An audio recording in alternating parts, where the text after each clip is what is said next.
Who are you? I don't know, but I'm writing to you anyway. Where are you? How far in the future? Where'd you find my journal?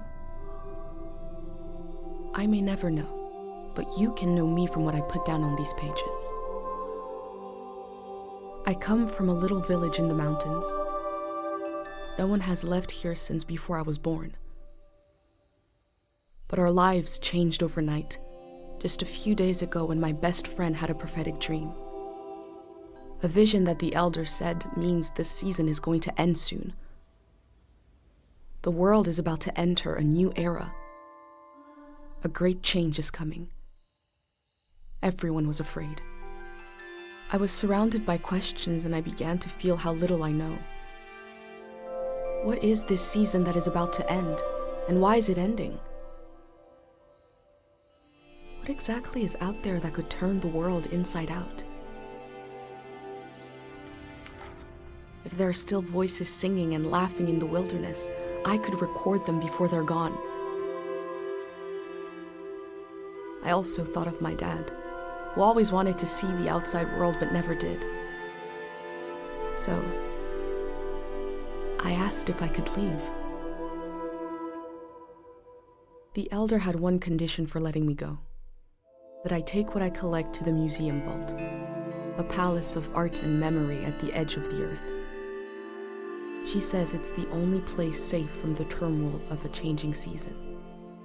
I hope that's where you're reading this now. I can't stop the change that is coming, but this time on Earth could live on in these pages. What it looks like, sounds like, how it feels to be alive right now. I'm writing to you at the crack of dawn on the morning I leave home. I can smell breakfast cooking in the other room, and I can hear my mom's voice.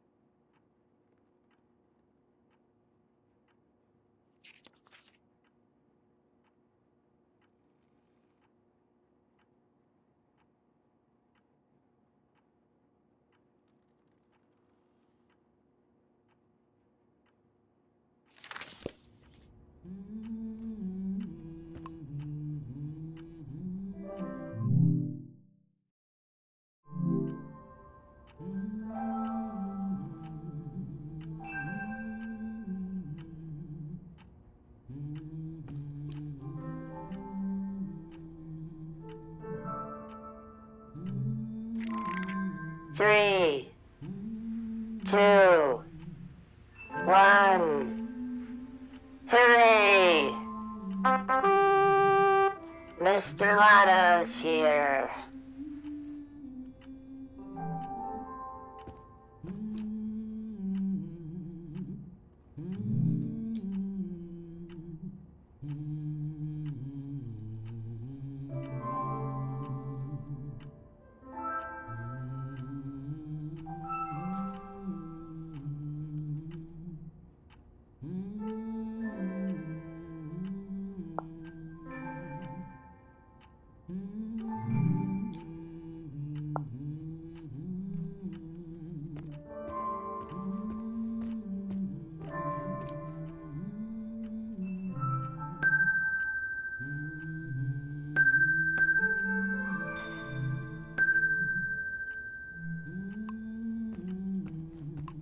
My bag and Dad's camera, ready for the great departure.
The burner's on the table, ready to make a pendant.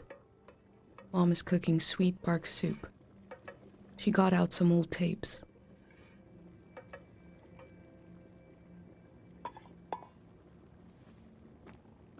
You're up. What are you doing standing there? Time to get going. It's gonna be a beautiful morning. I'm making progress. I found the burner, camera, recorder, travel bag. Breakfast is in progress. Still gotta make a pendant. We haven't used this in so long. Good thing I saved the instructions. Just as you would use a shield to protect your body, an identity pendant protects your mind.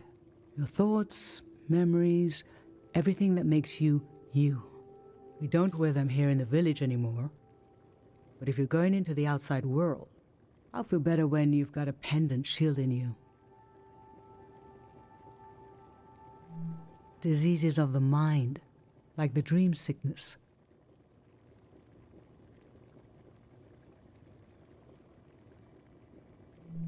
We don't know what caused it. We heard people suddenly fell into an eternal sleep.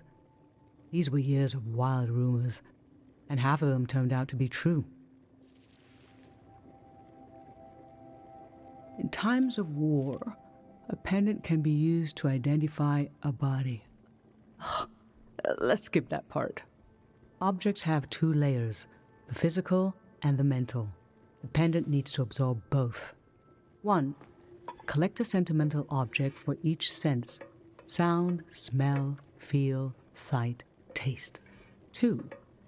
Feel the sense and speak aloud a memory of the object. 3. Feed the object into the burner. The memory will leave the speaker as it is transferred to the pendant. That means I'll forget the memory after I say it.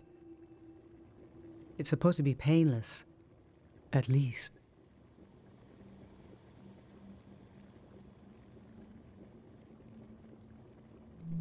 No, you must remember everything. That's your role. Okay, so this old tape should work for our sense of sound. I remember. You and I fell asleep listening to this tape.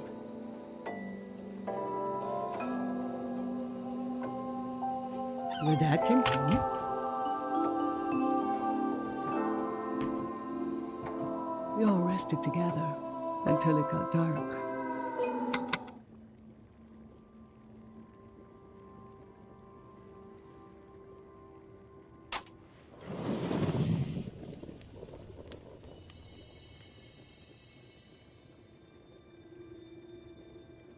What an odd feeling.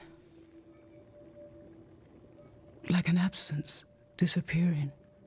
The empty space fills itself back in until I forget that I forgot anything at all.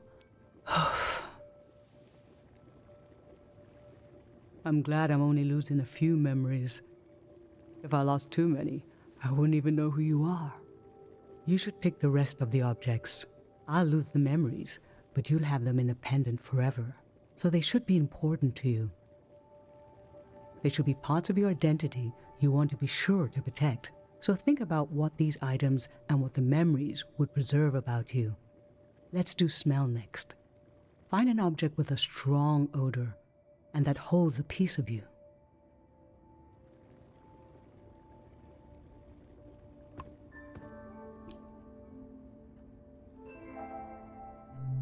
Nothing.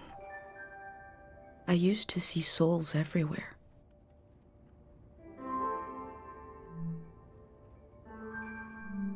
Childhood. Too sweet, too old. I always wanted to experience new things.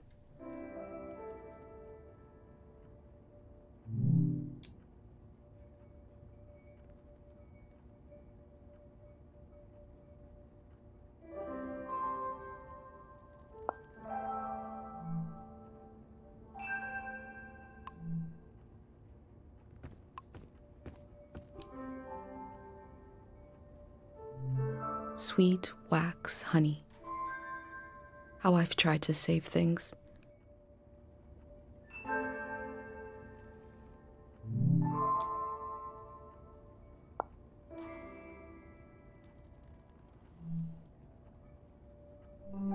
Ancient perfume, sweet. Nothing is ever lost.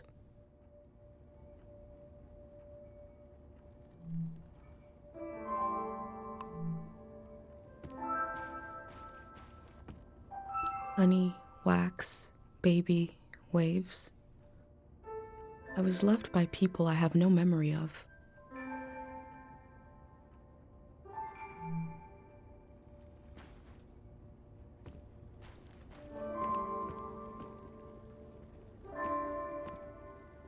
Granite, seaside, darkness. This speaks to how my mom loves me.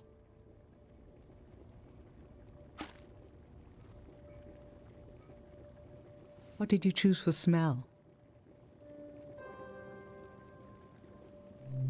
Let's breathe in deep.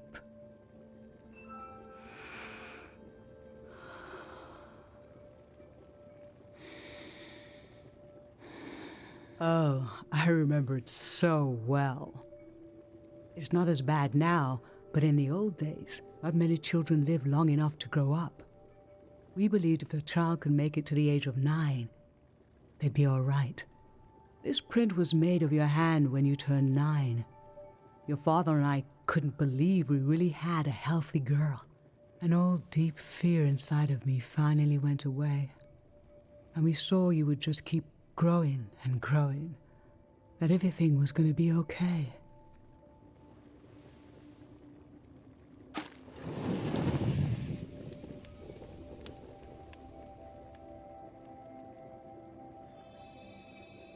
Now touch. Pick something with a texture you like.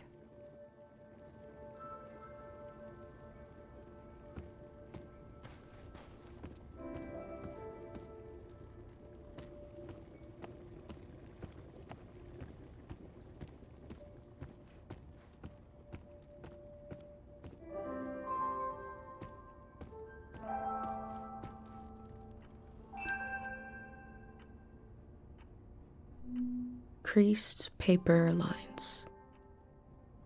I take care of fragile things.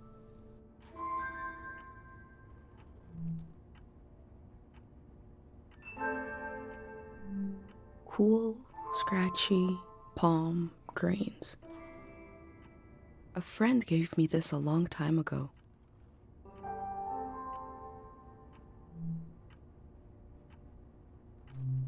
Cheap velvet flower. I collect stories.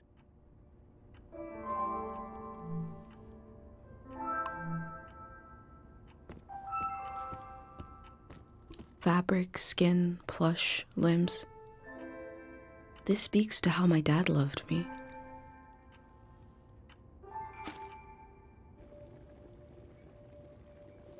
So what did you end up choosing? Okay, feel the object. I remember. You used to take him everywhere with you. One night, you forgot him in the plaza. It was cold and rainy that night, but your dad leaped into action as if the doll was a real member of the family. I have this image of his face as he ran out into the storm, completely serious, no hesitation.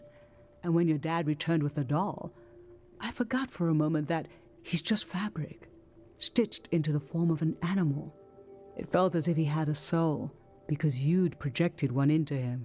What was dear to you was dear to us. That we were whole for a little while.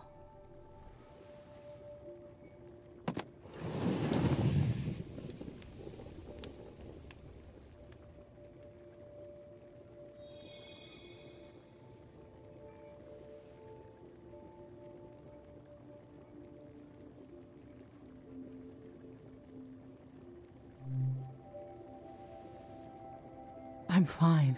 Let's do sight next. Pick something that looks nice.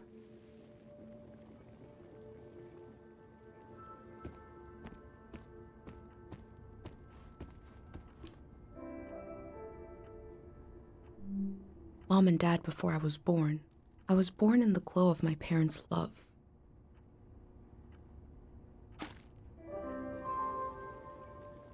So, what did you end up choosing? I remember. This was the night I told your dad I was pregnant with you. There was a party in the plaza. I didn't have anything to drink, just water. He didn't wonder why. At the end of the night, I told him I was pregnant. And he was so happy and so surprised that he threw up.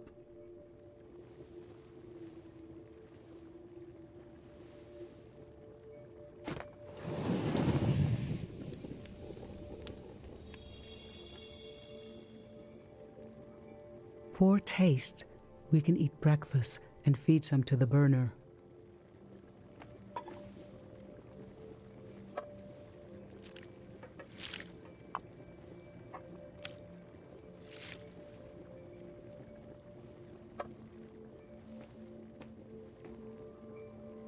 The memory I'll lose is the one we're forming right now.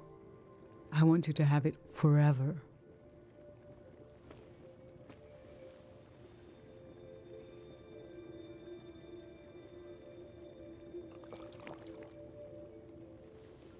Standing here, you're having a last taste of home.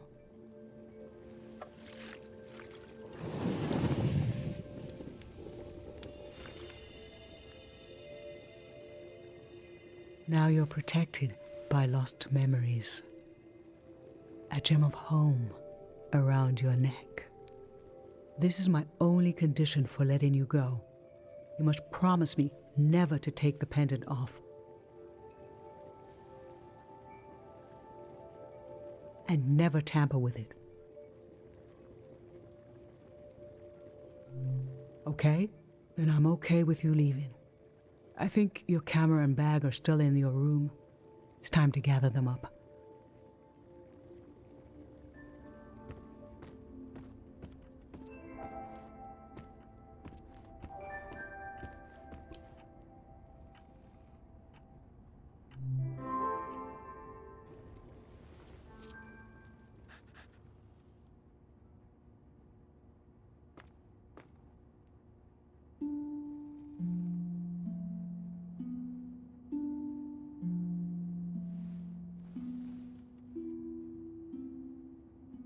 I've lost so much. How could the world ask me to lose you too?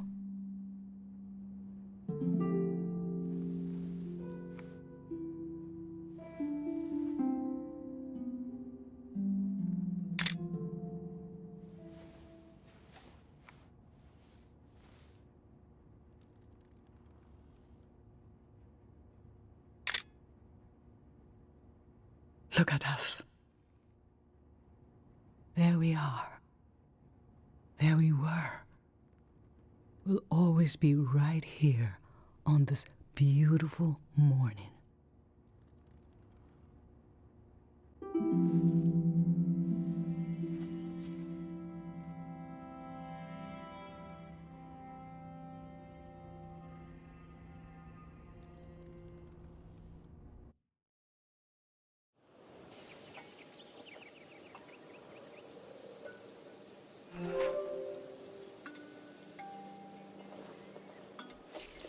I just performed a ritual with my mom. The moment has passed, but I'll record it in these pages for you, for the future.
I never knew when my mom would share a memory of Dad while cooking, on a walk, with no warning.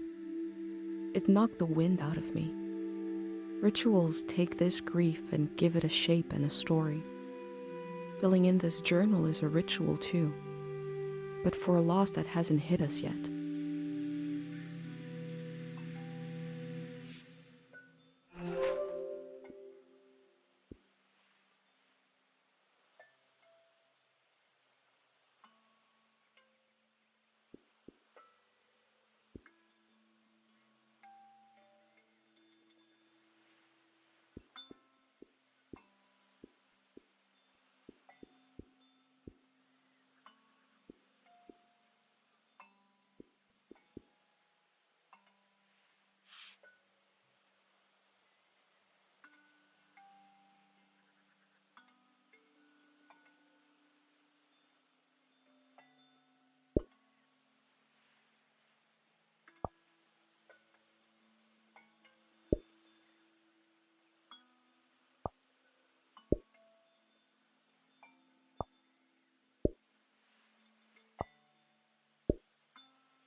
I've brought tools to record the sights and sounds of this season. I'll start by recording the only place I've ever known.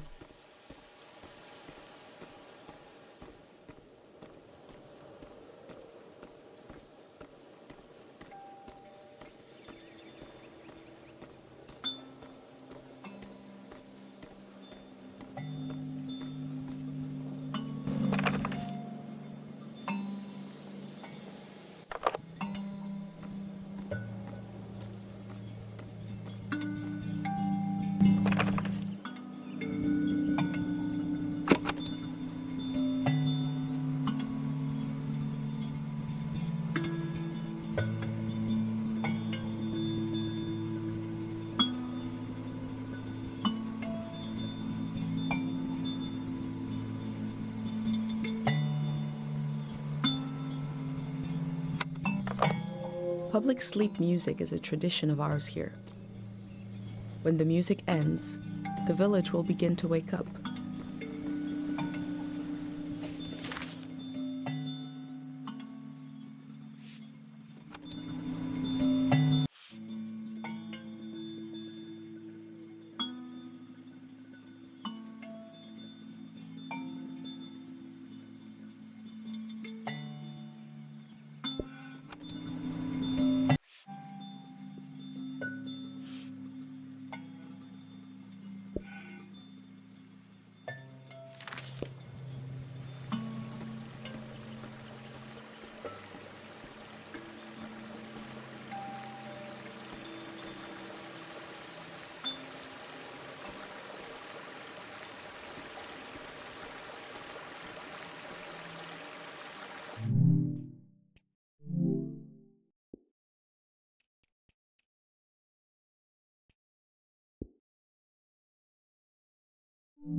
We have plenty of fresh water here. I wonder if it's more scarce in the outside world.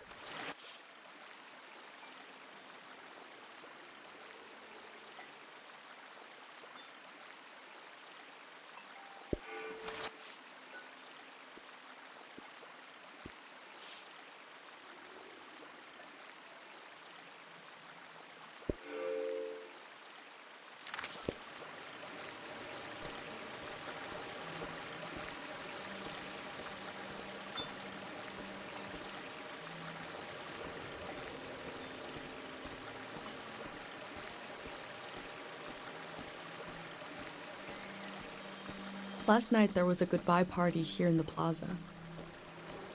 Everyone was so afraid for me. To understand that fear, to understand where I grew up, you have to know the man standing watch over the plaza, Dr. Fumio.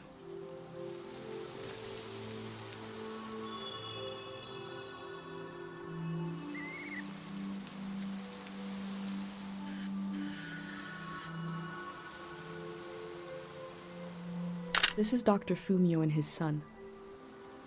The statue isn't as old as it looks. The artist wore it down to give it a feeling of ancientness and the authority that comes with it. Dr. Fumio and his son founded Cairo back in 776. They live on through our traditions.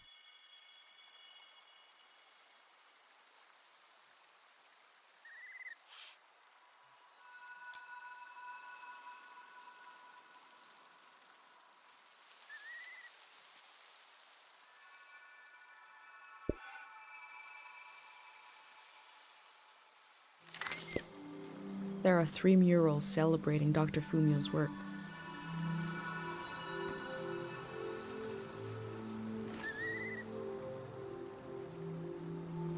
Last night, my friends wrote down their hopes for my trip and tied them to the branches of this tree.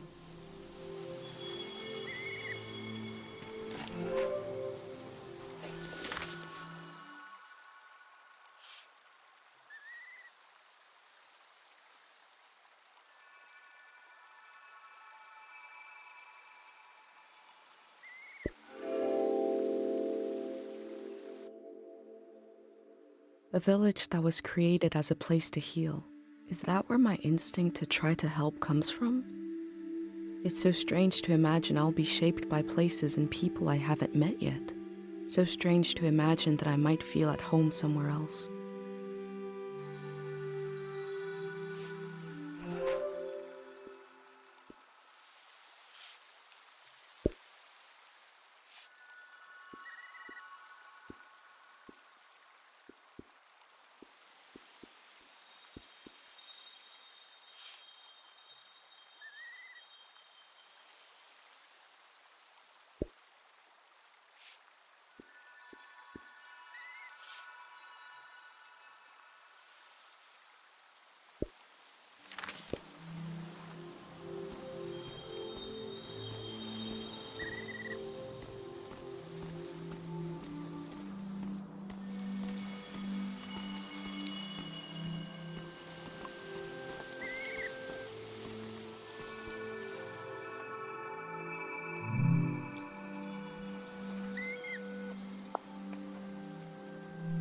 This is the cafe where my dad used to read his poems.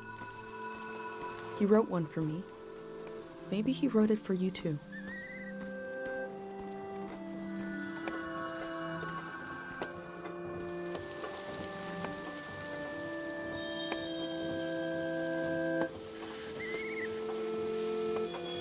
There's something eerie about an instrument that plays itself.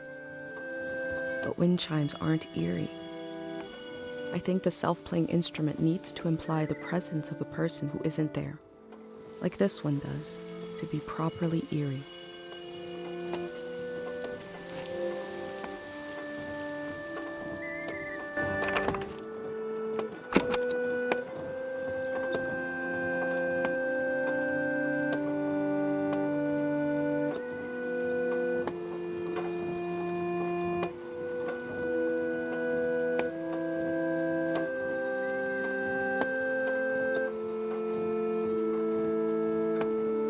This is a healing instrument created by Dr. Fumio. It draws on the pure mountain air.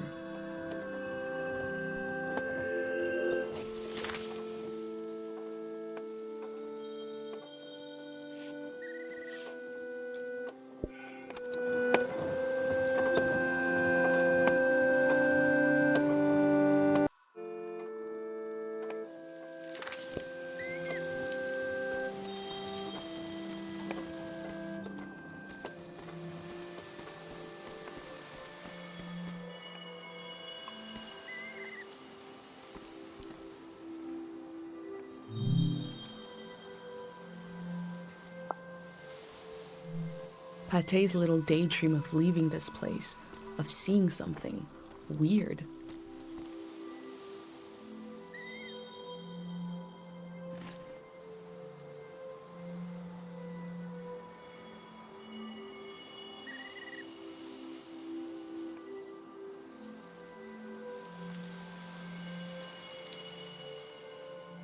Dr. Fumio said the dream sickness was caused by something very powerful. He wasn't able to cure it.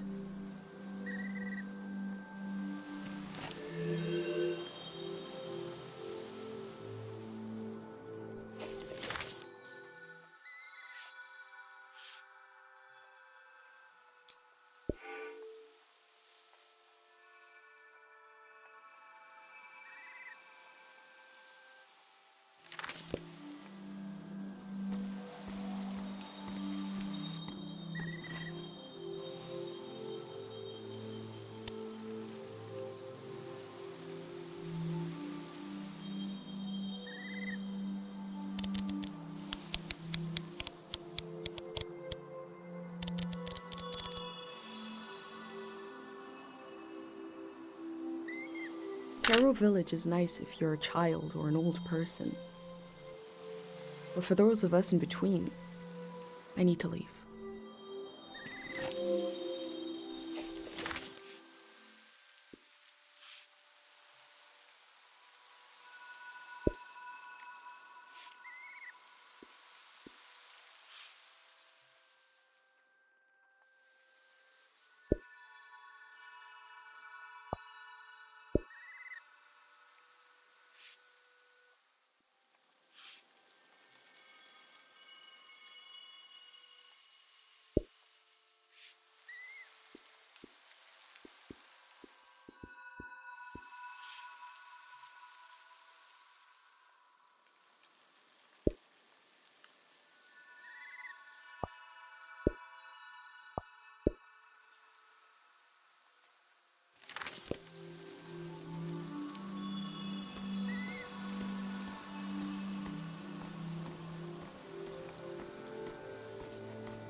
A wish fell off the tree. I'm not supposed to read them, but it might be good for you to have an example of one.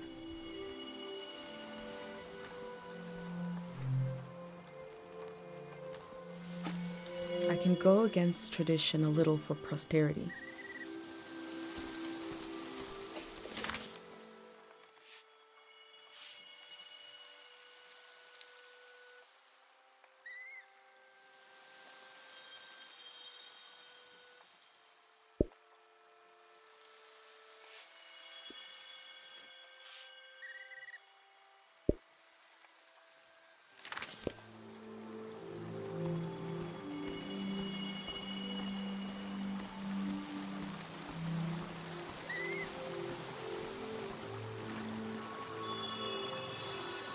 Remembering everything must be painful. Dr. Fumio brought peace to so many people here.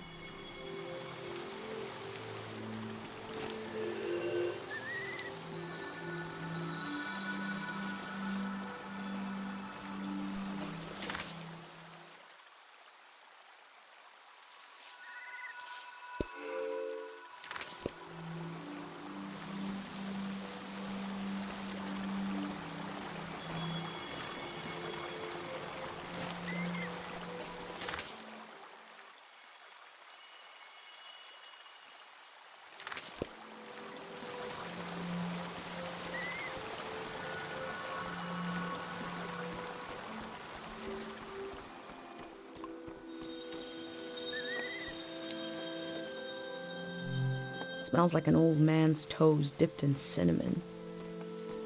I had to drink this gross potion last night. Like my pendant, it's supposed to protect my brain.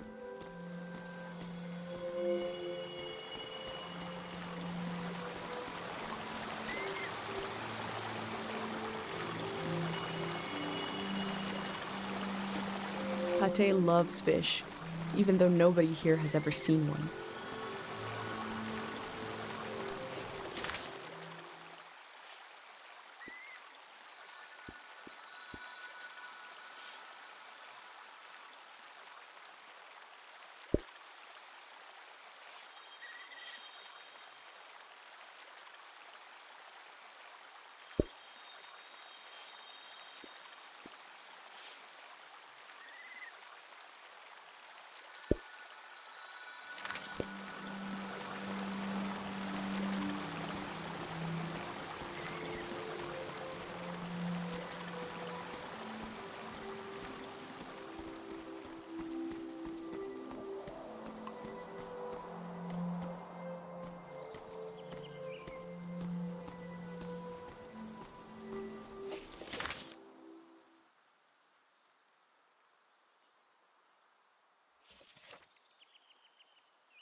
The elder sought out Dr. Fumio to cure her mother, who was suffering from time misperception.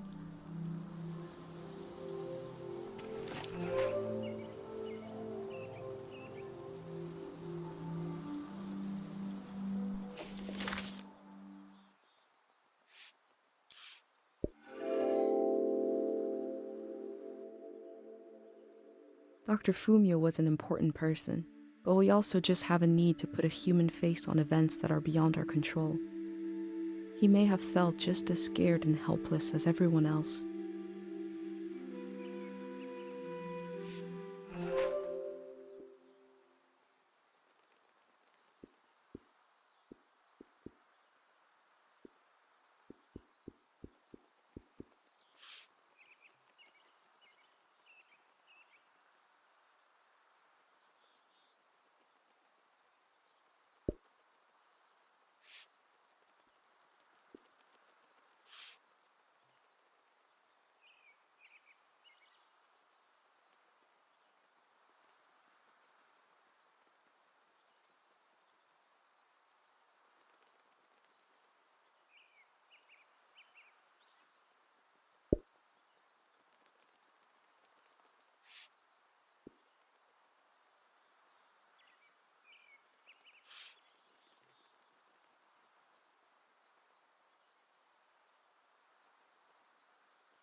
go fishing here with my best friend Pate, even though there's nothing to catch.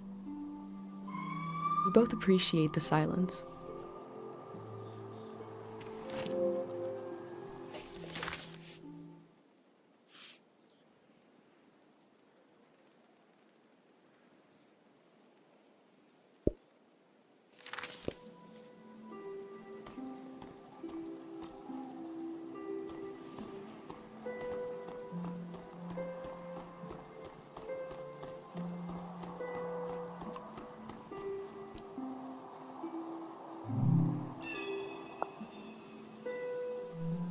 Caro Village was founded during the modernity.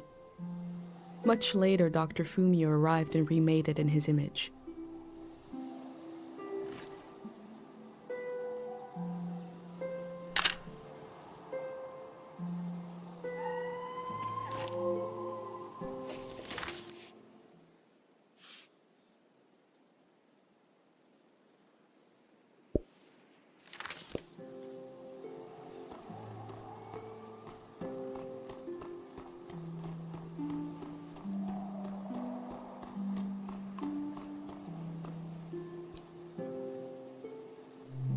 This flower means you're in my thoughts. The morning after the search was called off for Dad, our doorstep was covered in them.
A trip just as slow, reliable, and oddly satisfying as life itself in this little village.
Is it recording?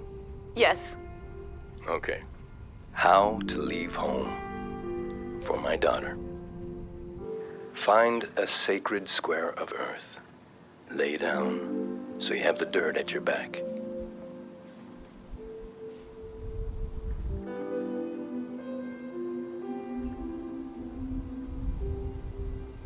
Close your eyes.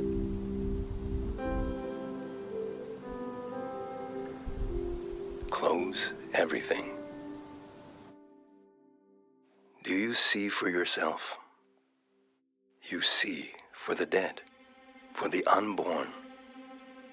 Do you listen for yourself? You listen for the dead, for the unborn. Your ancestors are in that dirt. All the living and all the dead are holding you up. Now, stand. They're still there, aren't they? It's time to move, to entangle yourself everywhere with everyone. So the next time you lay down in the dirt, you will have so much more to tell them.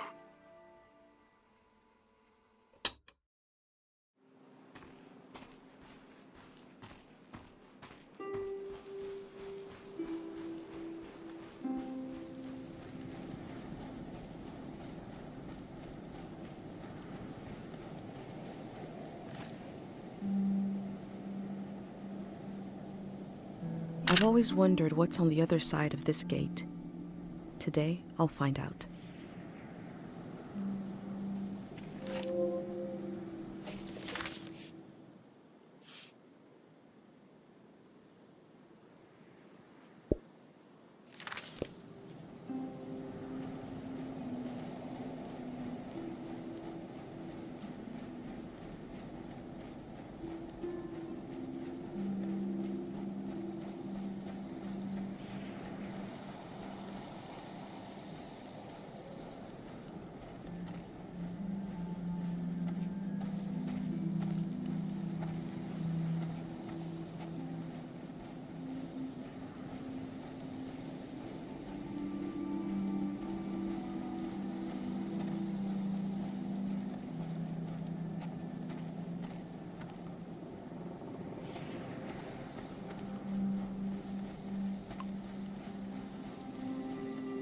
Pate fixed up 3 bikes instead of 1.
I feel nourished in these sights by the unfamiliarity of it all. These means of connection, long in disuse, are certainly telling me something about the world. Will they be used again in the next season?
I can see in these letters that the outside world has extremes, of beauty and tragedy beyond anything I've known.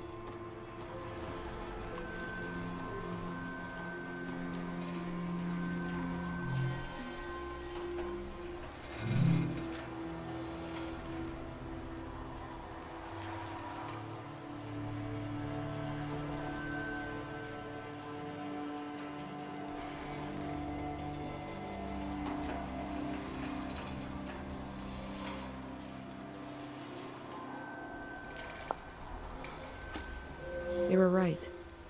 The letter never made it. The season before this one, the war, seems so horrible.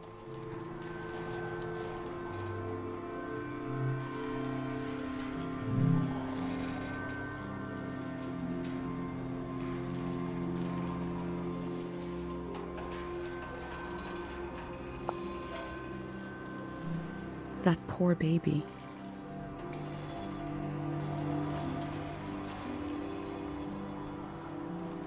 From the village, these cranes look like little creatures, grazing. I had no idea how huge they are.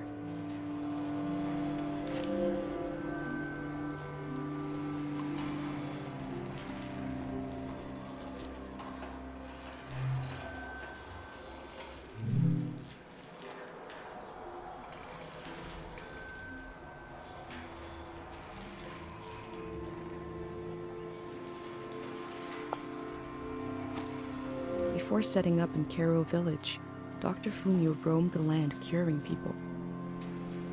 It must have been hard when he wasn't around anymore, especially for people who couldn't travel to the village.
I wish humans had evolved to sing instead of talk.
I heard that village was abandoned because of a mind disease.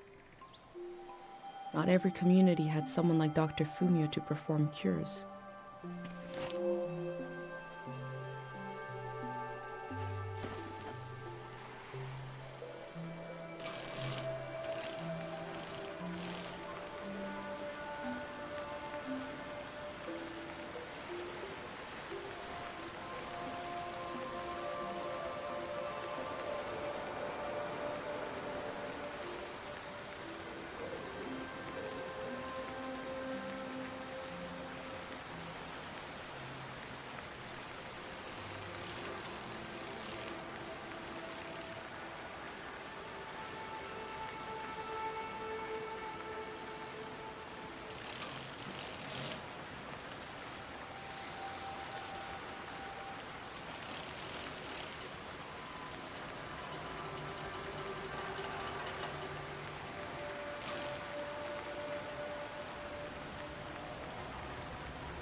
I heard at some point the tides got less predictable. Places flooded that never had before.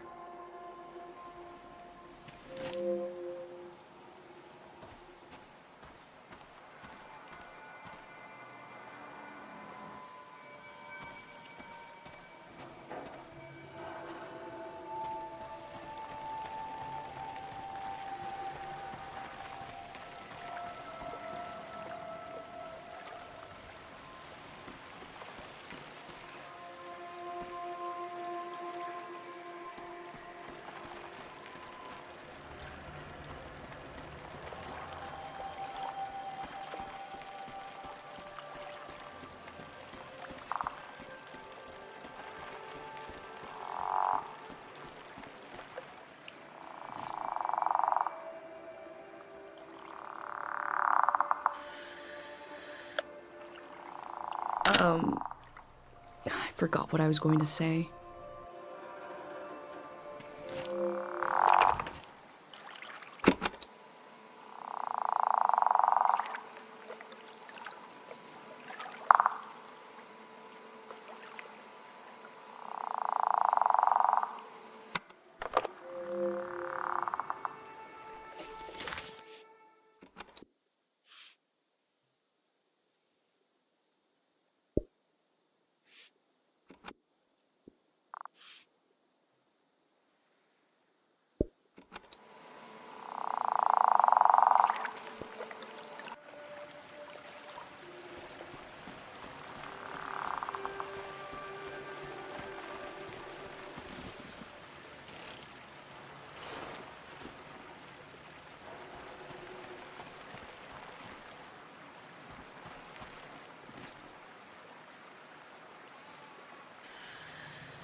We learned about old technology in school, but not much about animals.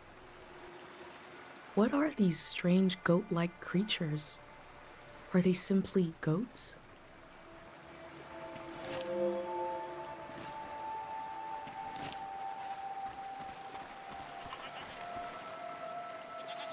My first time petting an animal. I think it went pretty well.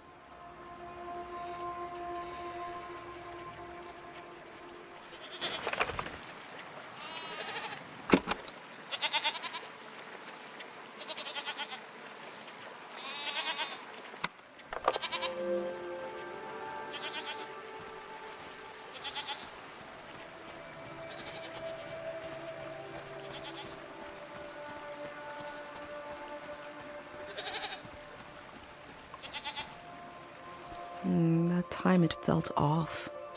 I guess I had beginner's luck before.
I cycled through landscapes, seeing them for the first and last time.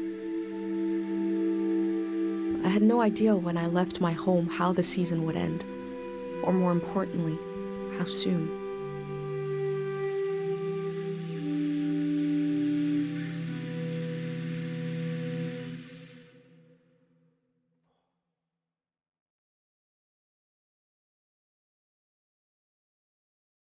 On a cold, damp day, I feel true loneliness for the first time. Nobody could have described with words how big this world is, how it goes and goes. I passed through it, where others passed before me.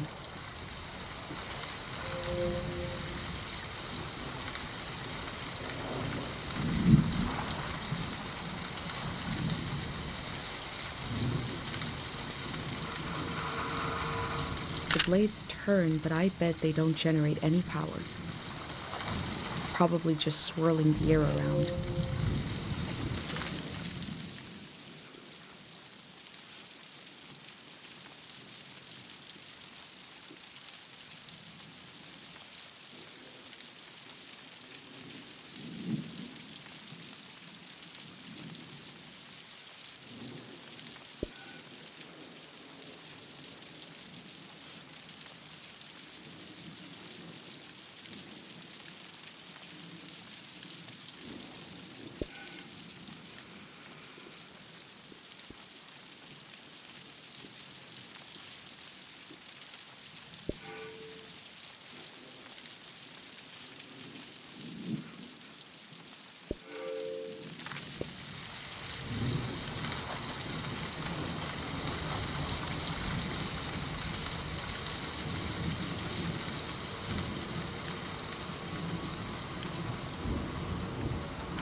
This person wanted the season to change.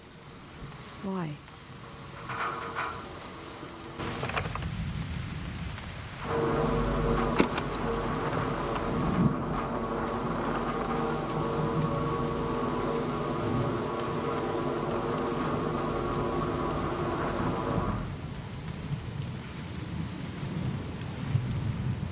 When a season turns, the reasons behind things might disappear.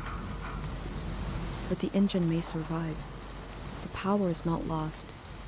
It's just buried a little.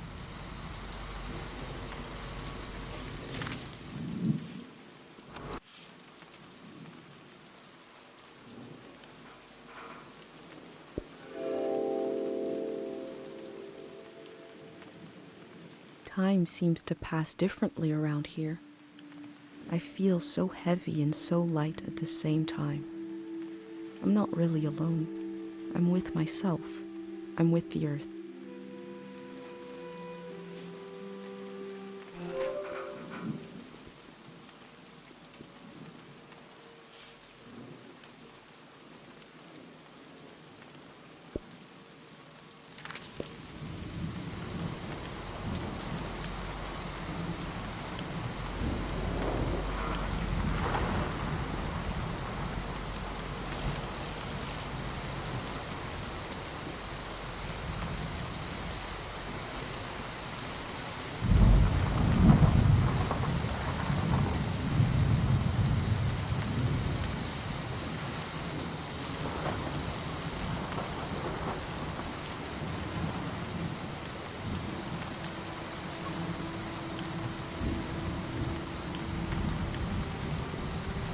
This structure dominates the landscape but wasn't made for it.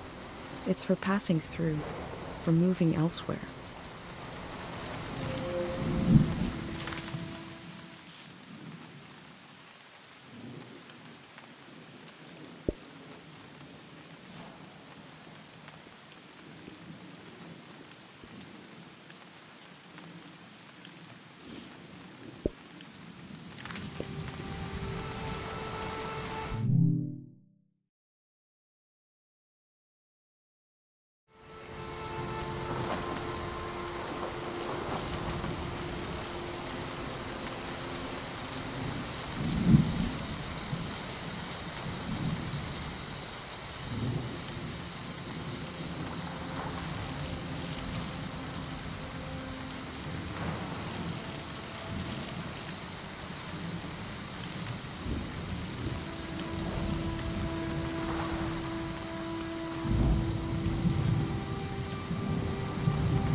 They wanted the season to change because they were so alone.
One melody is like me out here alone.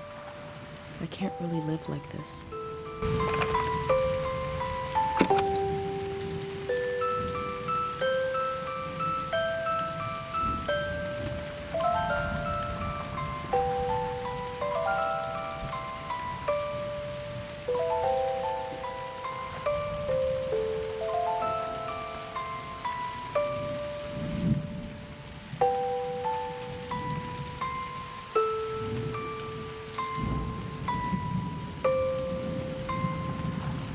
I have a feeling they use these music boxes to fall asleep.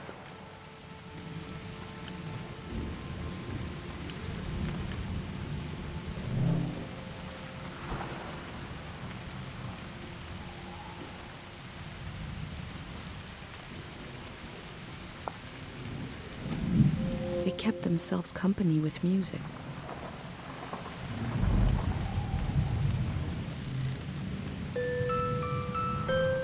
Two voices is like me and my mom. We can survive, but eventually you need more.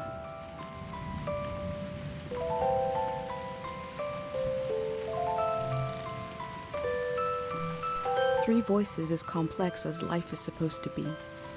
I could listen forever.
When I was a kid, I heard voices talking inside the sound of rain.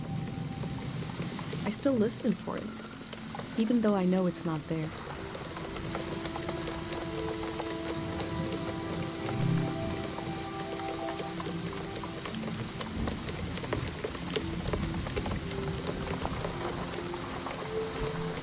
Looks like they made it out of here. But what is this group?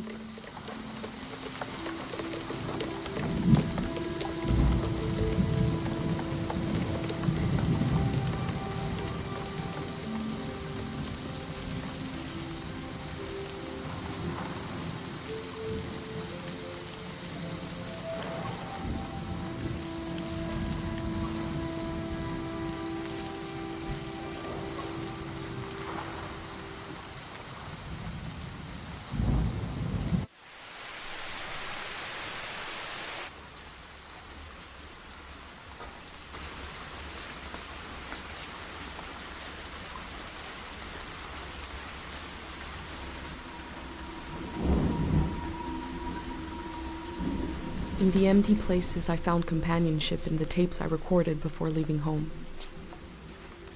The elder told me the story of her life. I listened back to it, ready to note down anything that seemed important.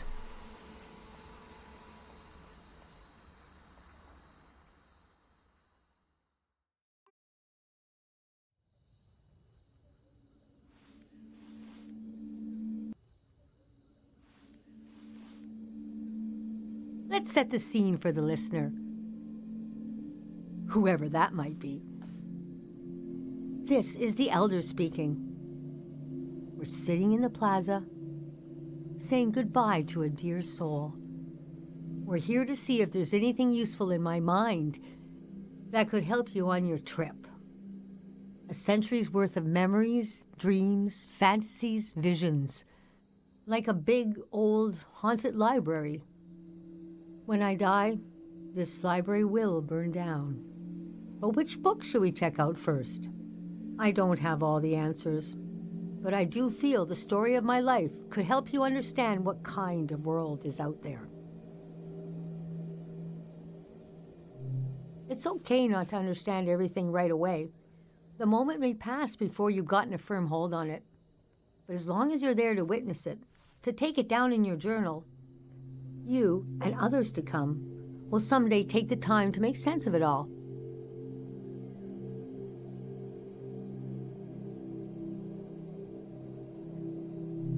Francis Cale, if you must know. You can call me Frank. Or Elder. Or the Elder, or Elder Frank. You know, whatever. I don't care. I was born on the ocean. My mother and father worked on a cruise ship. The short-lived but glorious watery republics. Floating cities. Most won their independence by the time I was born. How can I describe them? They were a jewel of the golden season. Pleasure boats with a radical political program. How nice. The golden age was a time of flags, logos, mottos, mastheads. My mom taught me to read them. She was the ship's philosopher. My dad was a recycling engineer. Recycling on the ship was a matter of life and death. We had to get the most out of every object and watt of energy.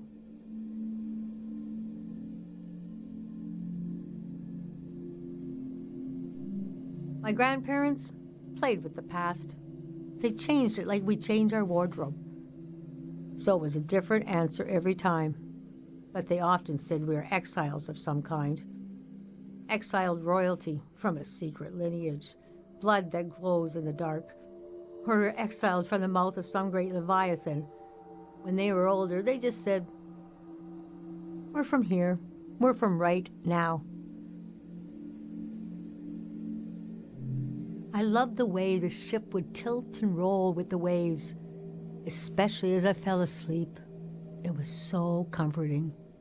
Picture me as a kid in bed, feeling the swaying of the ship. It was like being rocked to sleep as a baby. I loved exploring the ship too, wandering through the suites, the swimming pool, the game rooms, and there were 2 dance halls, a large, elegant one and another one in the basement. A lot of my firsts were down there, my first dance, my first kiss, and so forth.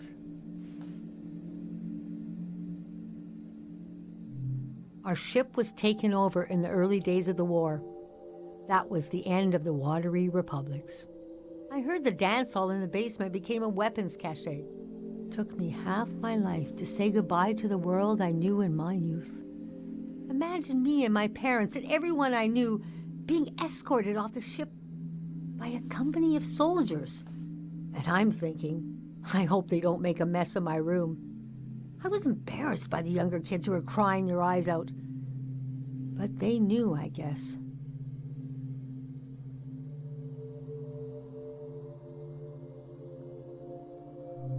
Even as things got bad, I couldn't imagine the changes were permanent. It's easy now to look back and say, the internationalism of the golden season was violently breaking down. You can be naive about all kinds of things, but not war. Most of my life has been spent in isolated communities, and the one moment I was in the wild world, you couldn't pick a more chaotic time. And we had been warned the season was going to end. Oh, but we didn't understand the warning. You see, one night, along a coastline, we saw beautiful lights shimmering above the water. Later, we found out this was an ancient warning system. It hadn't been used in so long, we didn't know what it meant. We just thought, well, ain't that pretty? We tried to stick together and camped out on the coast of the prismatic grounds.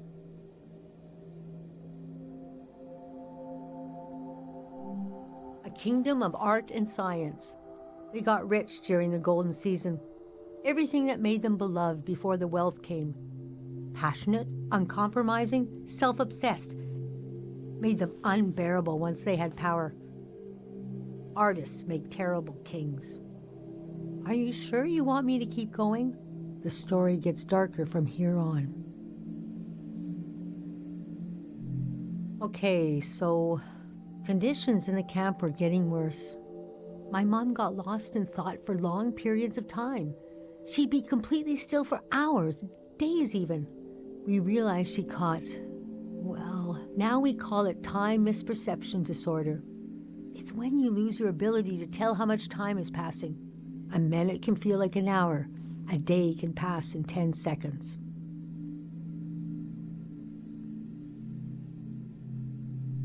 What's so hard is the feeling of absolute loneliness. Normally, we're all at least roughly in the same flow of time. But with this disorder, you walk alone, truly. We heard about a traveling doctor who could cure these kinds of diseases. I decided to go find him. I found out his name was Dr. Fumio, and he traveled with his son Lucio. People talked about him like he was a god.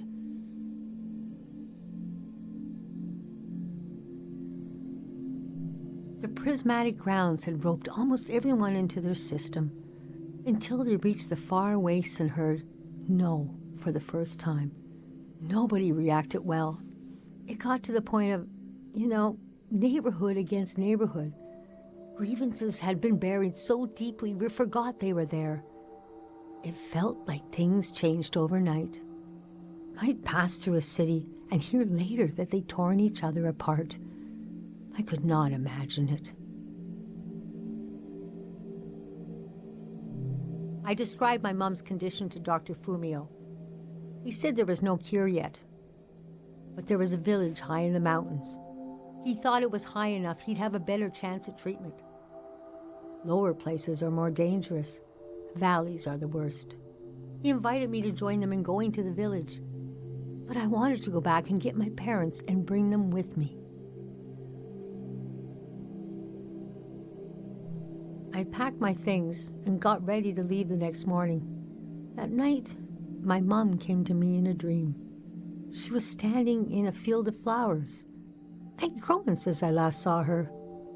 We were the same height. She pressed a finger hard into my palm. She taught me well. I knew the meaning of the gesture. I knew no matter what I did, I'd never see my parents again. In the morning, I told Dr. Fumio I would follow him to Karo village. The next few weeks were very physically tiring, hiking, climbing. And when we found the village, building, planting, cleaning, Fumio brought sick people from all over the world, and they got better. The treatments worked. Everyone was healing. So why couldn't I? One day, we got word the war was over. We never found out how it ended. It was like peace just swept over the earth in a split second. There was a party in the plaza to celebrate the end of the war, but I couldn't bring myself to go. Yes, it was over, but it had taken my home, my family. That night, as I was falling asleep, I felt the bed tilt and sway gently, as if it was being tossed on the waves of the ocean, as if I was back in my bedroom on the ship, as if I was back in my mother's arms, being rocked gently to sleep. I knew I was finally home, and nothing could hurt me.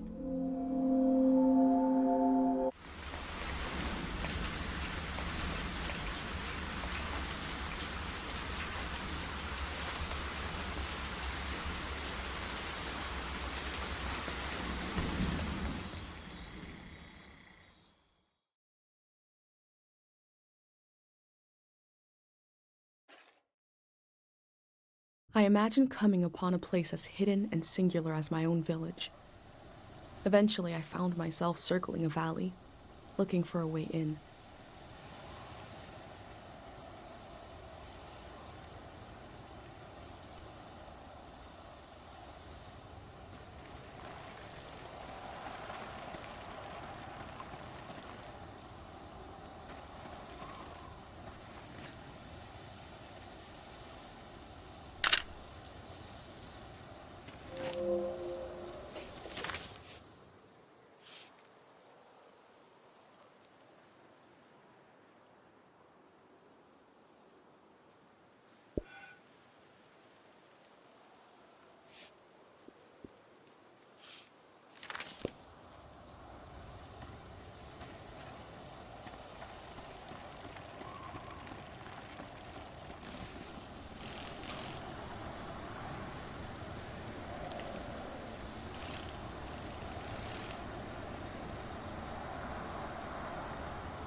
We never used this kind of technology in my village. Nobody trusted it.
Oh, the valley.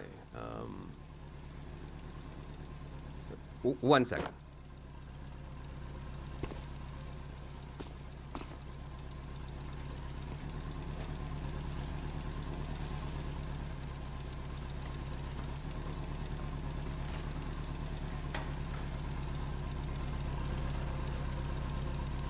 This looks ancient. It must have been hard to carve a pattern like that into a rock. Is that a strotofop? Yeah, what are they called? What is it?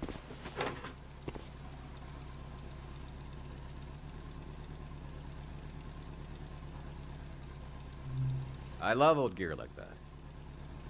It's getting more and more rare. I had a camera, but it broke. Not that interesting of a story, I guess. What are you doing here?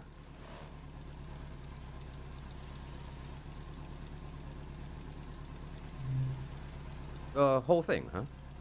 You're young. You got time. What kind of stuff are you recording?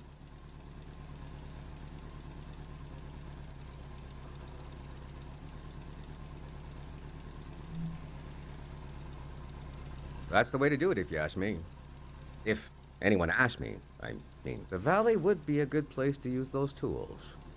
Too bad it's closed down. Let me finish up here, huh?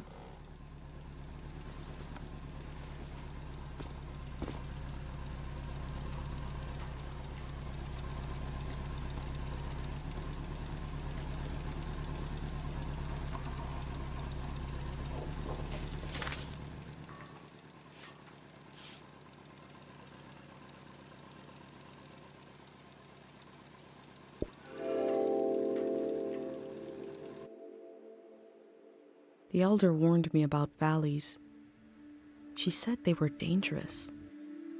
I feel a dulcet tension in the air. I enter to see the moment between seasons.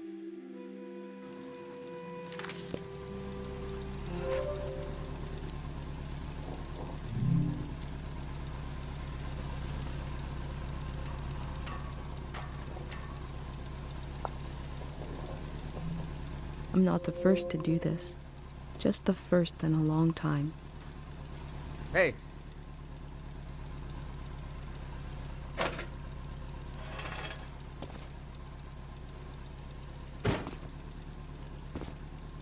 This was like a second home for a while. That was fun earlier when you showed up. And I was carrying the cardboard man. You were like, who are these guys?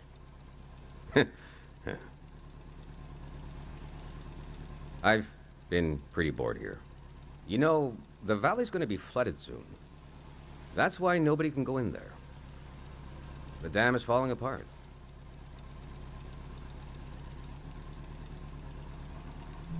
It's too old. There's nobody left who knows how to repair it. We're taking it down so we'll know when it'll collapse. It gives us time to evacuate everyone.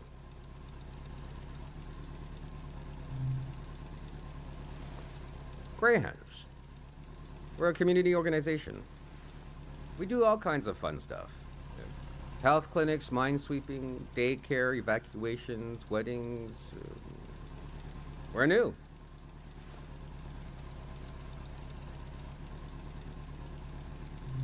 It was supposed to be because we're helpful yet neutral. We took a vote and decided to change the name, though. We want something more friendly sounding. I'm excited to find out what it will be. We're trying to get new things going. But it's hard. The past really has a tight grip on people. Doesn't feel like a fair fight. So we're trying to... well... anyway. It's funny. I stood guard here for a week. And I've only seen greyhounds like myself. And valley people on their way out. But now I see you, and you're like a... new element or something. I've never met anyone doing what you're doing. And we greyhounds gotta support new things. So... I'm not supposed to let anyone in. How can I? Jeez. I think you should go down into the valley and take a look. Gotta try something here.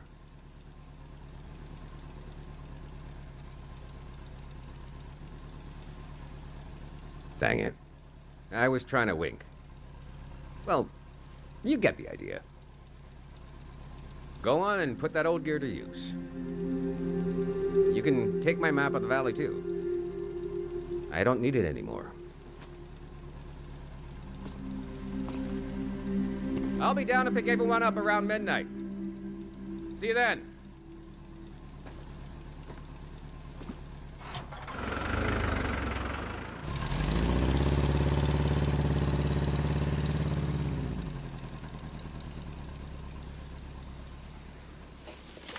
I met a greyhound. He let me into the valley.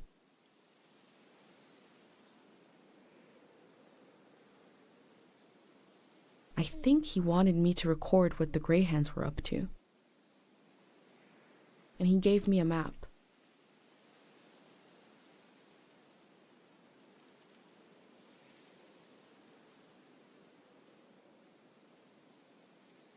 The assembly point seemed like a good place to start.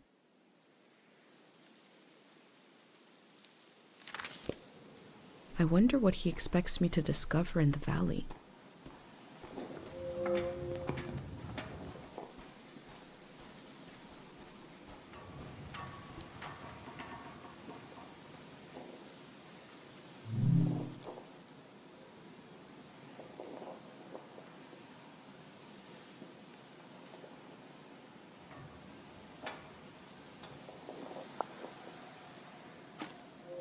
It seems like I'll have to wait for night to enter the shrine.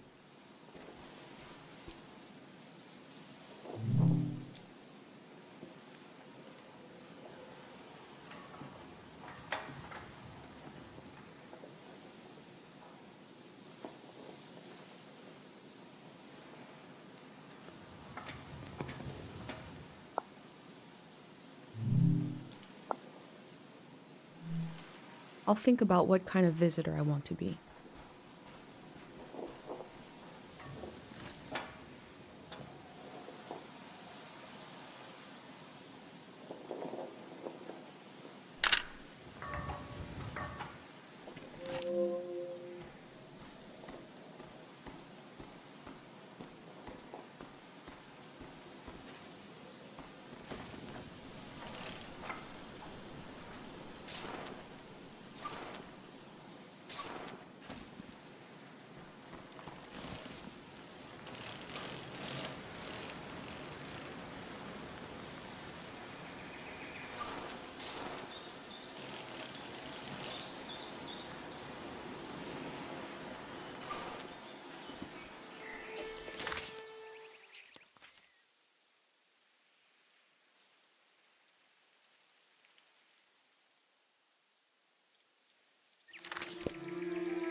All above will remain, all below will wash away.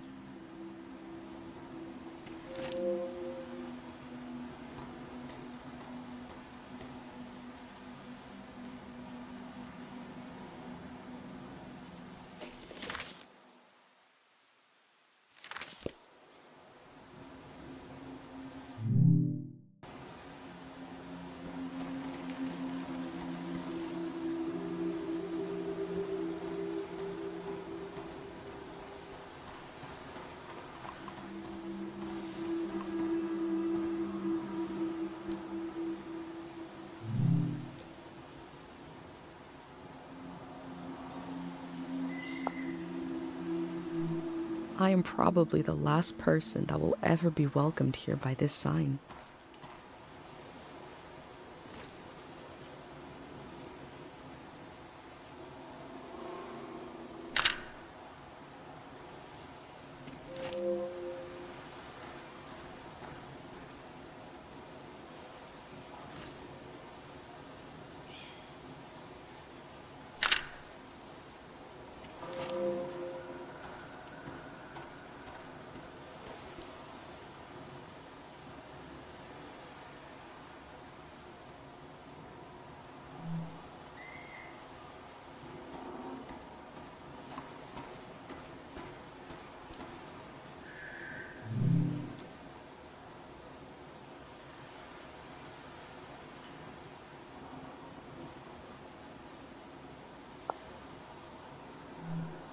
The elder told me there's very little information about the years before 500.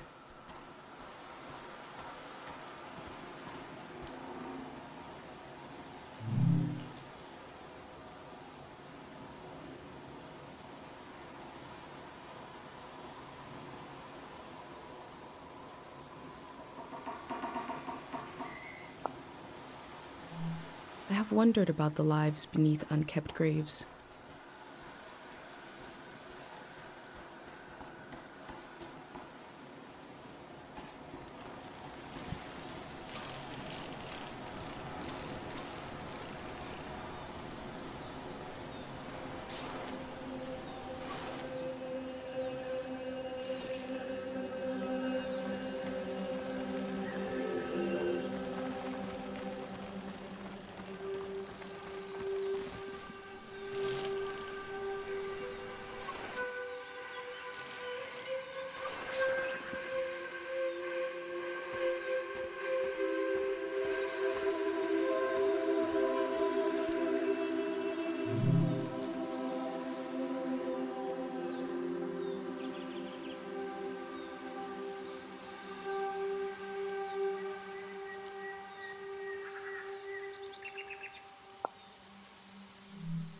I wonder what the flowers have to say.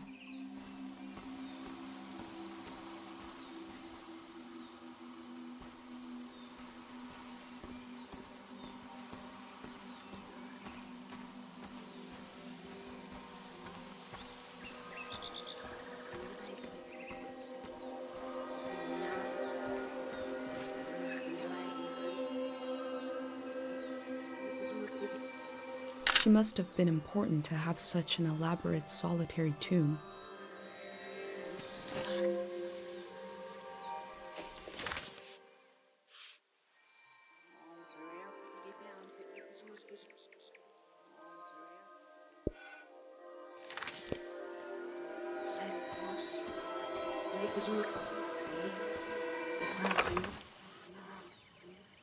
God of sleep,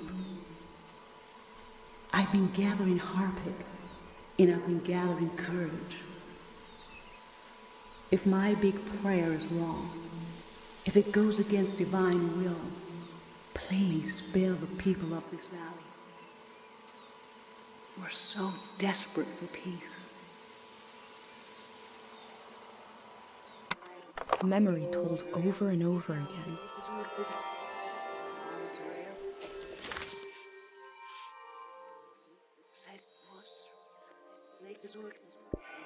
God of sleep,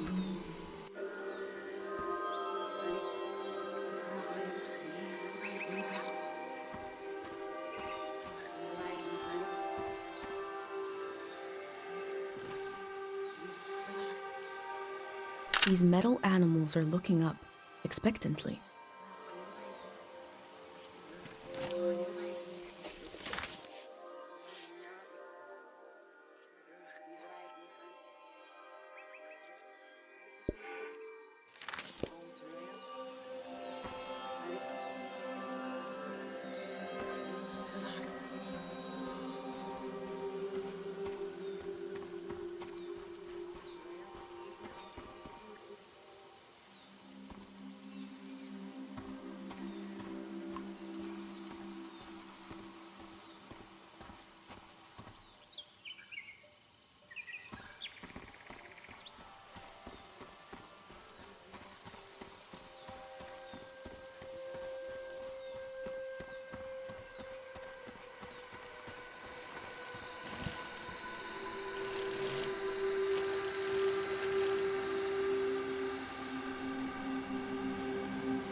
A green space.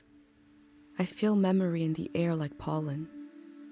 It reminds me of a poem my dad was never able to finish. The first line was, "If you want to awaken the dead, just whisper."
It sounds like they want to adapt their organization to the people in it, and not the other way around.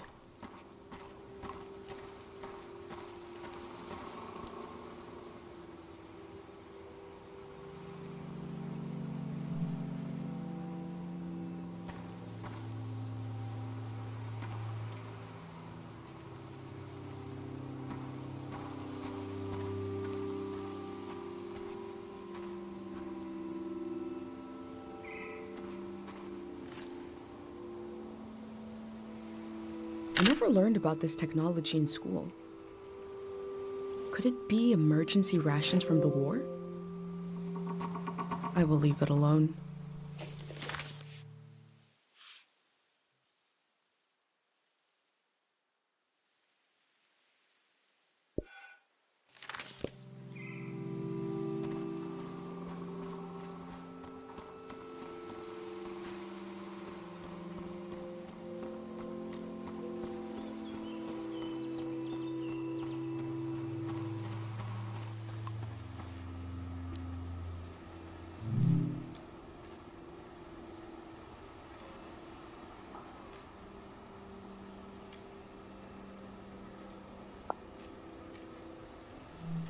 There's a number to call for questions regarding the dam.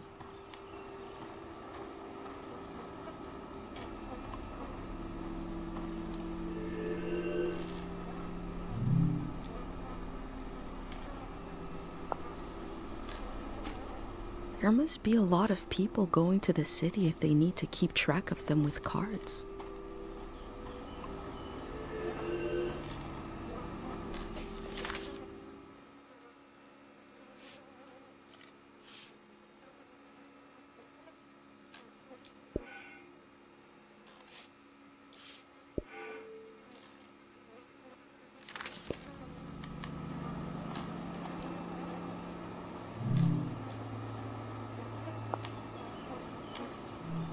Imagine if the man I met is the only living Greyhand, and the rest are cardboard.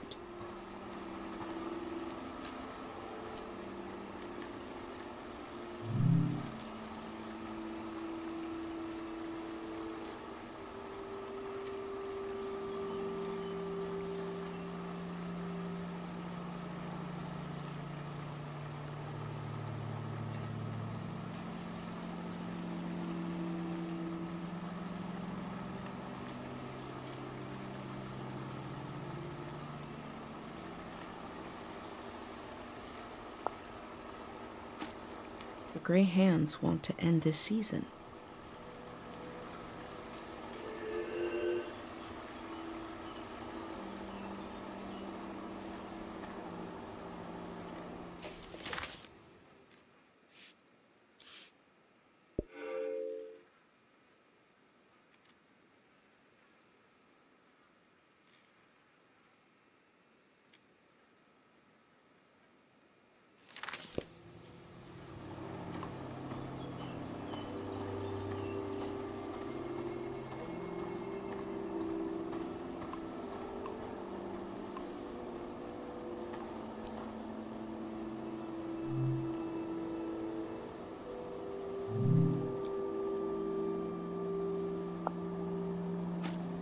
There seems to be suspicion about the real condition of the dam and why it's being taken down.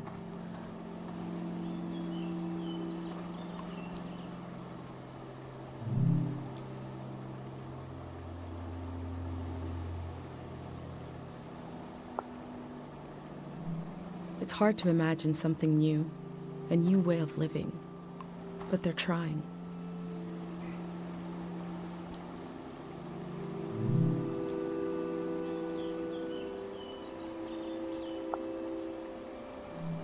The elder also said low places are dangerous. The city is high up like my village. Maybe it is safer.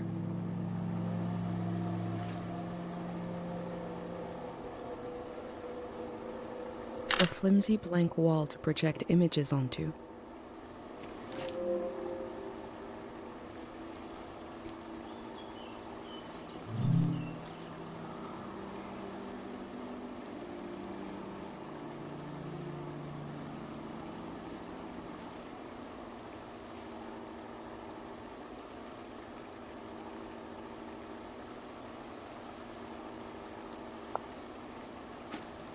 The gray hands seem to care what people think about them.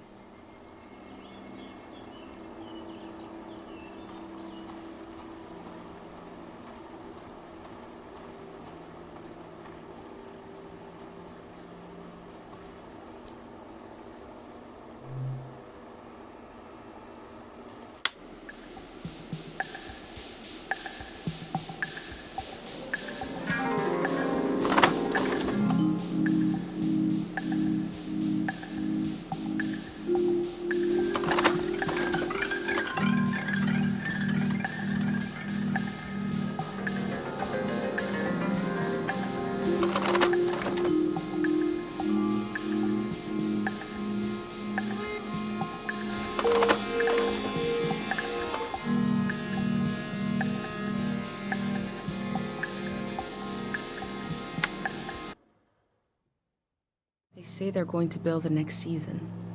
How?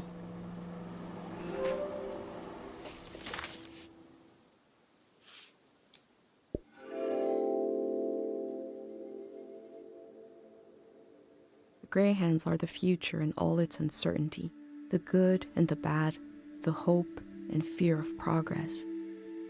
The loneliness of this season will be left behind. A collective project is coming.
The process of taking people out of the valley was also a kind of ritual, a way of bridging one life to another. They know the world they're leaving. The next one hasn't been created yet.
They should put the voice in the ringing sound.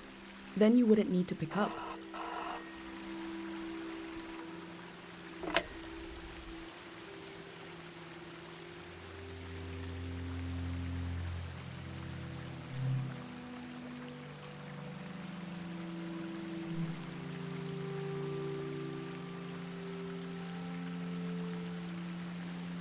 Oh, thank God someone is still down there.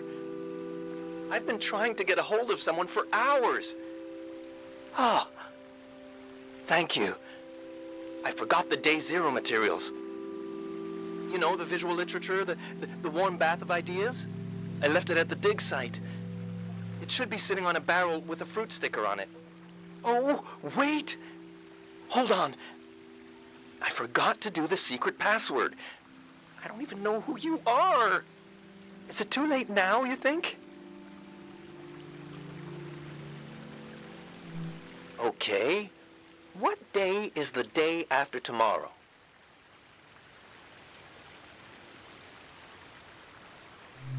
Who is this? I'm not going to say anything else. I'm just going to hang up right now.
electricity down here. Did you hear from your friend in the Watery Republic? Which one is it? The Topaz. We can get a ride with them on the coast. Great. And we're really just gonna leave the car behind. That's a junker anyway. Beautiful. I told you 786 would be our year. I sang you that whole song about it. They sound so free and happy, just roaming around the world.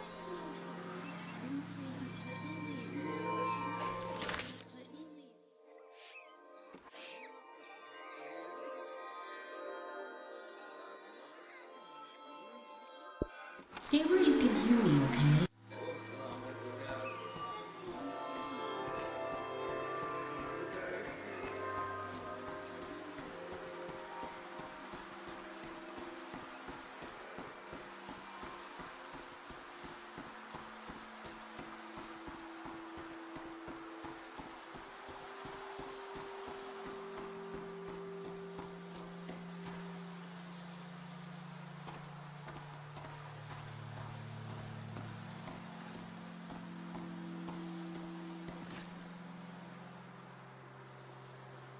The faded optimism of a sweet treat makes me feel sad.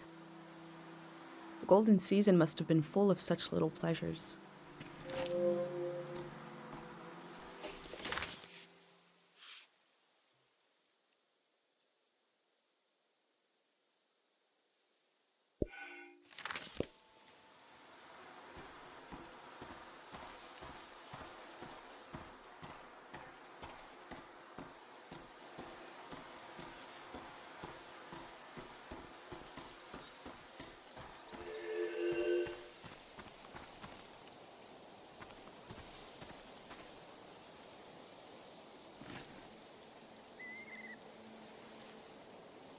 They left so much behind. I can still feel life here.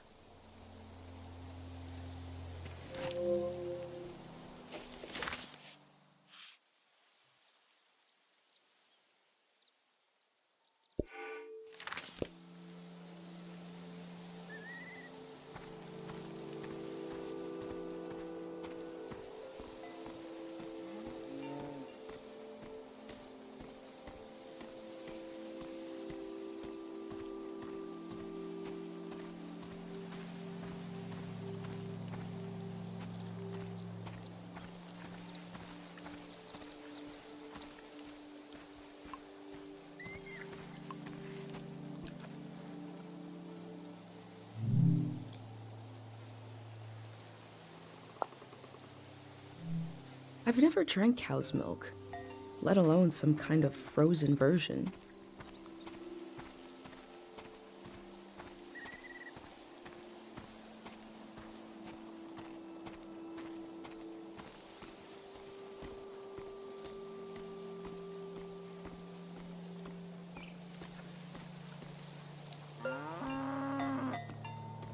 Is that your name on your collar?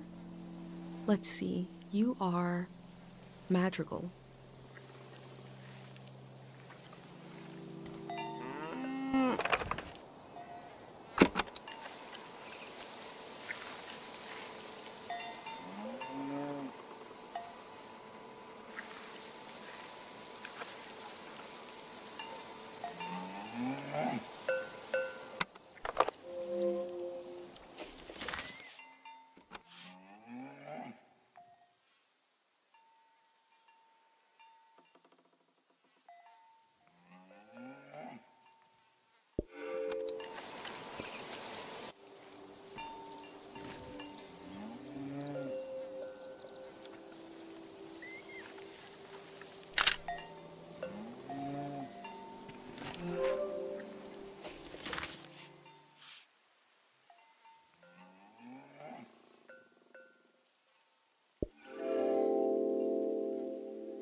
Compared to my village, they lived in the open here. They lived on the land itself. I hope in the future, at least some people are still living like that.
filled with grain for the future. The farmer didn't know they wouldn't need it.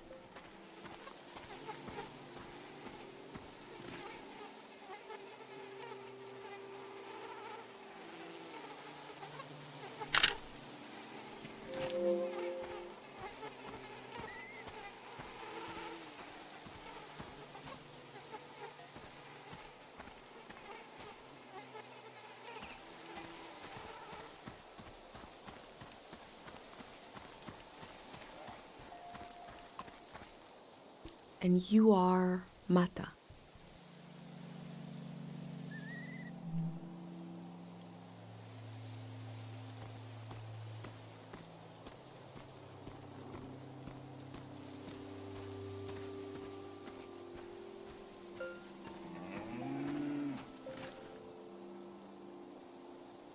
A little crane, like the ones I saw on the outskirts of my village, but made of wood.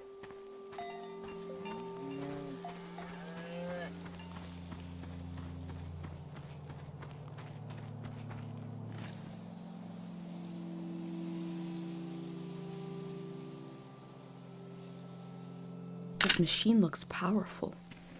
It must have done the work of many people.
Cows from all over the world came here to compete in cow stuff?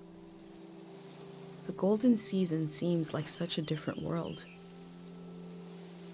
Some detailed embroidery from the cow festival.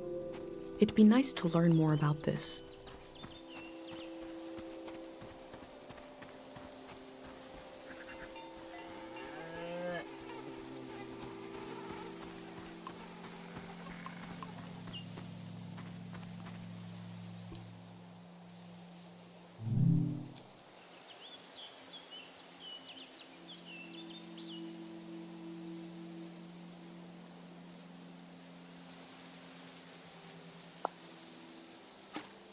These people had to leave so much behind.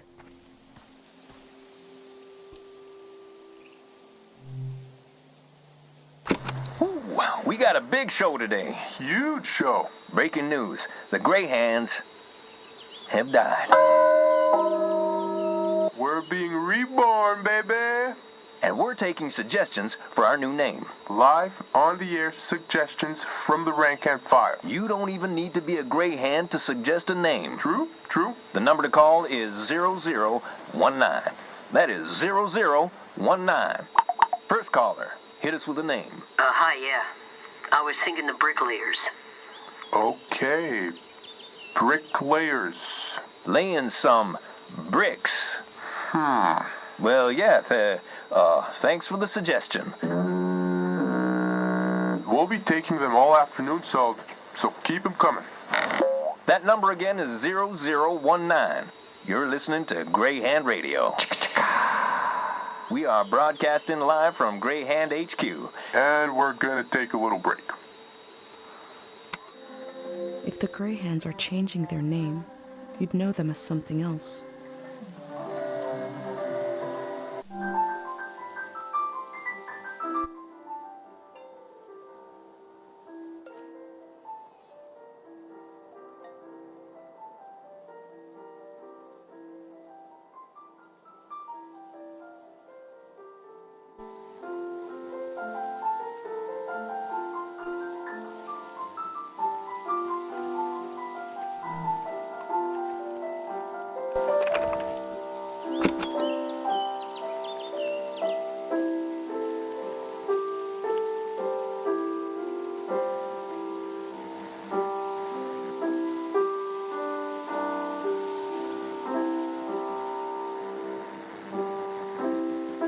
I like the tune well enough.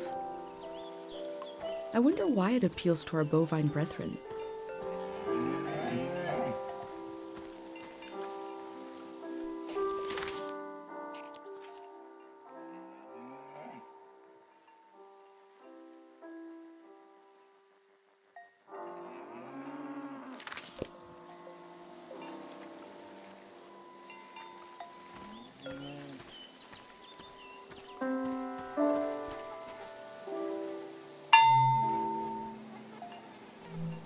The sound of this bell has a lot of character.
You're on the air.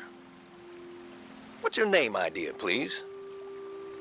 Hit us with your name idea, please.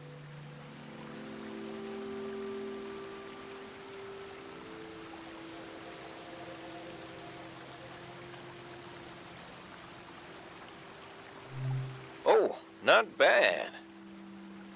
Blissful future. Feels comfortable. Sounds like there's no worries with that one. I think that's the direction we should go. Yeah, that's the bar now.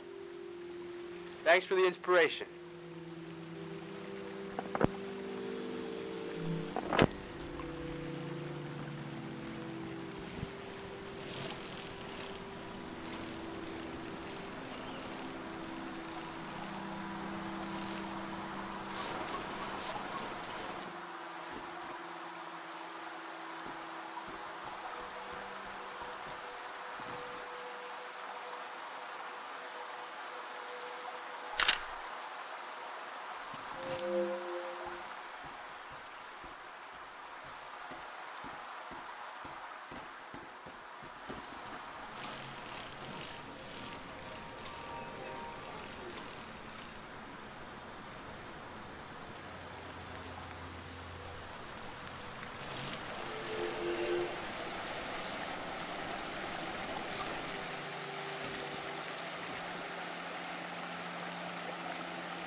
Looks like there's no one around anymore to enforce this.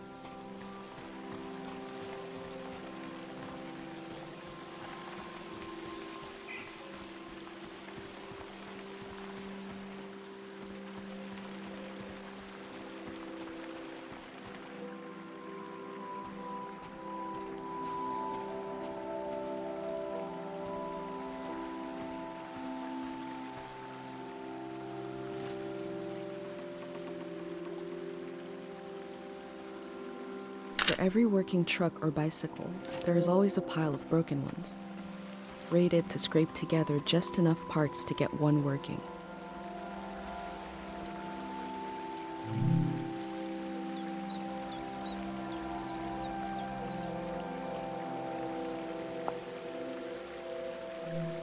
I wish Pate could call this hotline to talk about his heavy dream.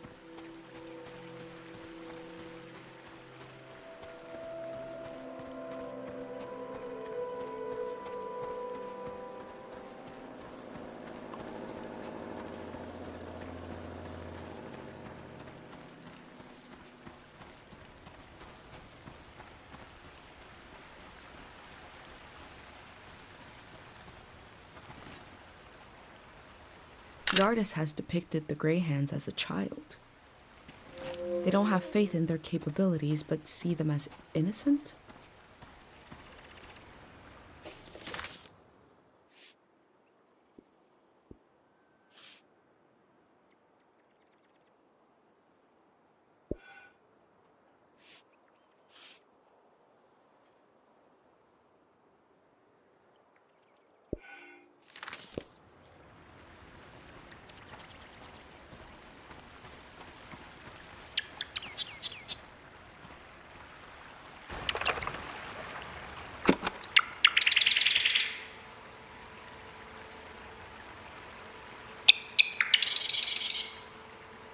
No technology has improved on the bird. It can fly, sing, and surveil your neighbors.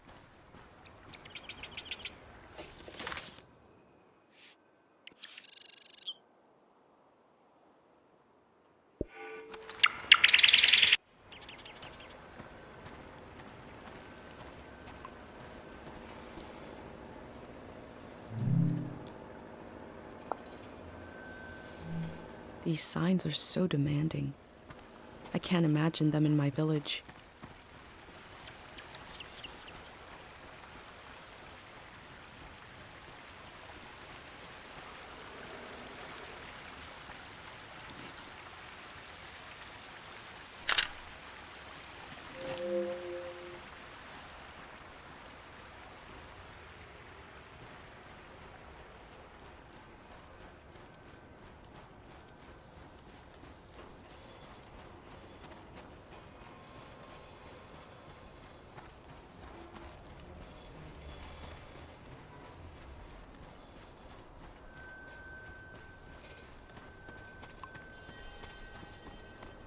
There are a lot of these signs. They must really want to keep people out of this area.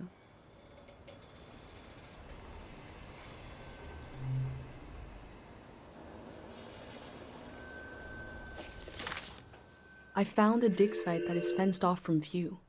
What were they doing here?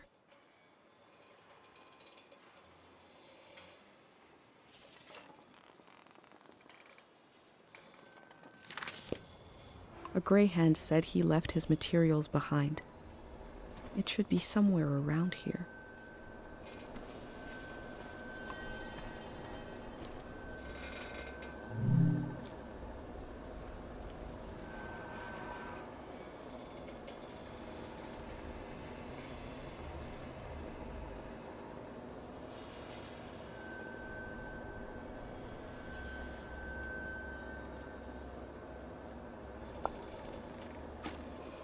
There's a big tree with a researcher's notebook inside it somewhere.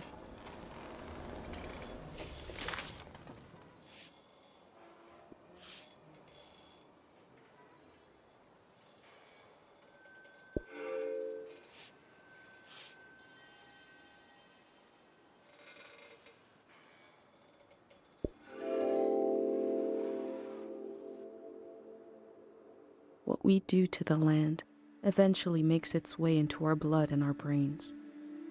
This can define a season.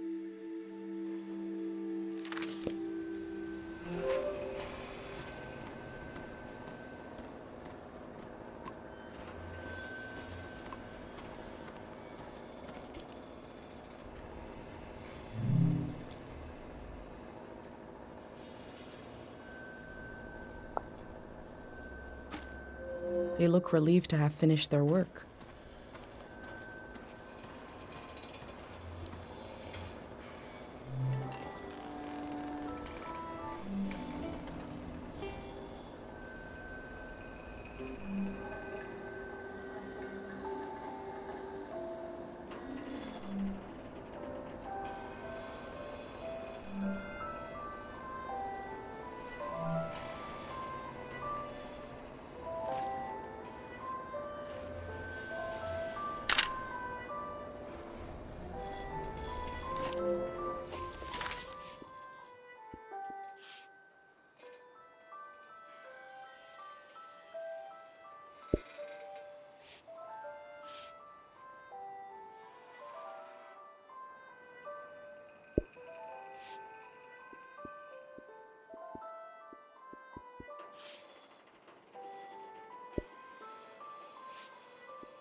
This is the kind of brain trouble my mom warned me about.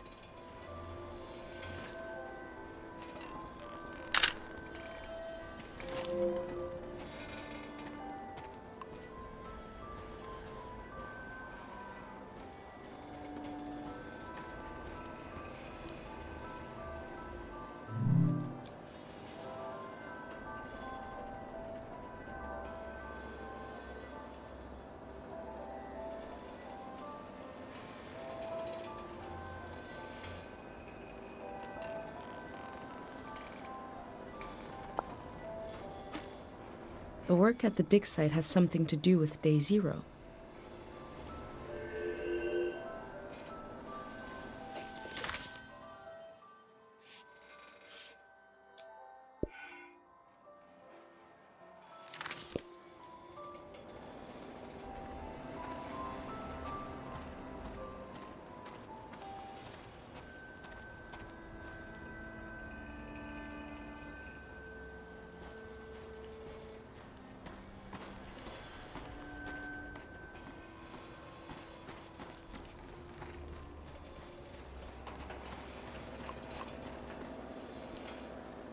I wonder what this channel is for.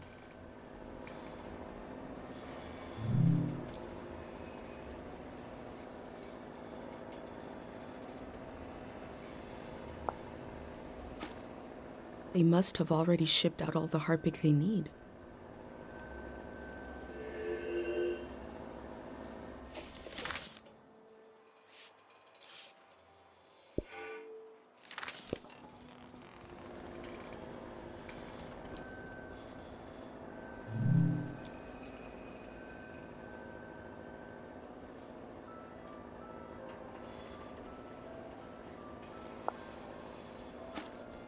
Memories and emotions condensed into a mineral.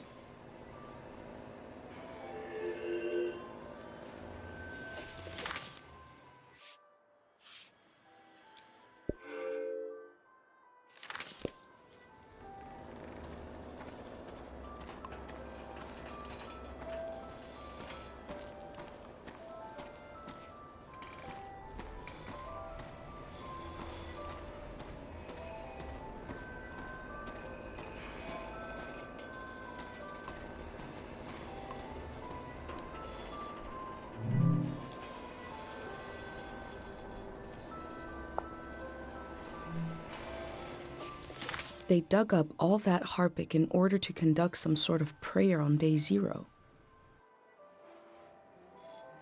What is day 0? Maybe I can find out more about it.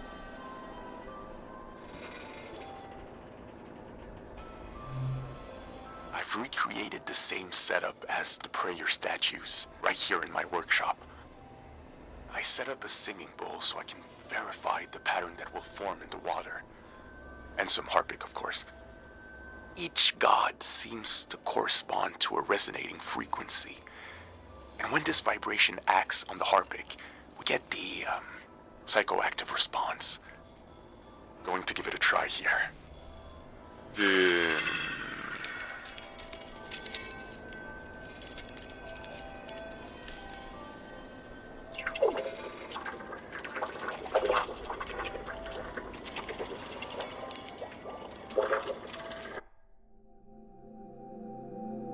I remember watching my dad make shadow puppets on the wall. Felt strange because I could see how it was done. I could see the trick of it, but it still felt kind of magical.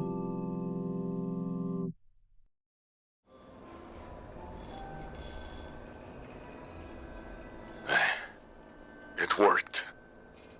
I do feel the more I do this, the more tired, and it feels like it takes me longer to return to the present. But now I have some control.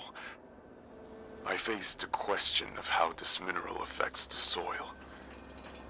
I still have a lot of work to do. That's all for today. A mineral that can affect the mind.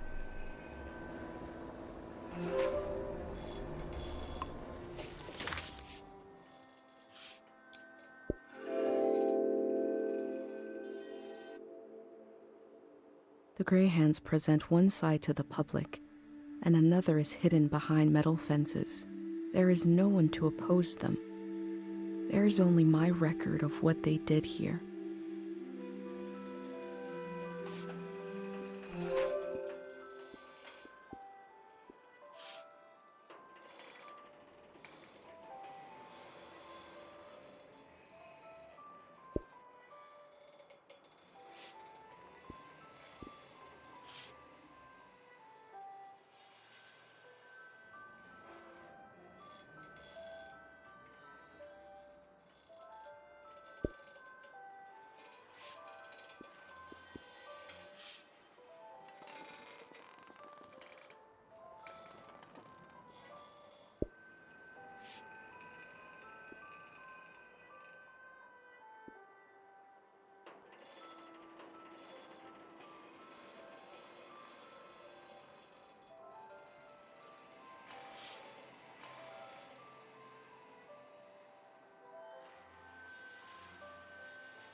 It's a bit upsetting to see graves treated like this.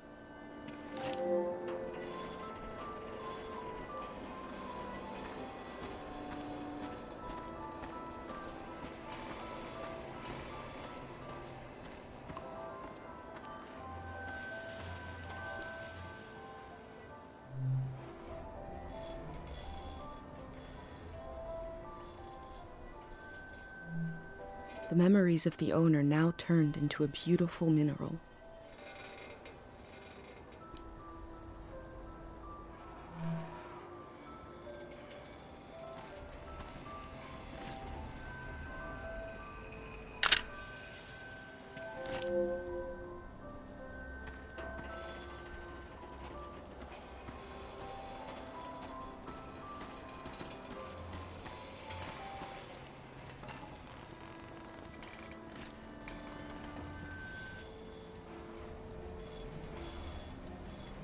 A pit this size must have taken a while to dig.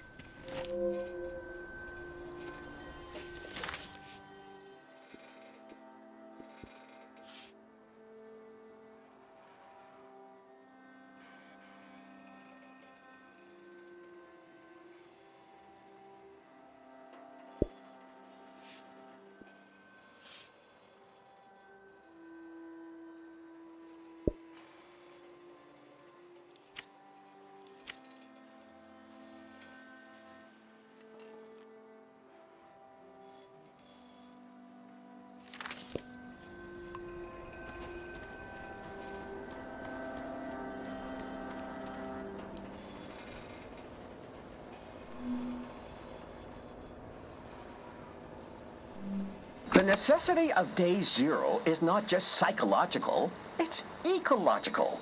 Because there is a compounding effect to these minerals and their psychological effect. And we see this in Tiang Valley. There is a memory and a memory of a memory and a memory of a memory of a memory. This echo effect, this recursive nature is the problem.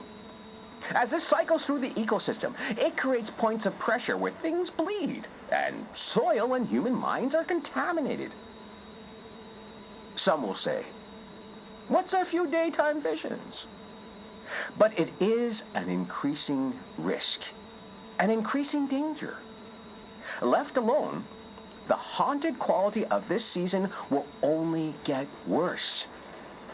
The necessity of day zero is also to... This particular action will neutralize this phenomenon at its source. This is not an endless cycle. We are putting an end to this psychoactive material, and we are opening up space for something new. How do they plan to remove the haunted quality of this season?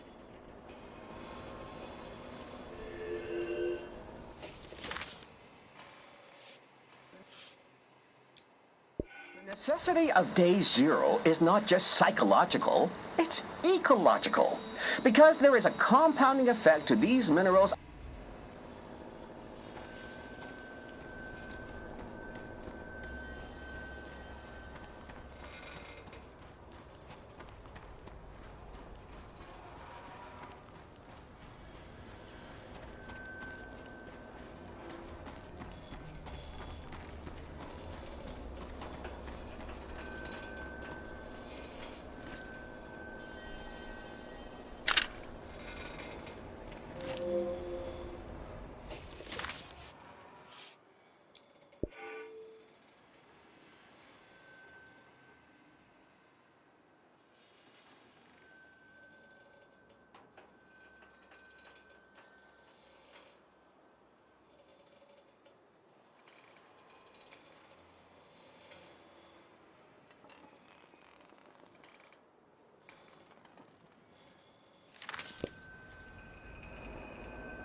I'm not sure I can go through that again.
I wonder what's on this reel.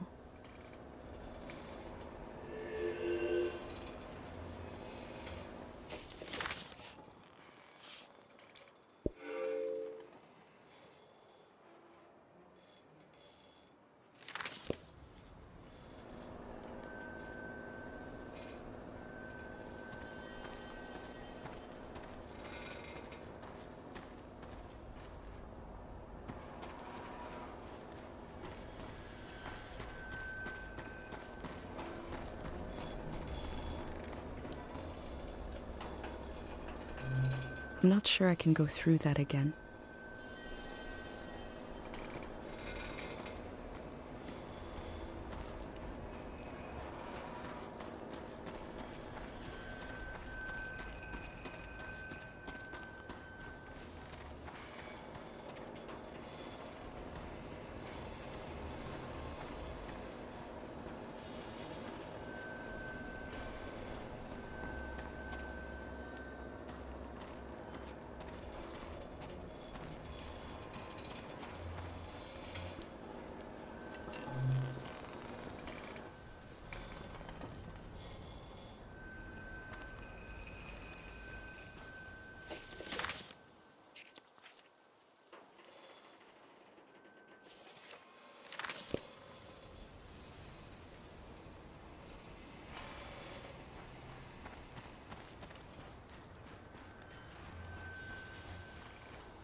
We begin in our mother's arms.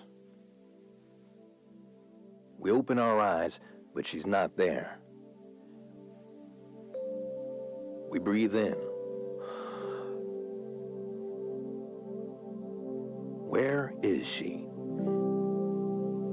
She is everywhere. And we breathe out. Good morning.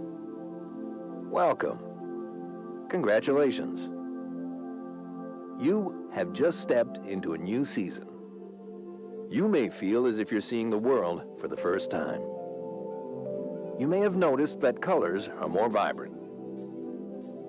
You may have noticed that food tastes better. What you are feeling right now is how it feels to be liberated from the past.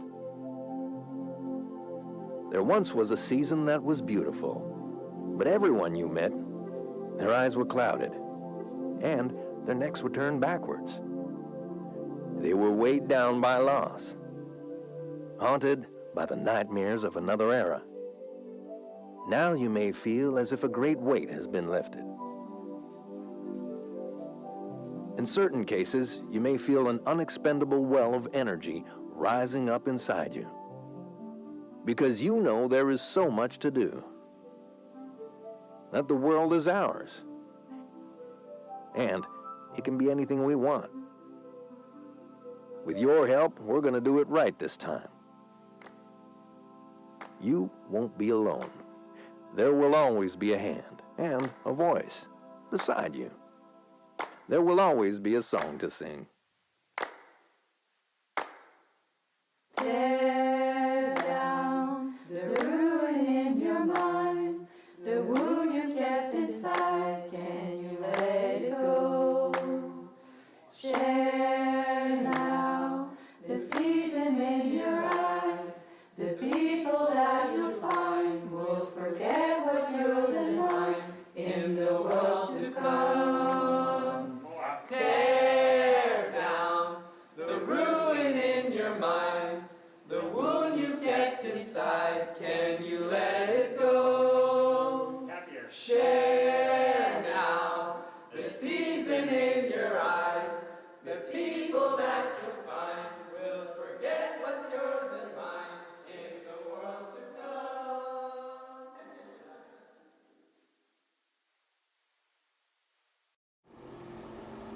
What if, on the other side of all our fears, is a better world? Or a worse one? What if it depends on what we do right now?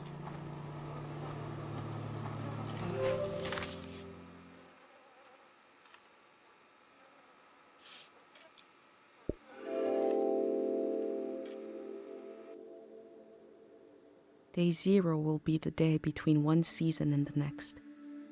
It will be the moment everything changes. They believe this will create a better season, that it will heal us.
fabric negotiates with wind and gravity, the end result is flight.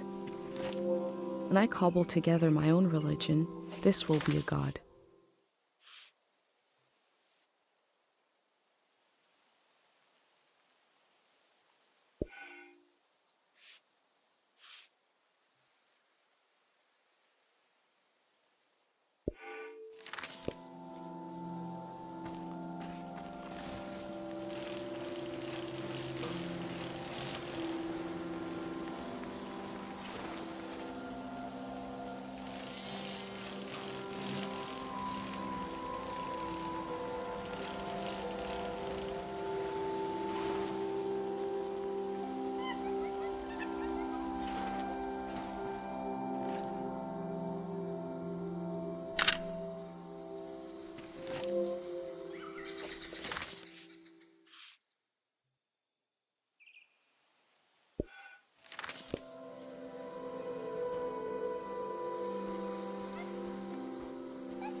I'm sure these critters will escape the valley before the flood.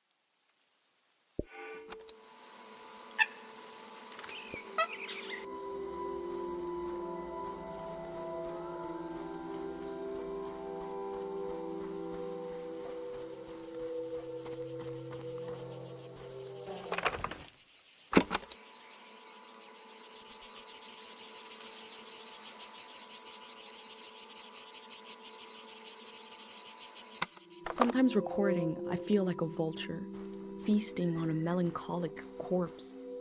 Never mind, forget this.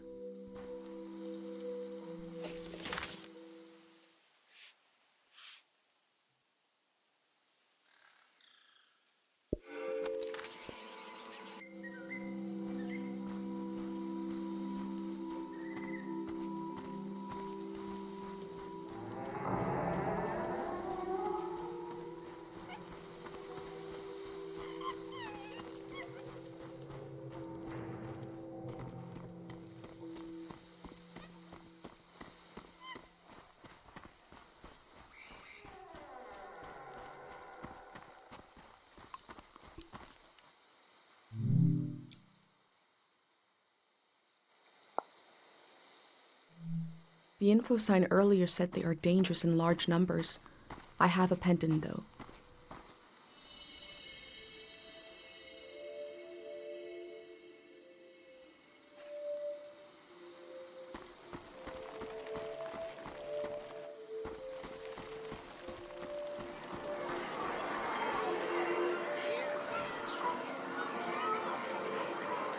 In Cairo, we have a statue to remember Dr. Fumio.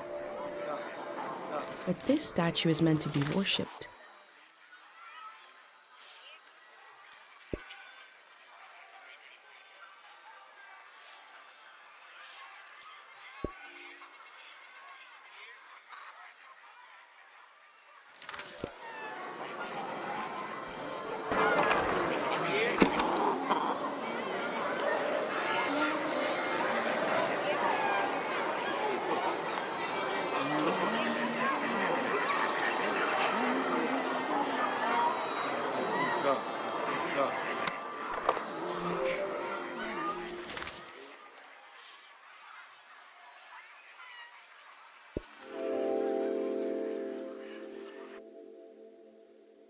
This is a season when memories echo on and on and on and on. Will the echoes fade away, or will they be cut off abruptly?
These slips are prayers to this god for forgetting things.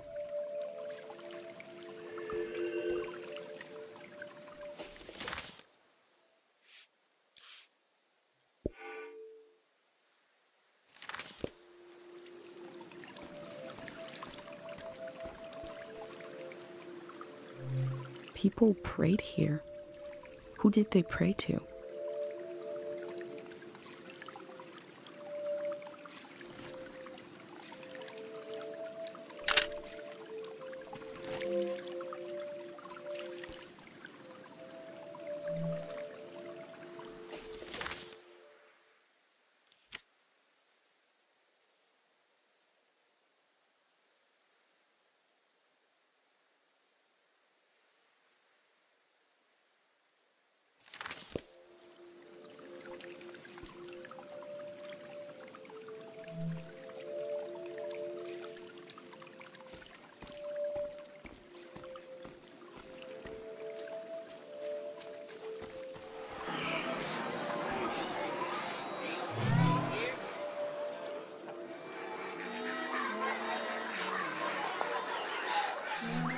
The year of the din?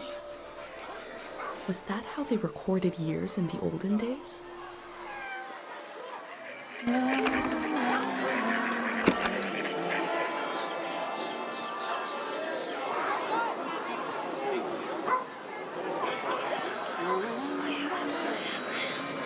This field was absolutely full of memories. I'm glad I had my pendant, otherwise it would have been overwhelming.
There's something beautiful about the way the minerals catch the light.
The Greyhands have a lot of this stuff now, for better or for worse.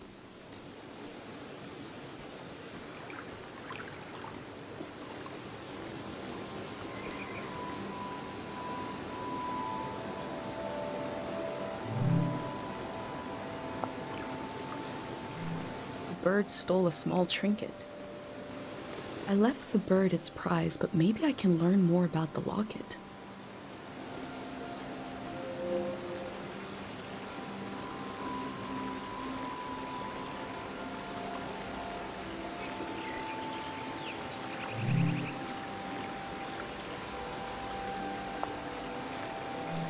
The tree looks healthy. The ritual must have worked.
I feel the slow chaos of life in its branches. A tree dies on the same spot it was born.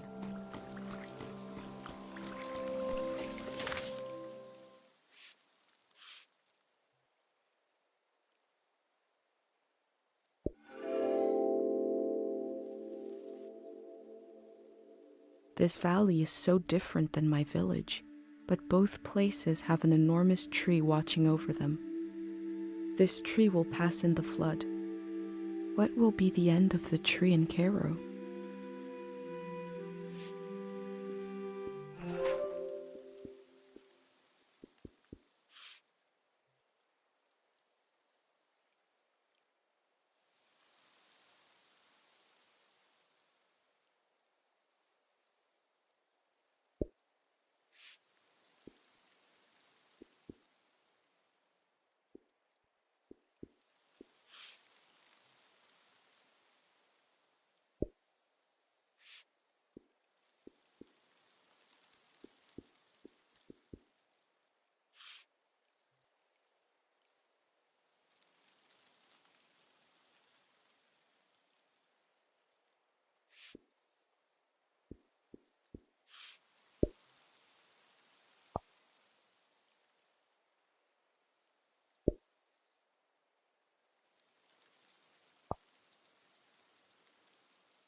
A piece of car, severed, dangling. As a warning to others?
No, no, no, no! You said we had until midnight. I'm not ready to leave. Look at all this. Wait a minute. A cute outfit, a bicycle. You're not a greyhound. What a relief. I'm sorry. I just assumed because who else would be... What are you doing here?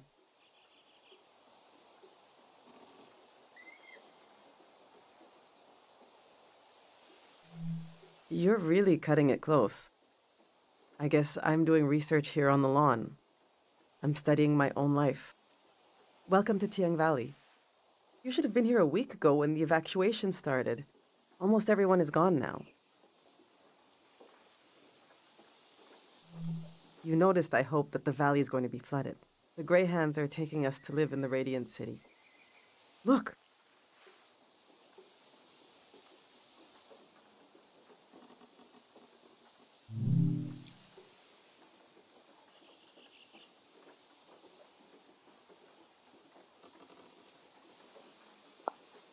See how they put the dimensions on the back? I recreated our future apartment here, on the lawn. This is the space we have to work with, to live in. I'm trying to really imagine what it'll be like. We're going from a big farm to one room, and we need to be packed by tonight. I already packed for myself and my son, but my husband Yuri is a little harder to pack for because he passed away recently, and I can't bring all his things. It's not realistic. His stuff is still... it's all here. It's okay. You said you're here to study the valley? My Yuri was doing the same thing. We can do this. Just need to decide.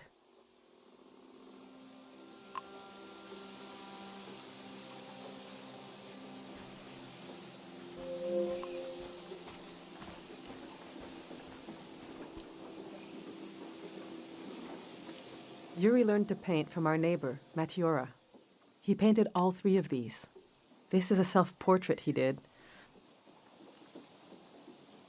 Kind of intense, right? He was more handsome than that. I wish he could have seen himself the way I saw him, you know? He was really lovely. Just occasional dark moods from his work. This is his portrait of me. We got into a fight over it. What's that supposed to mean? You just splatter some paint on the canvas and put my name on it? He said it was my essence. I don't know. Do you think it looks like me?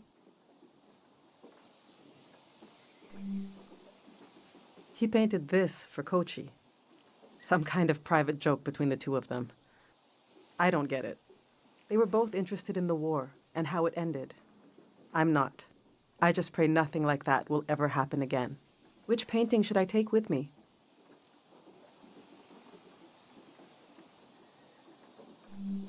Yes, you're right.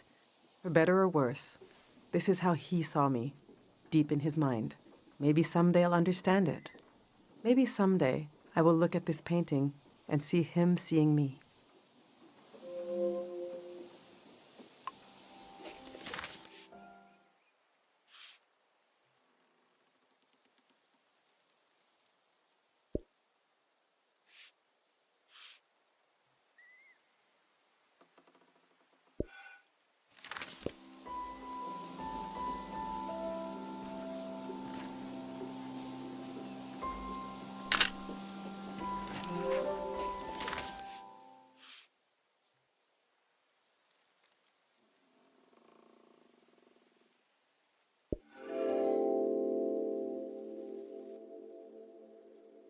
The earth gave and gave. It did not let up. Not even at the last minute. We collect the fruit of the land we know is dying. Who could forgive us?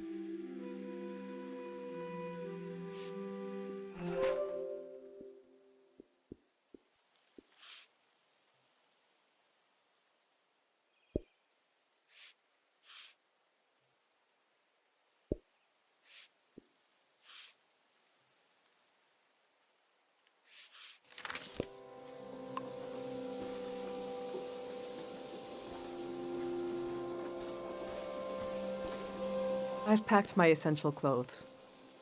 I don't know what to do with these. This was Yuri's best suit. Maybe when Kochi grows up, it'll fit him. That's a long time away, though. My island dress. I made this for our trip to the islands, the trip we never took.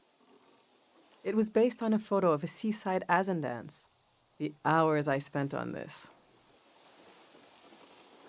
These are some of Yuri's clothes from when he was a kid.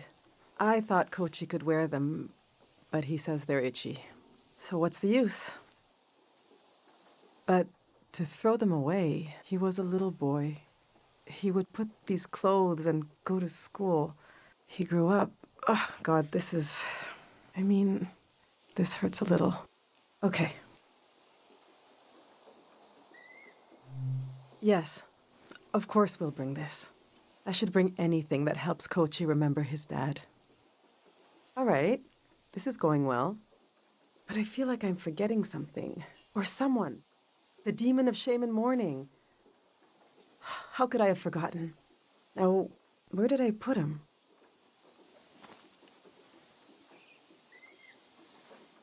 We need to bring the demon of shame and mourning.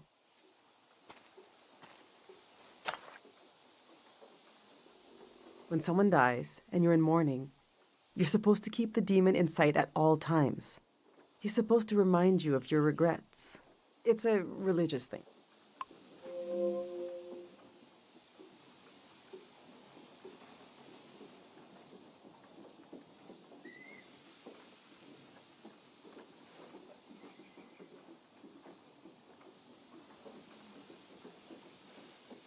Our old cart broke.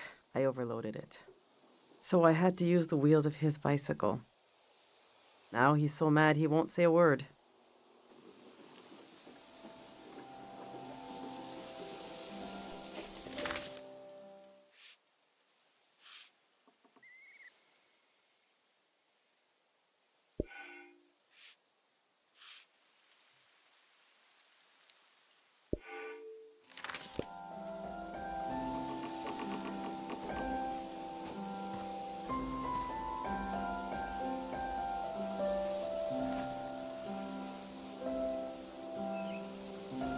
This house stands alone. It has its own land.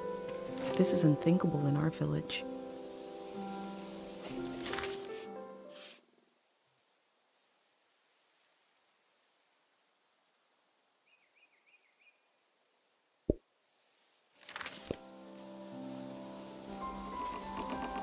These are Yuri's books. They're pretty heavy.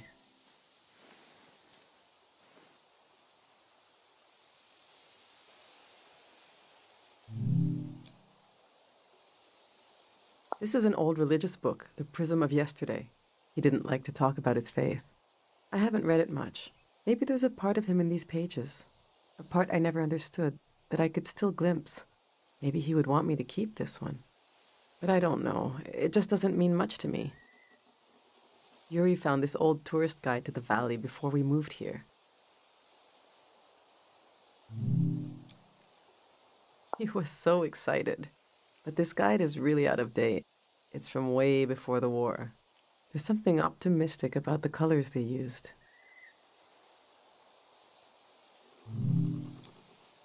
Yuri really wanted to take a trip to the archipelago together. We prepared for it a lot. Even taught ourselves a bit of the language from this book, but we never made the trip. It was always going to be soon, but it seems like the kind of thing no one does anymore. Which should I take with me?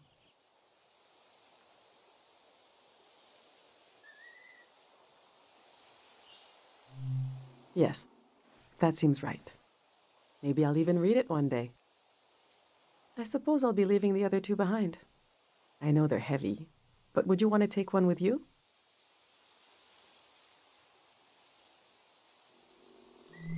Yeah, maybe you'll make it to the Azan Islands someday.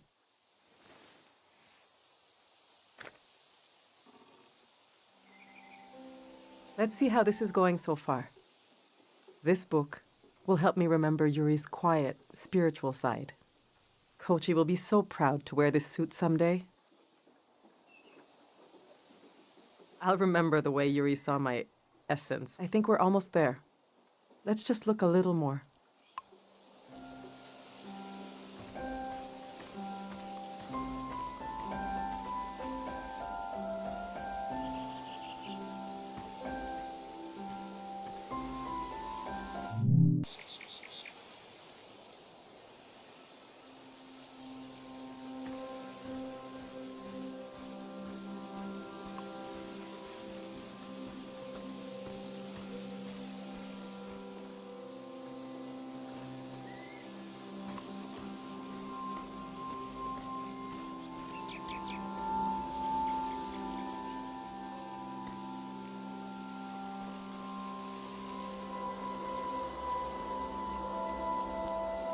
I went through all our old photos,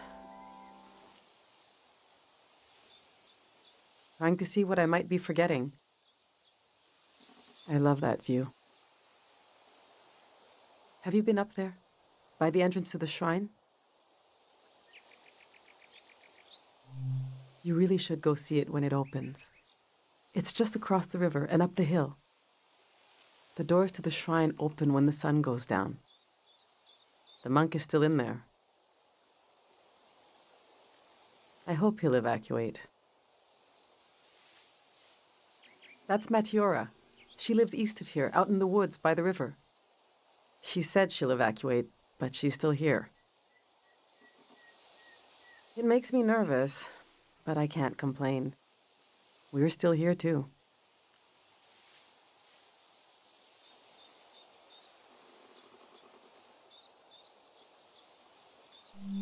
I wasn't interested in having a child at first.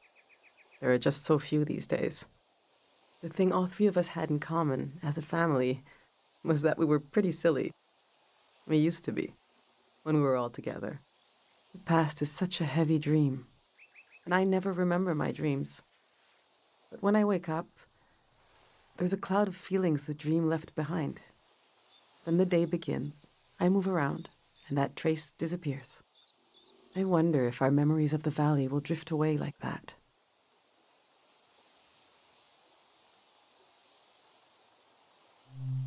Enough of these old photos.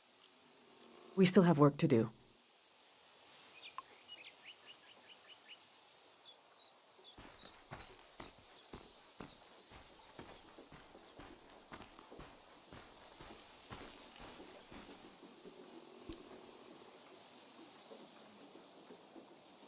My husband built these tools to study the valley.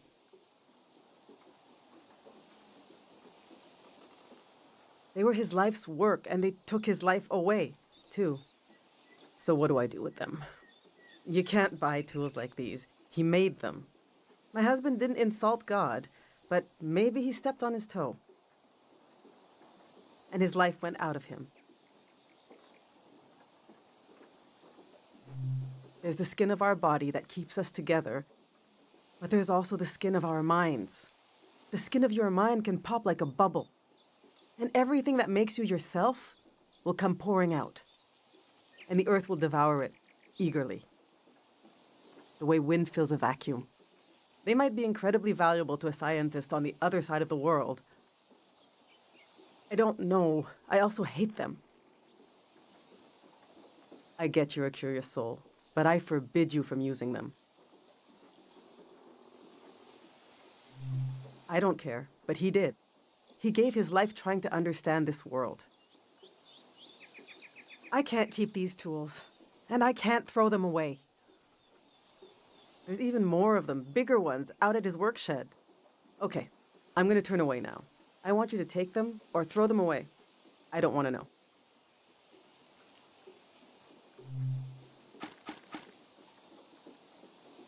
All right, this is it.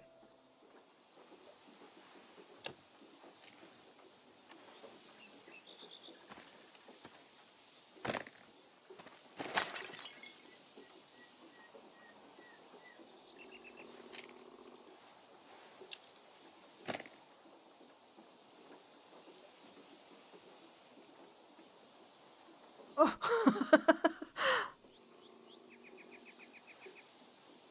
I killed him. The demon of shame and mourning. What was I thinking bringing it along? What an awful tradition. Kochi, you still want to take a final tour of the valley?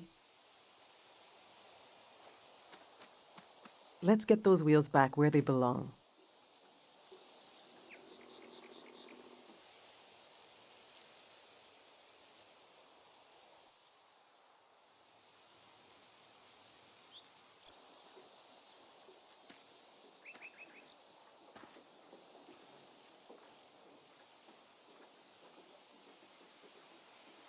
I know what I'll carry with me. It's something I couldn't leave behind if I tried. It couldn't be crushed, like the demon. It's too many layers deep. I'll carry the part of me that's gone, that's missing. But there's so much life left that flowers grow along its edges. Something like that.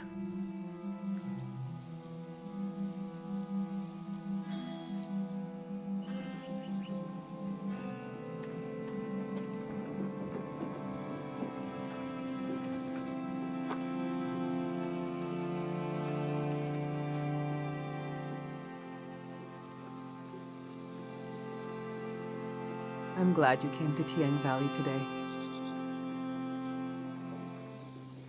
Thank you for being there for me. I didn't realize how much I needed a stranger's ear. Now, there's no rush, but as you try to wrap your mind around this place, feel free to come ask me questions. I'll be right here until night comes.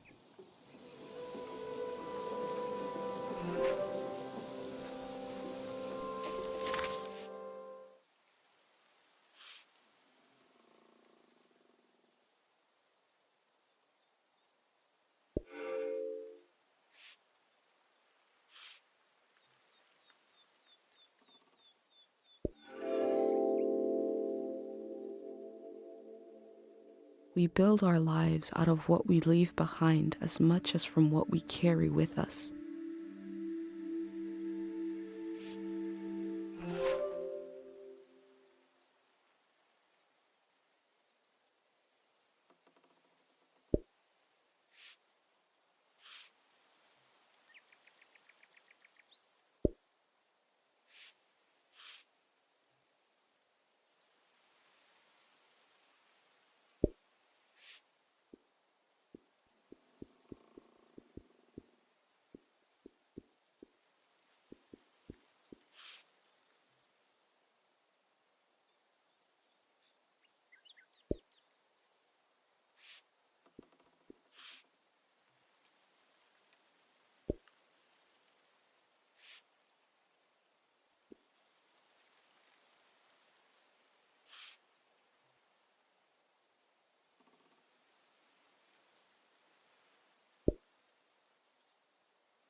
I love sounds and music. If you have anything you recorded to play me,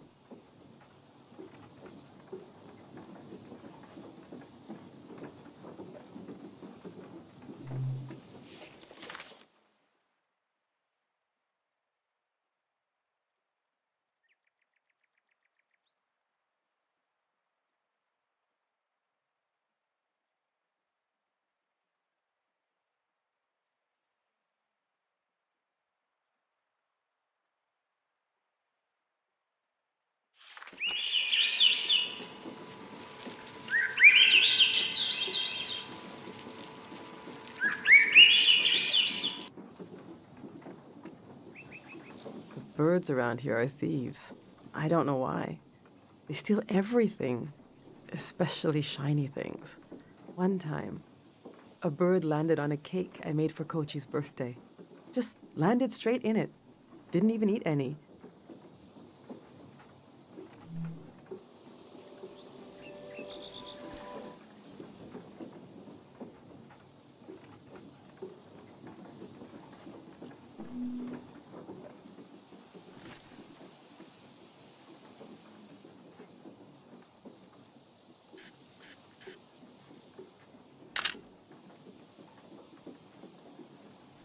He has been through a lot, and now we'll have to start all over again.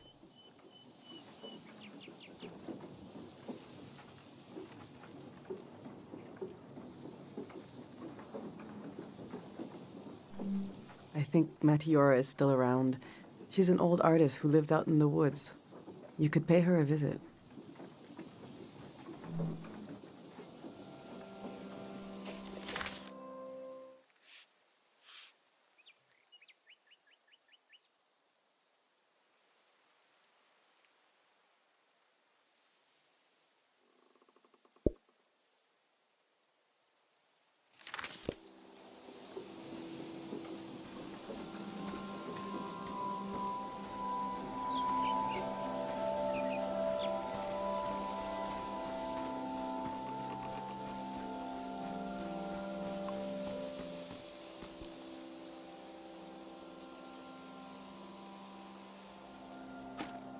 I hope I get to taste some Saba fruit.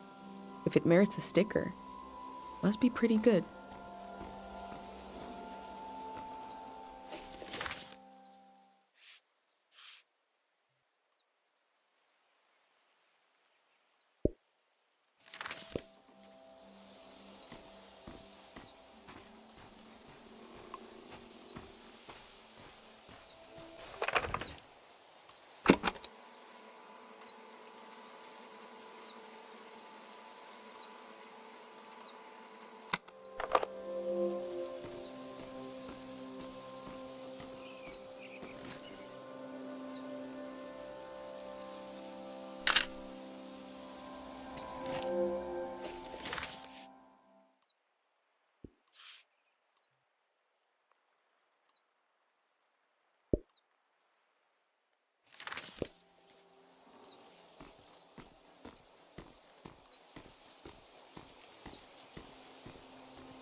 I had an uncle who collected tools that were so old nobody knows what they were used for.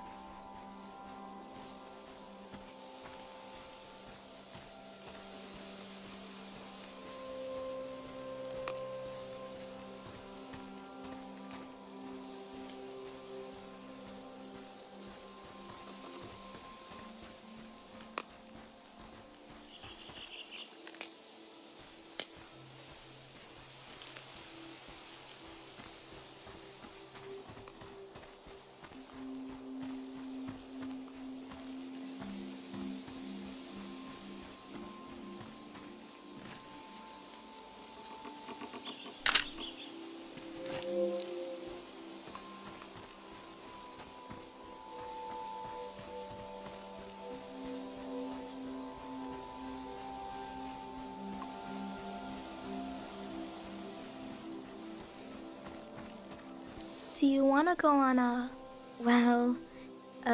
sightseeing tour?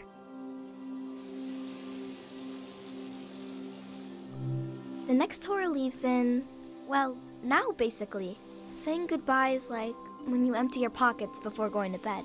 You get to see what you picked up. The things I picked up need somewhere to sleep. Follow me.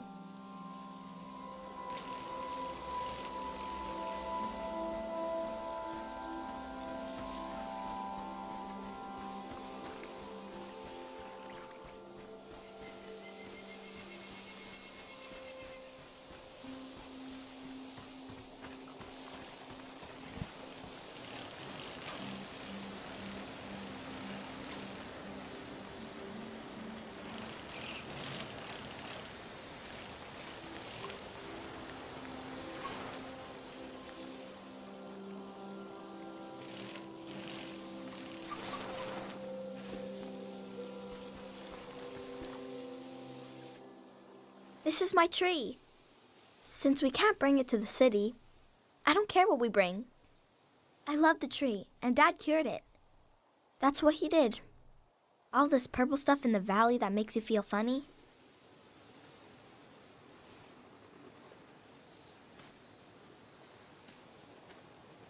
See? This used to be purple. And dangerous. Dad made the dangerous part go away. He wanted to make it so all the purple rocks were safe and green. I know there are plants underwater. Can a tree become an underwater tree? This one can't die. It's been through too much. Let's go.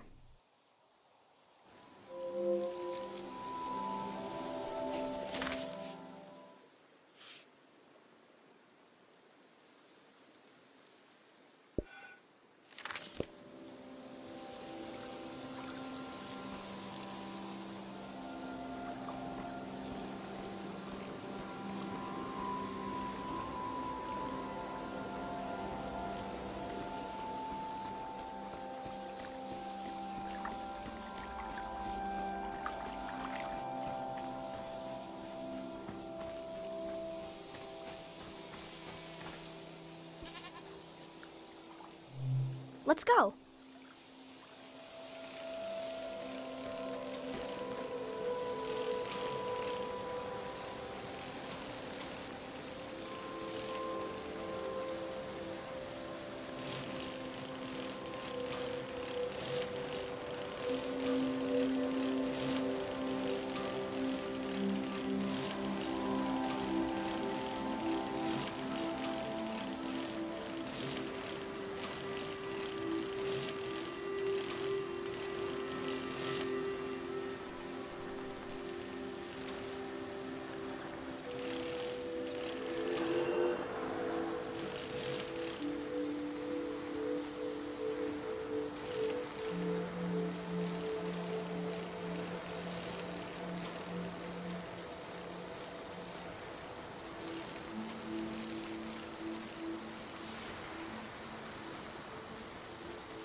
We had a picnic here a long time ago. I can't remember it, but I've seen an old picture. Can you take a new picture? And I'll sit like Dad does in the old one I saw.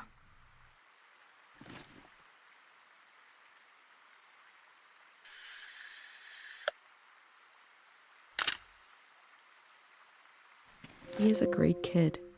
Mom disappeared one time. Took me a while to find her. She was sitting right here, and she was sad. I got one of her tears on my finger, like a little bug, and I flicked it into the water. And I said, flow, flow, flow, flow, until it didn't sound like a word anymore. It made her feel better. Now I say it. I say it when everything is moving, but we don't want to move.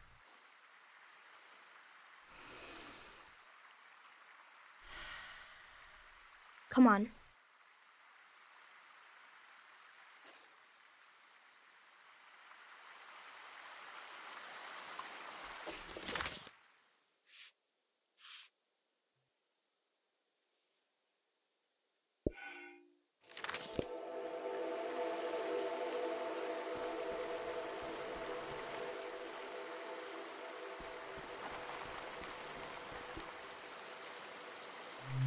Let's go.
His name is Frenay. I asked him how he ended up sleeping here.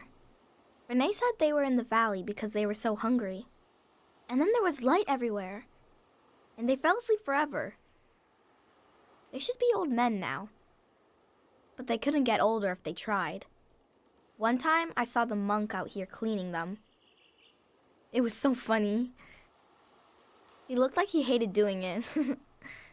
I'm not supposed to touch the soldiers, but I let Frenay borrow my pig. I need it back now. Let's go.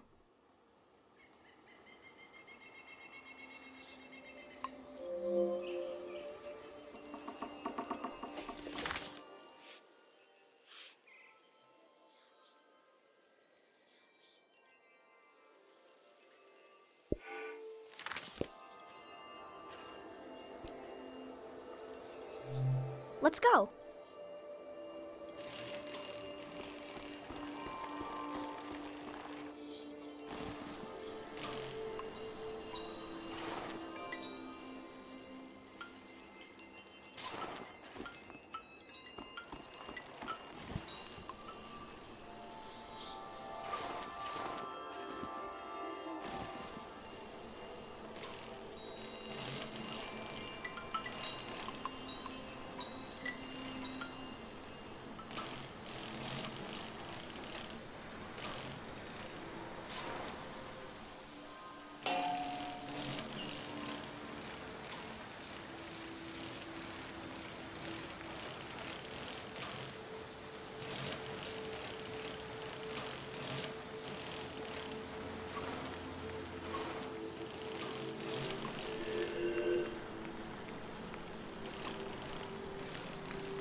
I wanted to see the water come up from here.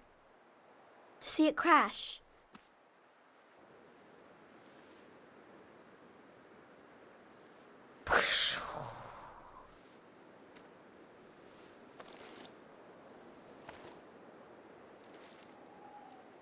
I thought the flood would clean everything. But Mom said a flood is dirty. That makes no sense. I asked if we could stay and watch, but Mom said we need to get a ride to the city.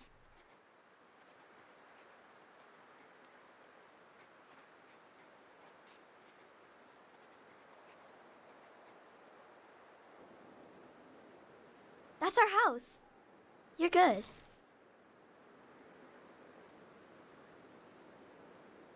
Come on.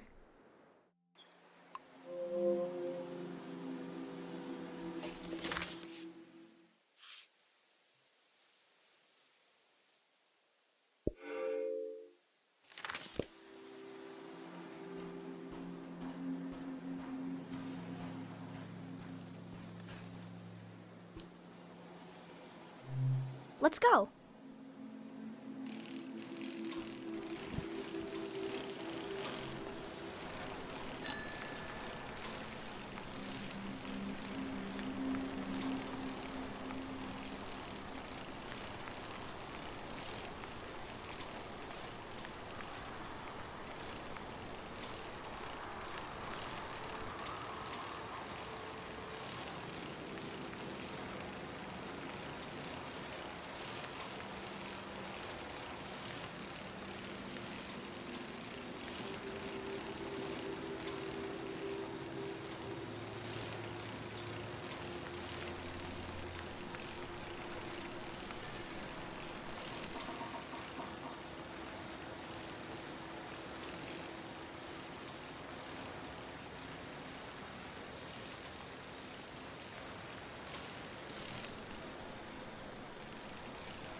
Mom wasn't there when he passed away.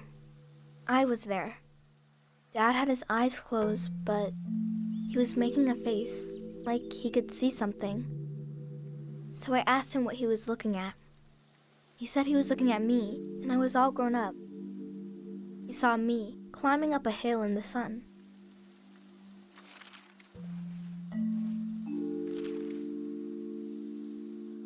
Then he said his memories were falling to the soil and he had to go with them. He didn't want to go, but he had to. He squeezed my hand and it hurt, but I didn't mind.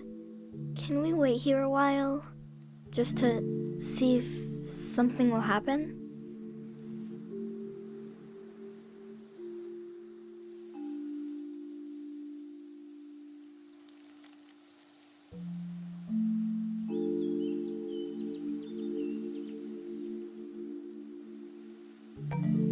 I met a boy who lost his father just like I did. It's something I don't talk about much, but I did to him. I've been recording everything for you, but this feels private. I'm not sure if I want to share this with the future. I was about your age when I lost my dad. Growing up, everyone said I took after him. I didn't know what it meant exactly, but I felt proud. He fell while climbing a mountain. The other climbers looked for him. He really tried. A friend of his almost fell, maybe in the same spot. The search was called off, but my search kept going. I couldn't understand where he went. Every morning when I woke up, I thought he'd be back. Couldn't he come back just as easily as he disappeared? I was embarrassed to look for him, but I did, secretly. I thought about impossibly small places, like in the air of my breath or in the silence between heartbeats. It was silly. I felt silly. At the same time, I was growing up. I was changing all the time. Every night I would go to sleep and wake up a little different than the day before. And I realized my dad had gone to a place where you don't sleep and don't wake up, where you never change. They must be waiting for us there, in the place we all were before our memories began.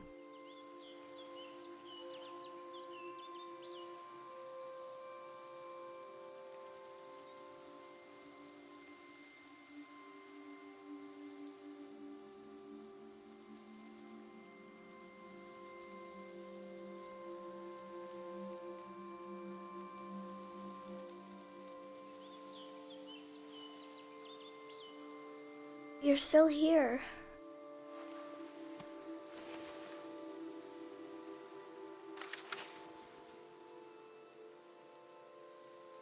The tour's over.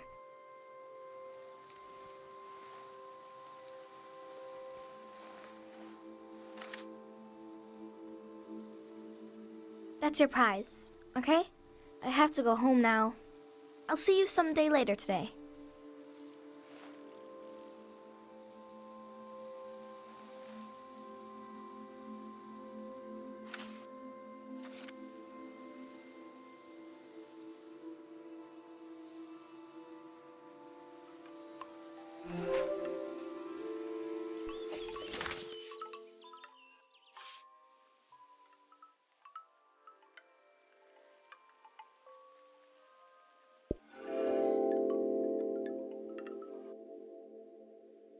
Kochi collected objects around the valley and laid them to rest at his father's grave.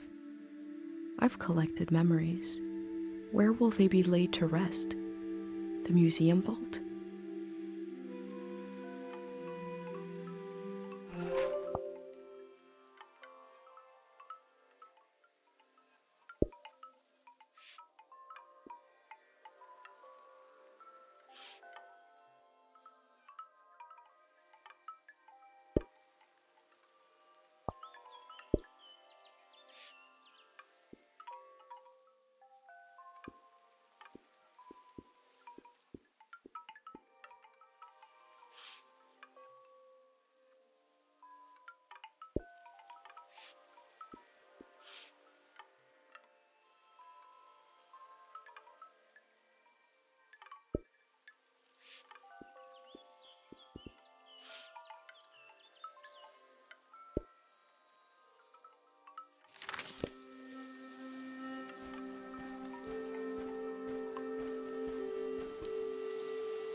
Harry's tombstone.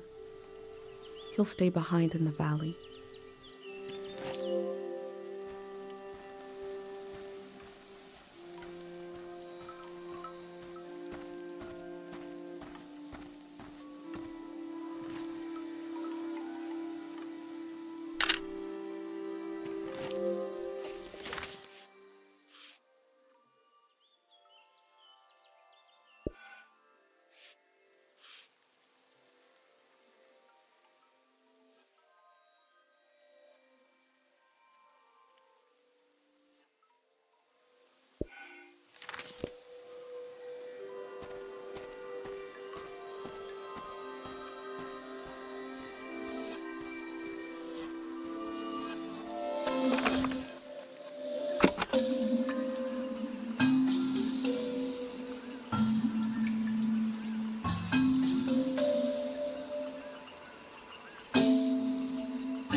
This flower was broadcasting music.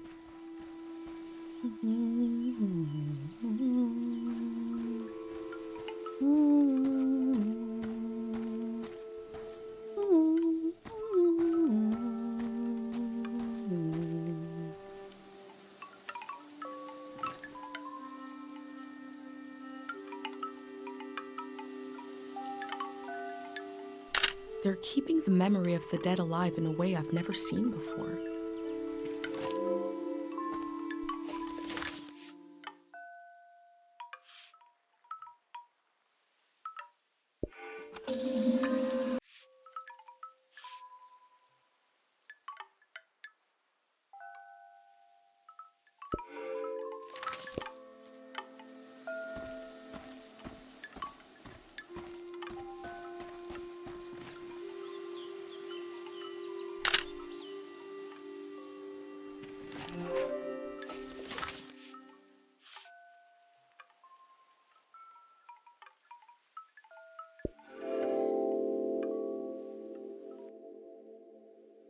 There isn't enough room for a cemetery in my village. Here, memory is granted space. Land is used to let the living meet the dead. Or maybe it's the other way around.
Music from a trio of performers. The metal, the breeze, and my mind.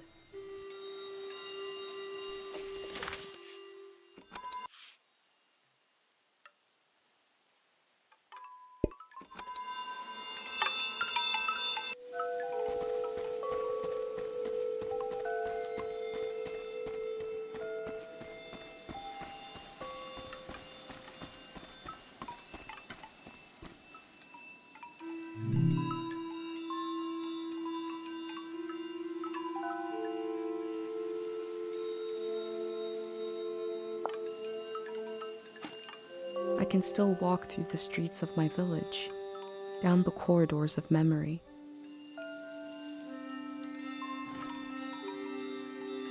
The elder said that people were exhausted by symbols after the war. Is that true here in the valley?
I knew my brain was doing something special.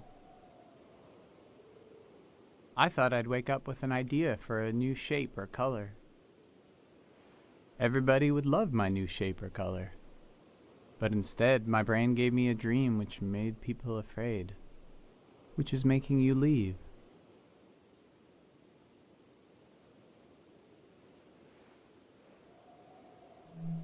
We don't think we have power, so we don't do anything. But you found something to do. I think that's nice. The elder said it means this season is ending soon. I want to tell you the dream now. Let's shut our eyes and lay on the roof. We are already on the roof. That's good. I'll speak the dream out loud and you imagine it. You can close your eyes now. I'll tell you when to open them.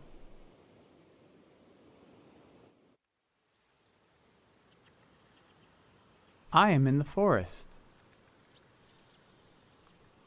The sun is bright.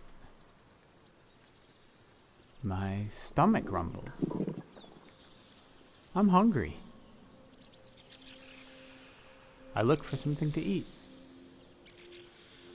There are fruit trees lining the path. I look for one to pick, to eat. I climb up one of the trees and reach out to grab a shining red apple. I blink, and suddenly the apple is rotten. It looks like it's full of spiders. I blink again, and now the apple is just a baby apple. Not ripe or rotten. I lose my balance and fall onto the ground. The apple changes colors. Some are eaten, some disappear. I hear a voice. Someone is there with me.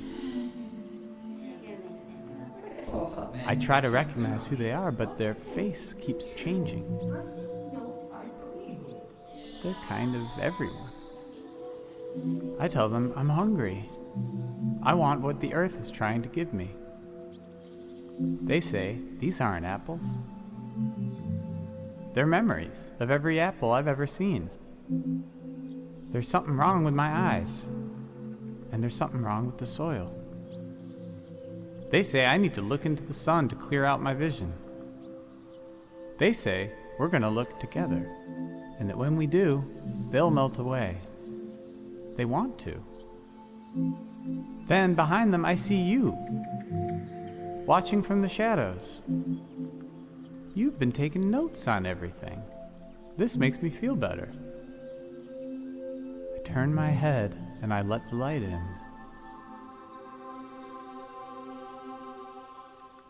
I lose track of everything. When I get my senses back, I find myself holding a round, red fruit in my hand. I don't know what it is, but I take a bite, and it's the most delicious thing I've ever tasted. Then I woke up. You can open your eyes now. You probably have questions.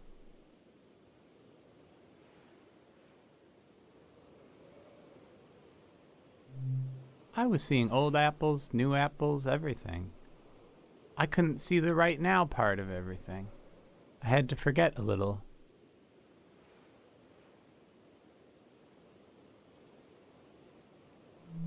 The face of the ghost person in the dream? They were everyone and no one. It reminded me of someone I used to look for. My birth was not easy. I was bigger than most babies. After I was born, the elder advised them not to have any more children. But years later, my parents tried. They told me I'd have a sibling. But we lost them a few weeks later. I felt like it was my fault. I should have been born last, if ever. I needed to see this missing person somewhere. So I searched faces for a face I'd never seen. I thought I had to carry them forever. But in the dream, they wanted to become part of everything.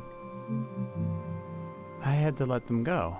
which felt like a piece of me was dying. It hurts a lot, but it's a nice thing to do if you can, to let part of you become part of everything. Oh, I feel a bit winded now. I feel like everything is happening the way it should, but I still wish none of it would happen at all. I wish my dream didn't mean anything. I wish we had wasted more time together.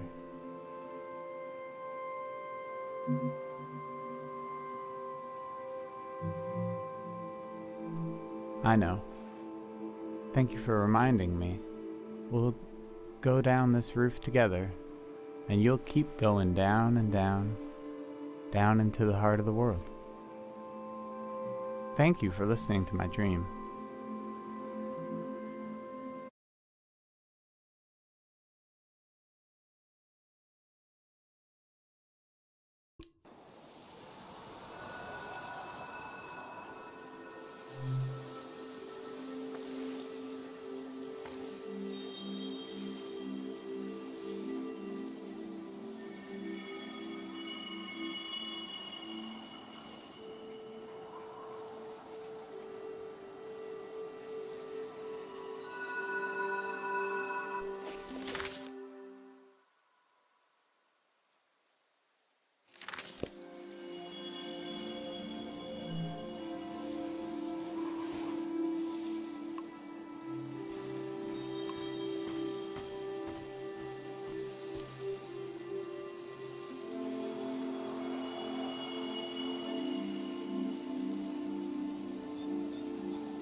I remember seeing the ocean for the first time, and something about the light, the water, the voices of other people, the boundary between myself and the rest of the world felt very thin. It was beautiful. A way to remember your loved ones?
He seems to have been obsessed with figuring this out.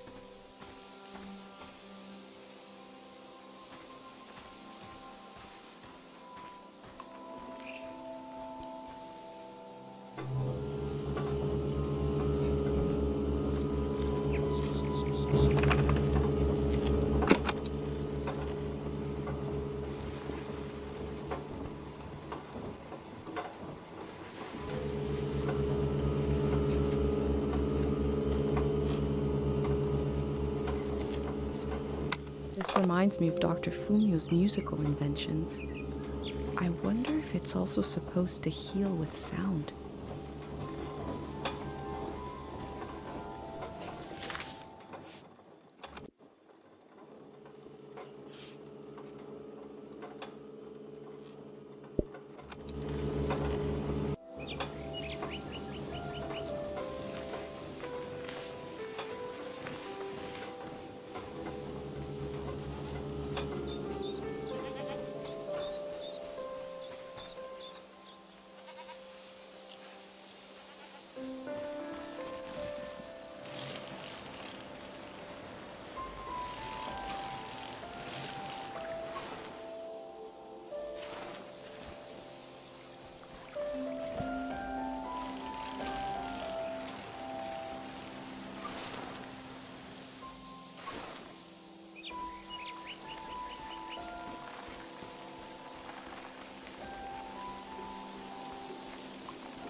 This must be Kochi's drawing.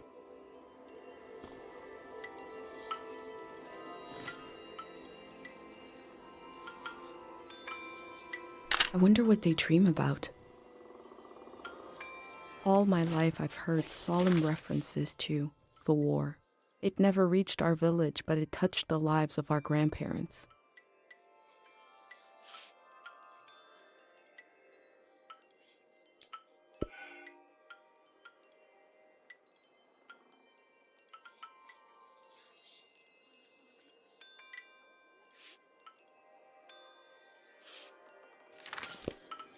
What happened here in the valley, and how did it end?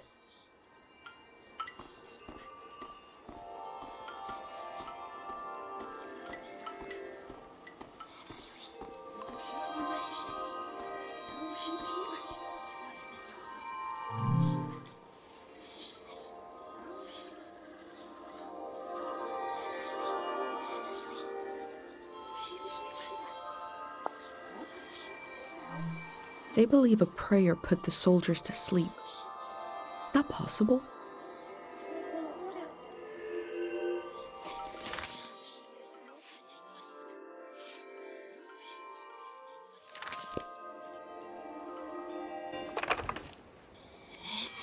Everyone's here. She's really going to do it. How can she be sure? The shrine is protected. How does she know? Sonia knows. How can she be sure? She can't know for sure. This has never happened before, has it?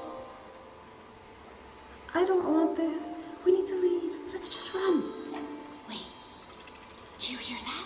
Oh, God. We're going to be okay. It won't be over soon.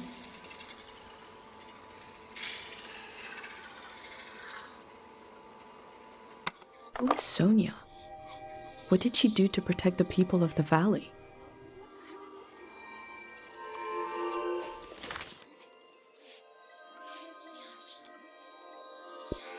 Everyone's here. She's really going to do it. How can she be sure? The shrine is protected.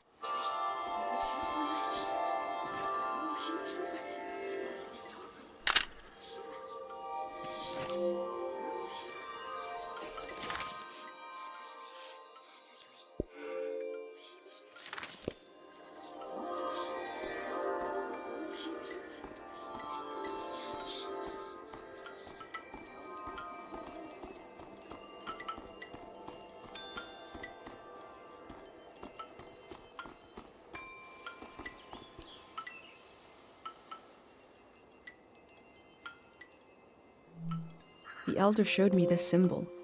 The soldiers are from the prismatic grounds.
The scale of the old world grew beyond human proportion, maybe beyond human feeling.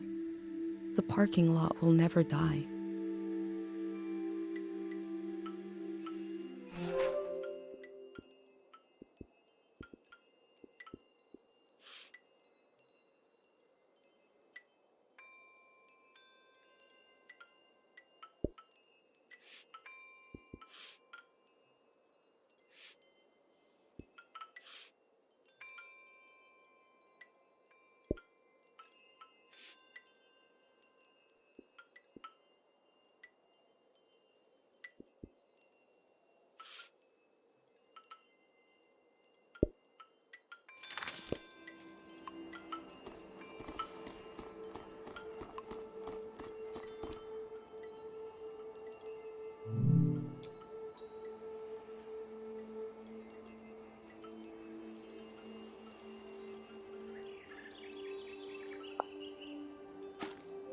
I don't know what it's like to be that hungry.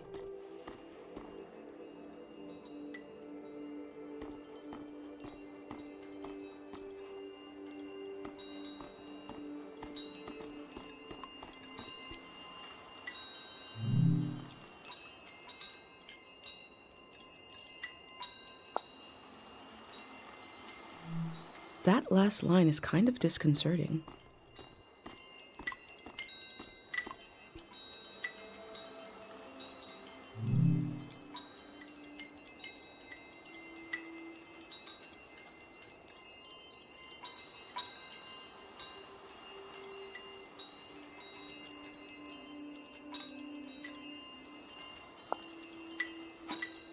The people here weren't ready for a war.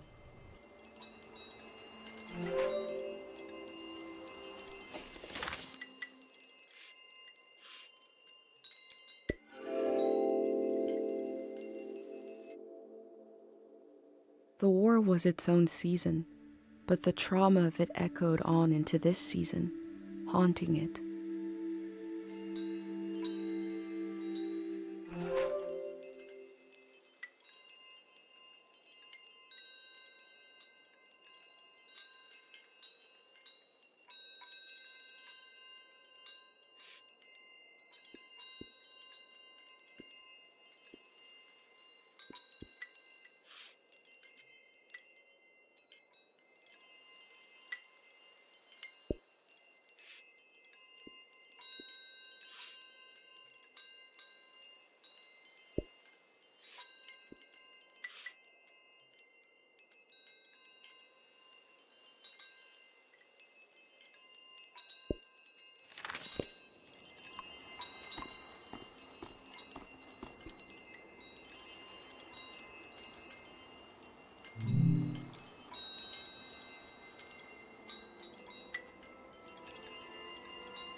I'm looking at a memorial to the lost, the killed, and the maimed. We are so lucky the war never came to Cairo village.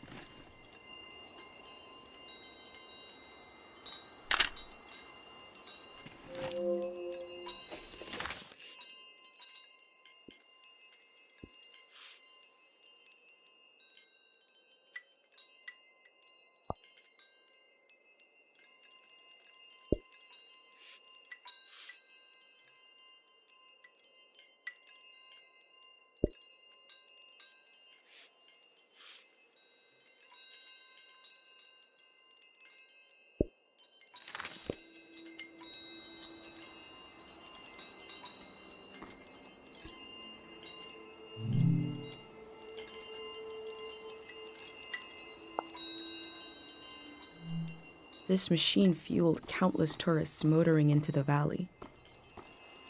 Supply lines must have been cut off when the war started.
I'd like to live in a house that looks like this, forever on fire.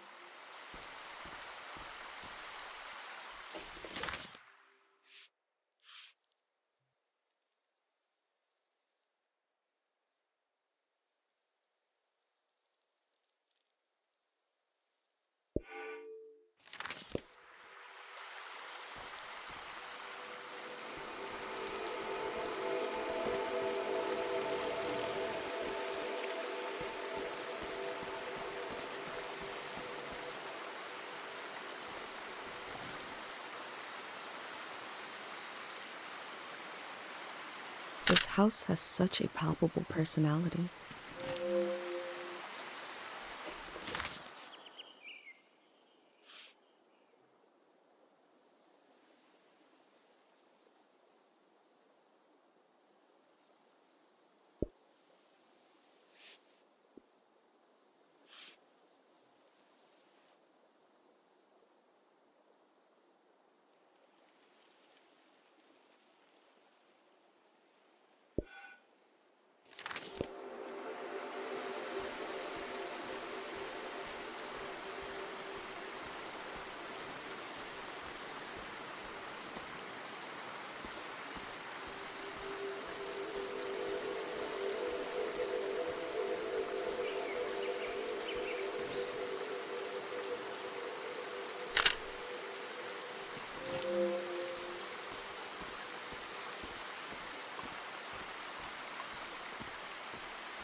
I'm not sure what to think about this.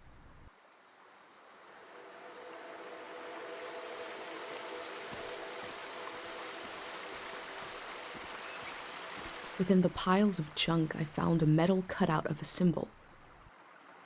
These patterns, what powers have they had and lost?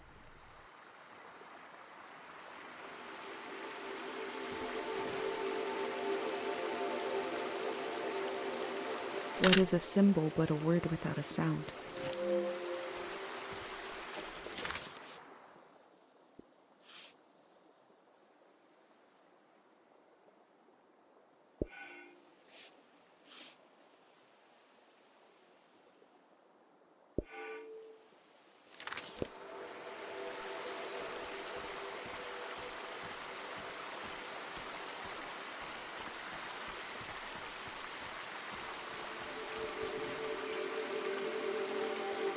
I hope this isn't the face of a god. He looks like he'd steal your lunch.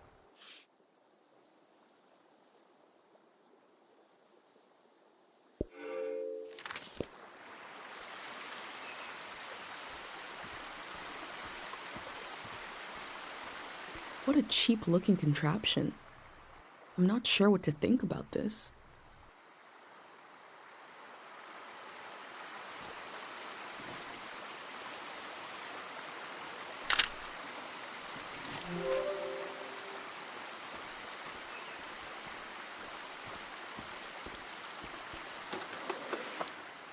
This instrument is so beat up, but lovingly preserved. It must have played some important tunes. This instrument is so beat up, but lovingly preserved. It must have played some important tunes.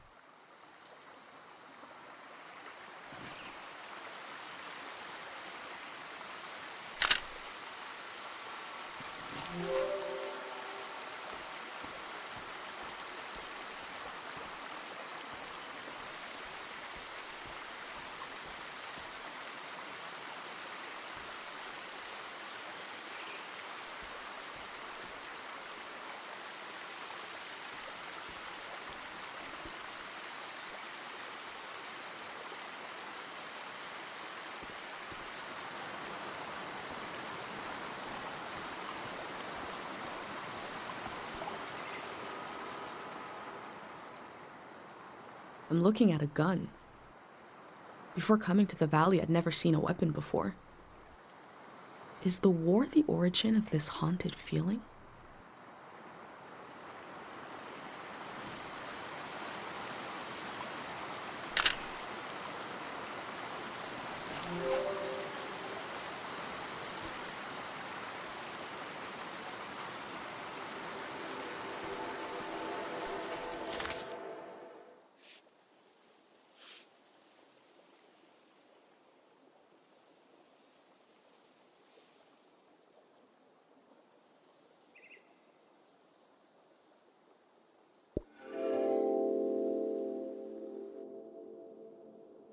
A home isolated from the rest of the valley.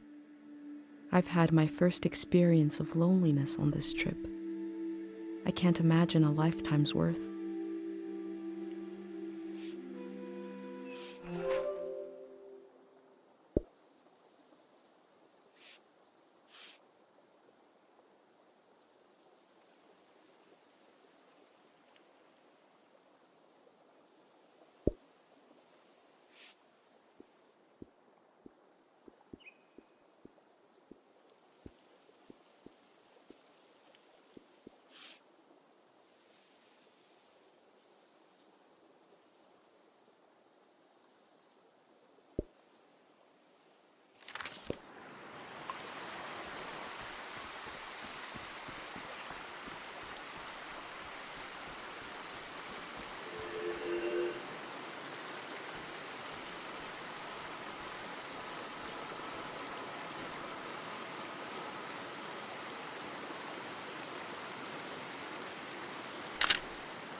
Oh, that sound. The camera click. The valley used to be so full of the sounds you couldn't hear yourself think. Now to hear it again. That sweet, awful click. You came to see the work of the reclusive artist. Come here. Let me see. Bring it close.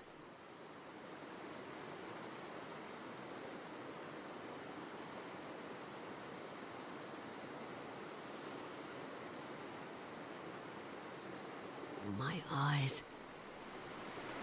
I can only see here.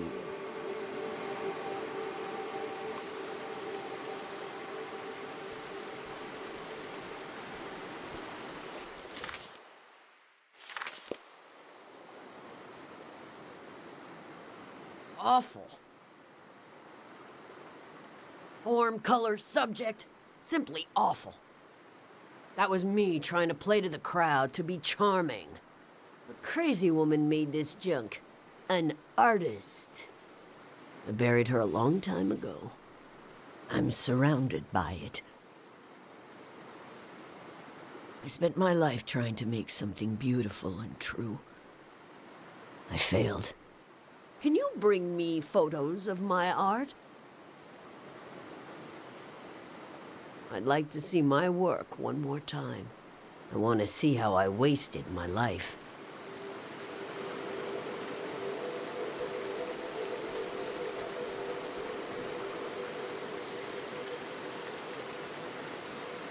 I think that is Matura. Come, show me.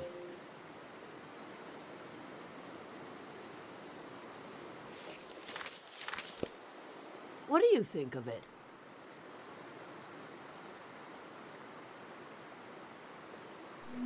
Wrong. What a soulless object. Look at that face. Broken eyes.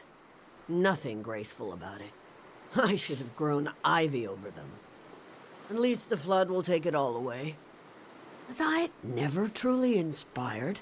Did I really fail so completely? Let's see another.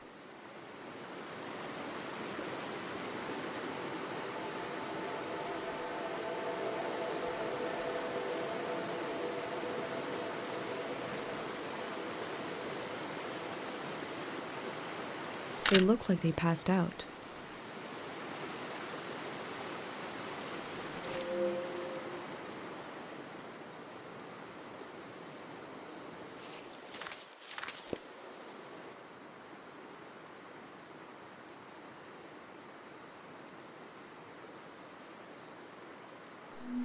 The figure is without grace or true emotion. I thought if I stood outside his door long enough in the rain, that God would let me inside. All I did was toil my fingers to pieces. I wanted to capture this valley in a piece of art. That's all.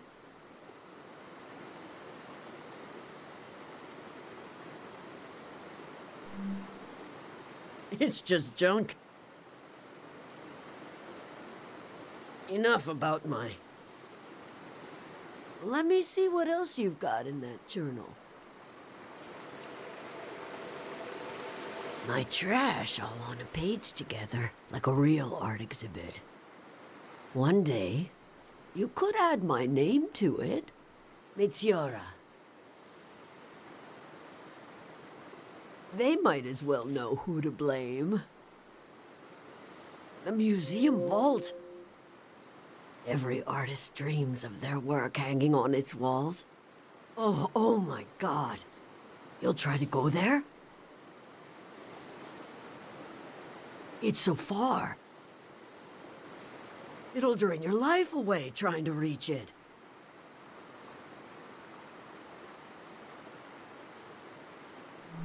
It might be a longer term than you. You may be as old as I am by the time you get there.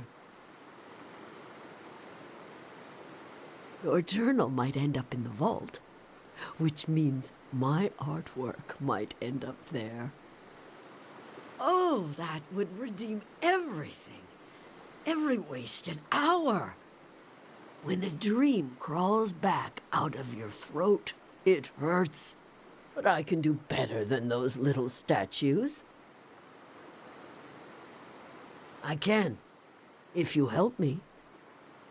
This art will memorialize Cheng Valley, and we'll finish it together. Cheng Valley has many faces, many themes, characters, eras, stages of its existence. Take a look through this junk, and we'll pick one of those faces. A face to show Cheng Valley to the unborn children of the next sea. You do that while I make some tea.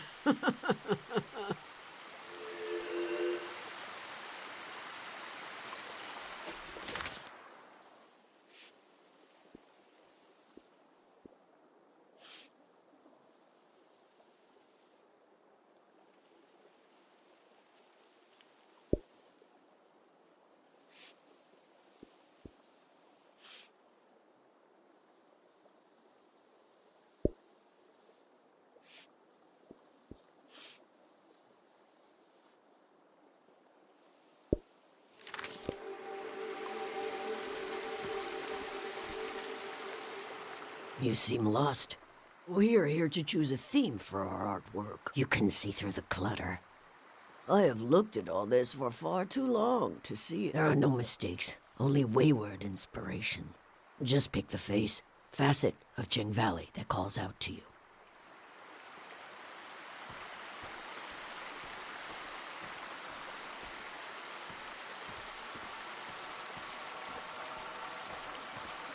Within the piles of junk, I found a metal cutout of a symbol.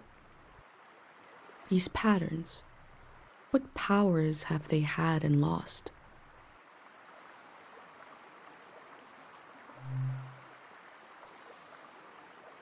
The sleep symbol. This is the pattern, the vibration the prayer makes. When the prayer is said, you can feel it in the air.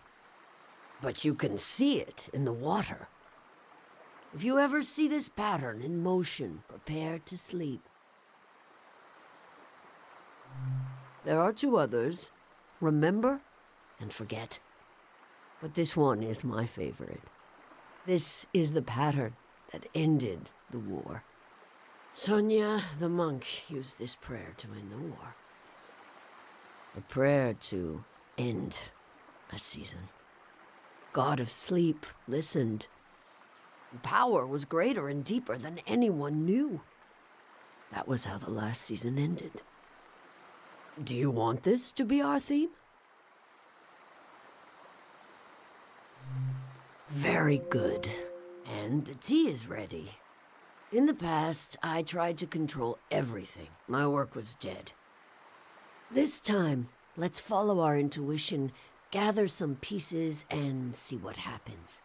What magic might be hiding in this day, which will pass and never return?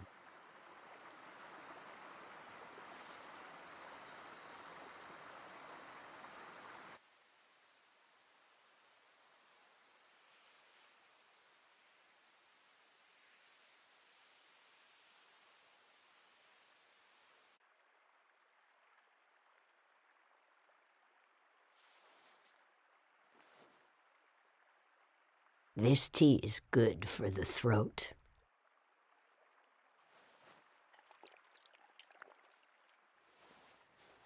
It makes me want to sing.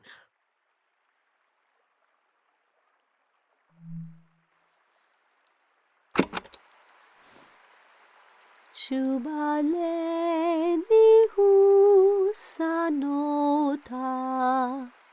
Chubaleni husabe,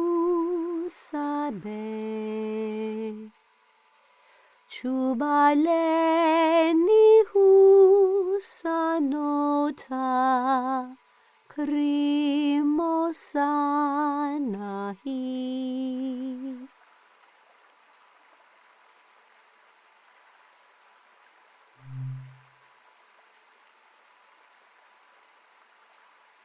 Pleminutu sakanora,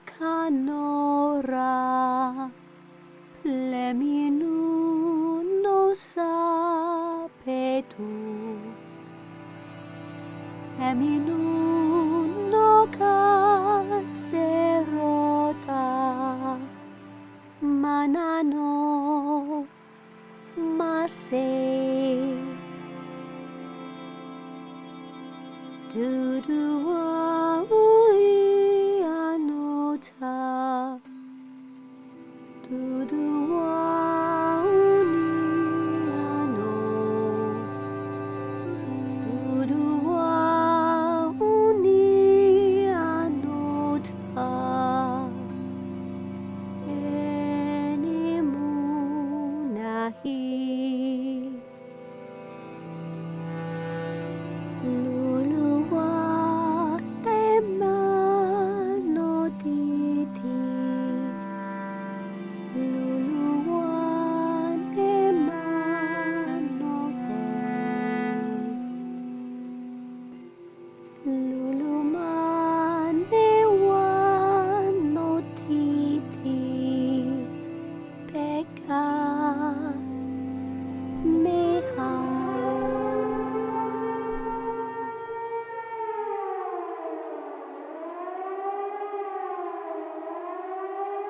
That was it.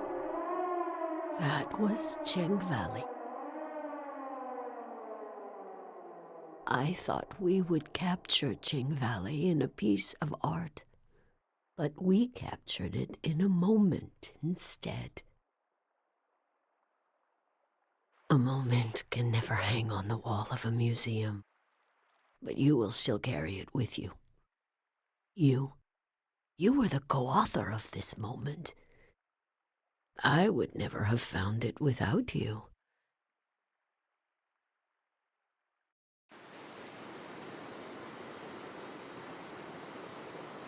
I'll rest these weary knees, these old eyes.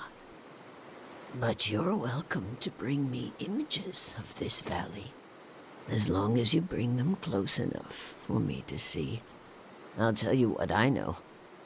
There's only a little bit of today left. And then the city, the flood, the lights, the next season.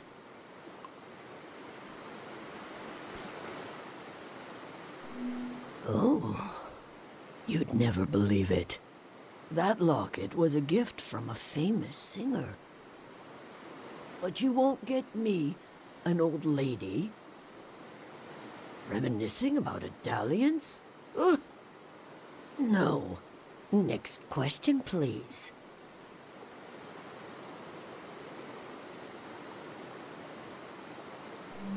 I wish I could show you around.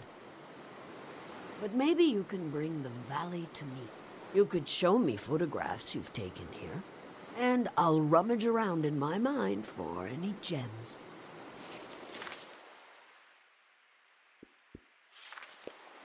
When the war came to the valley, everyone said, "This is not our war." Even as it reshaped our lives, as friends and family were killed in the night. This is not our war. Our resistance was slow, unintuitive.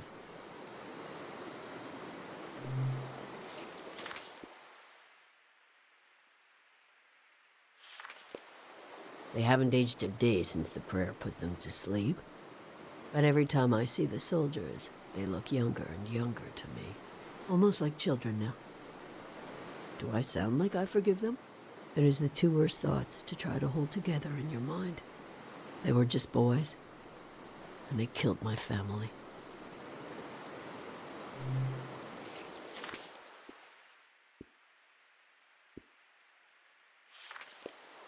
Oh dear. Did you speak with him? You did well to avoid his gaze. I'm looking forward to the void being buried underwater.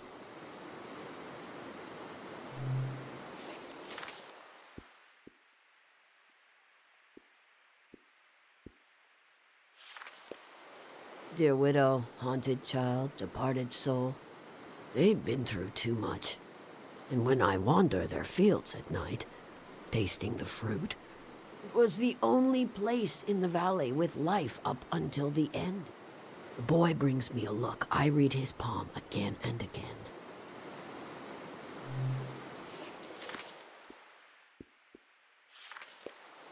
This is Ching Valley at its... Someone must have been walking through the cemetery one day and spotted some ancient graves, no flowers, unkept, and thought, what about these people? Not remembered, not forgotten either. So the ceremony of the random dead was born. The monks extract some memories from someone, try to sketch their life in an evening. What would otherwise be lost? Millions of people live and die just beyond our peripheral vision. A random arm is slung along your shoulder. You make a friend, they'll never know you. Where was I? Not accustomed to talking this much. I like it.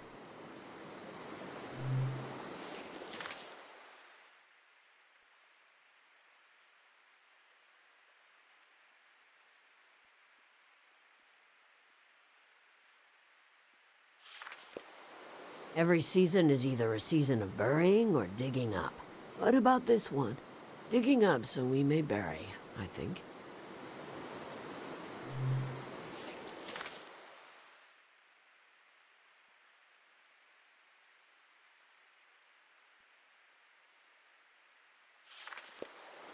I can feel the warmth coming off this picture. The place might as well be on another planet.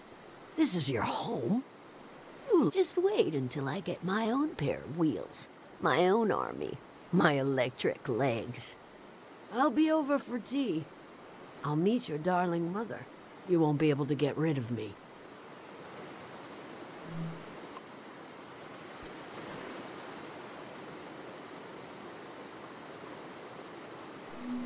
Huh. All right.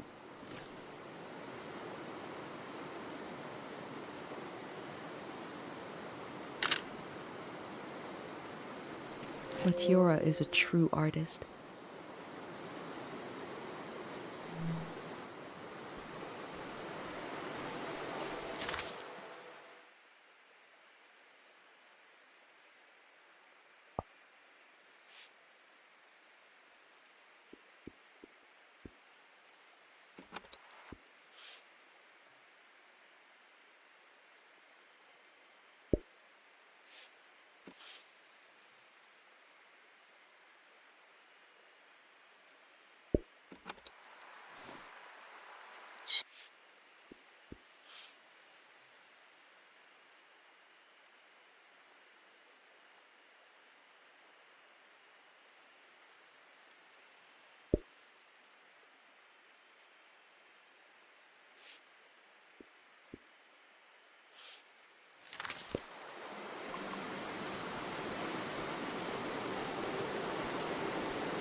Night has fallen.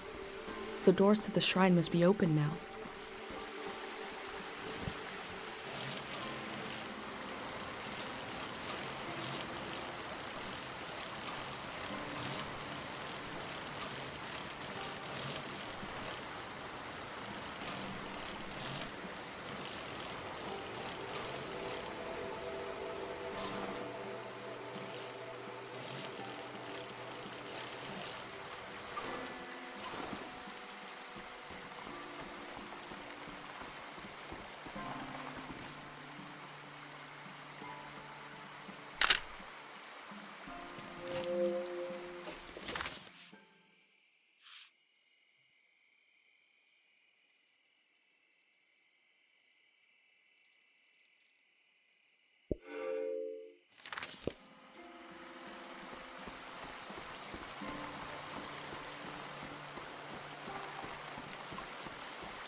Is this a sculpture or raw materials?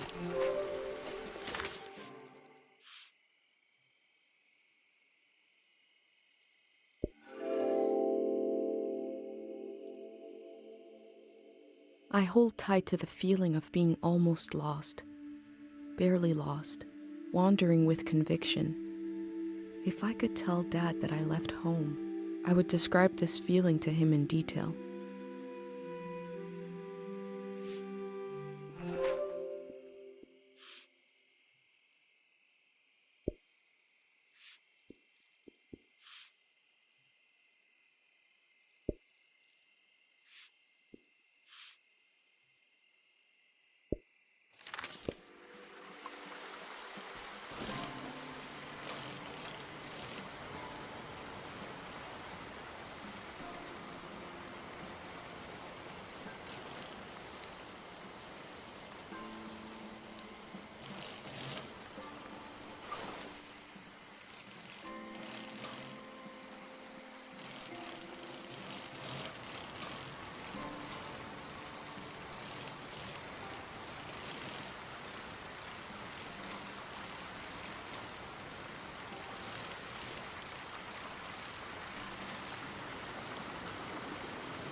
When you don't know a symbol, it looks like a drawing. But when you add the meaning, it can tell you everything you need to know.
They seem to be looking for something.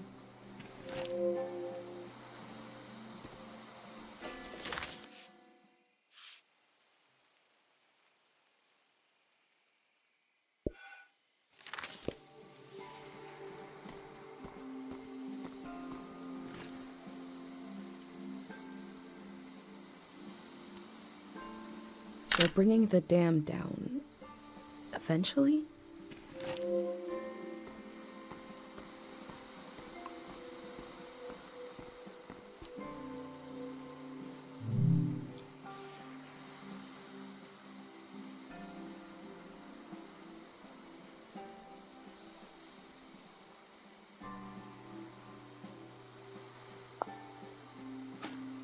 I wonder if the graffiti will survive the flood.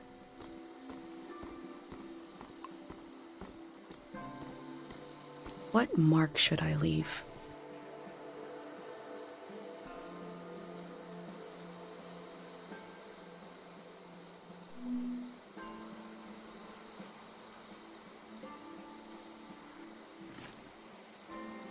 The mark will be washed away, but the photo will survive.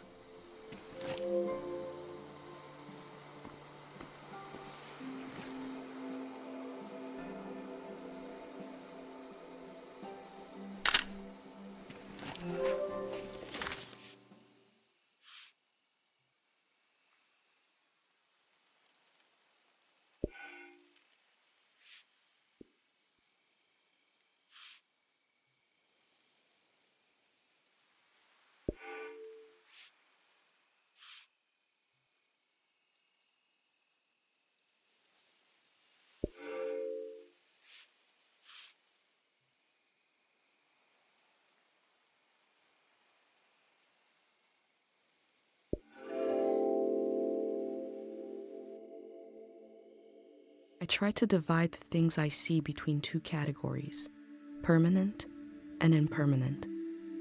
But the division breaks down. The difference is just a feeling.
figure of this statue feels like it came to someone in a dream.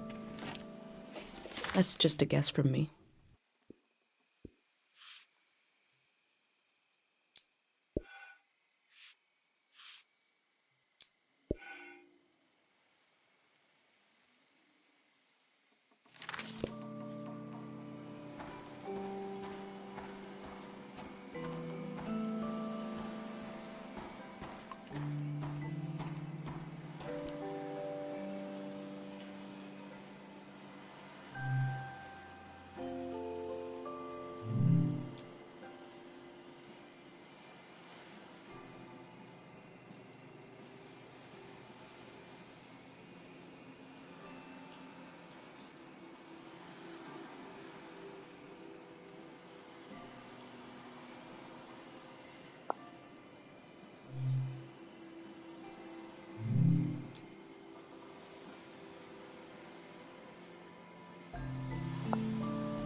Those slips are prayers to this god for memories?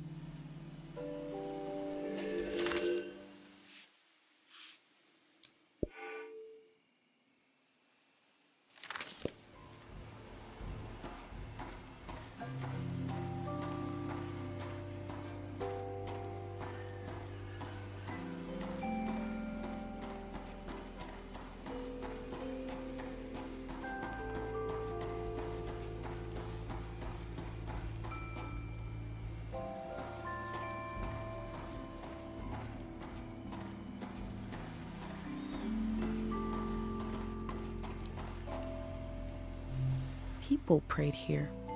Who did they pray to?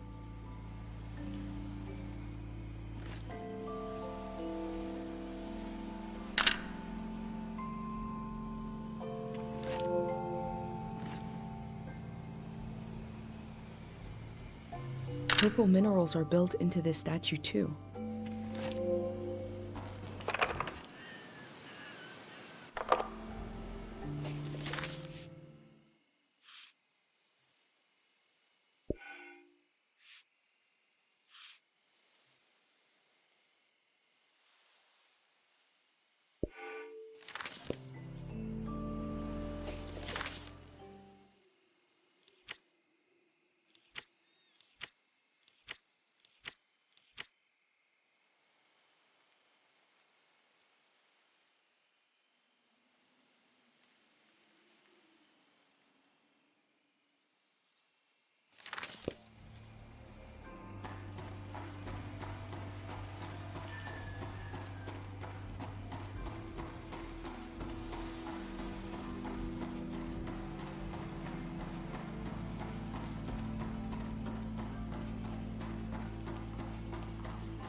I wonder if this god is supposed to be missing part of their face.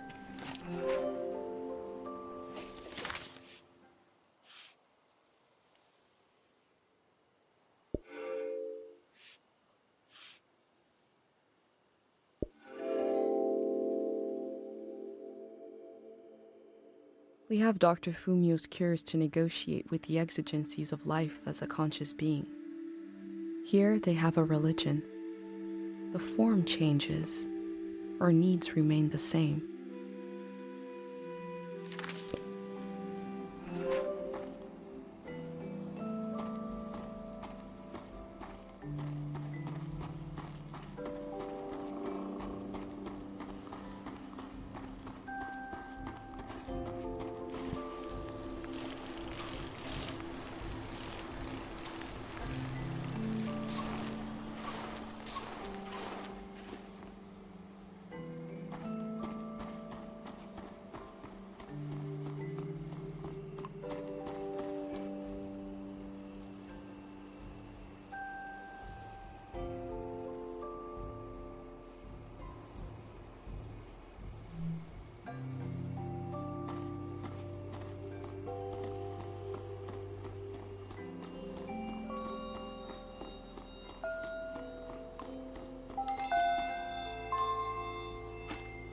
I smell hay, rust, and old warmth.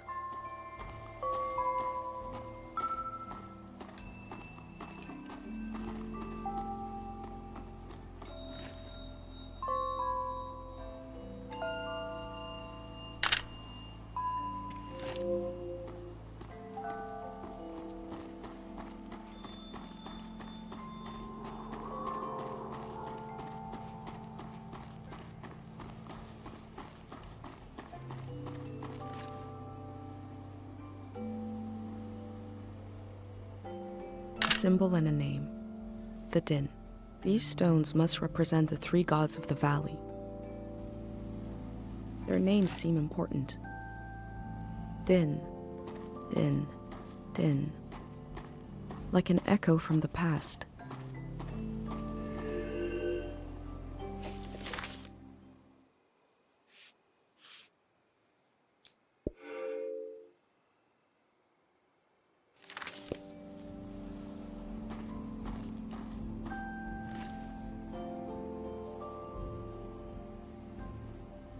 Different symbol and name.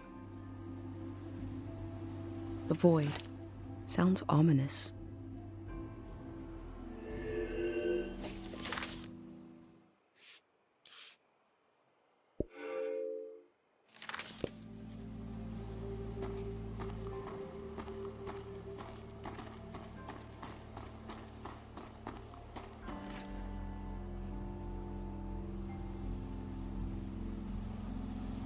This stone is to worship the tide.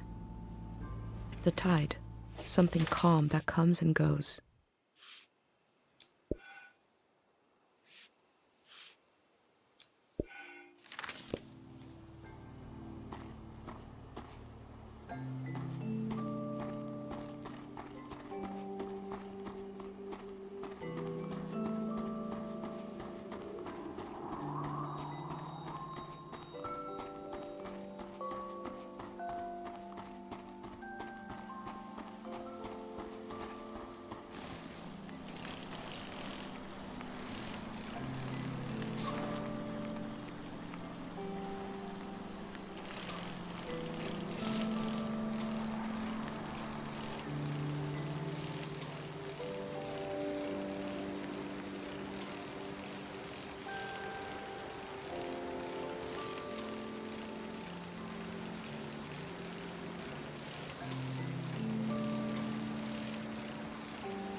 Then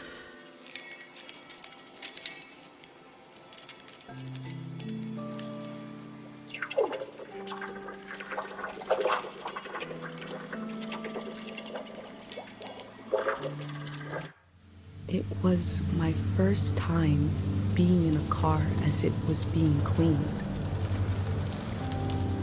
Moving through a tunnel, like being in the mouth of a whale.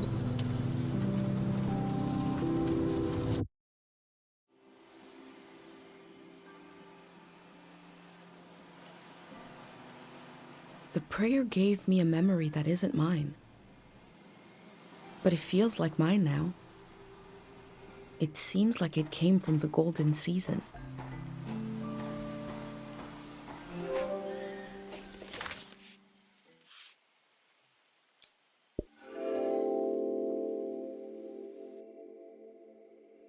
I've been given so many memories here. I hope I'm able to pass them on through this journal.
Void.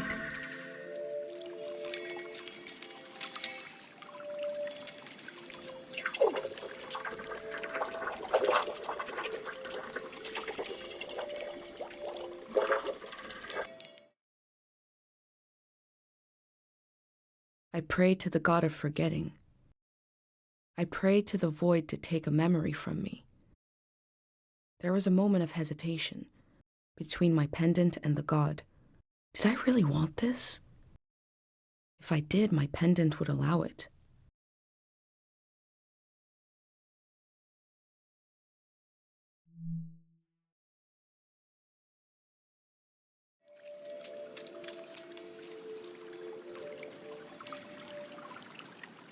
It happened just as my mom described.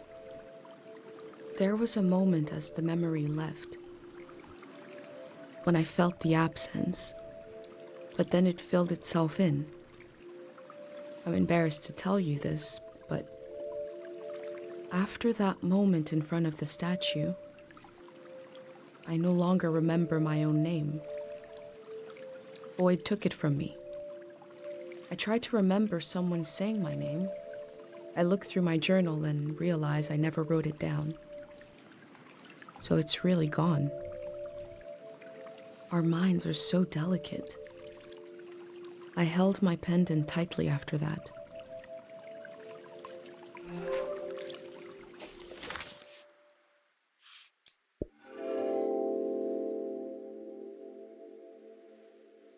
What am I without a name? Can I decide now? Did forgetting part of me make me more free?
I've always prayed when I needed something. But now I just want to thank you. The calm you brought over the world. I'm in love with this silence. This moment. We're going to live. And we're going to remember. I can hear the relief in their voice. This must be after the end of the season of war.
There is something calm and descending about this statue, like falling slowly.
Those slips are prayers to this god for sleep?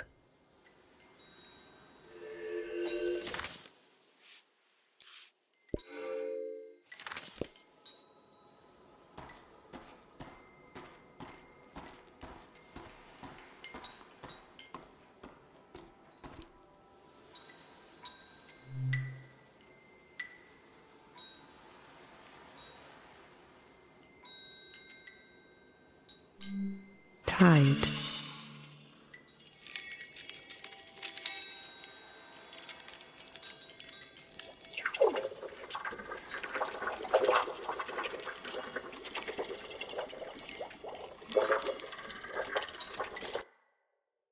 Oh. I prayed to see you again. I didn't expect it would be in a dream. Life listens and then it does what it wants. We have to make do, darling. I've been thinking about how much the season needs you, and how the season after that will need you desperately. I wish I could help, but this is a brief dream. What can we say?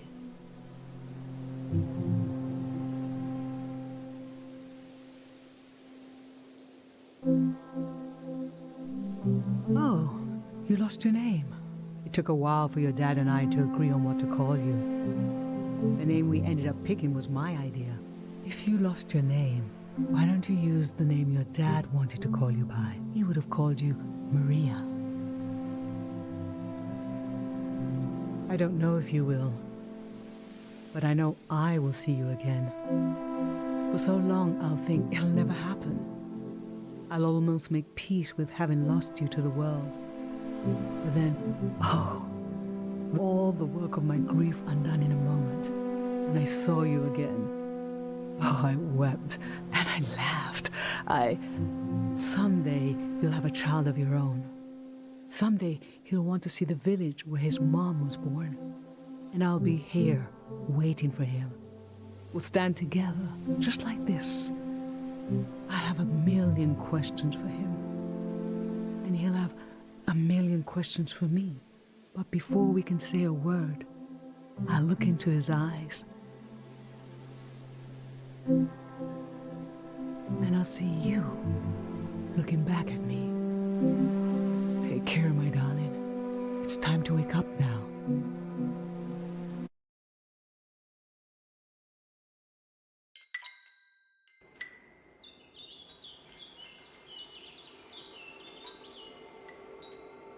This god put me to sleep. I got to talk to my mom.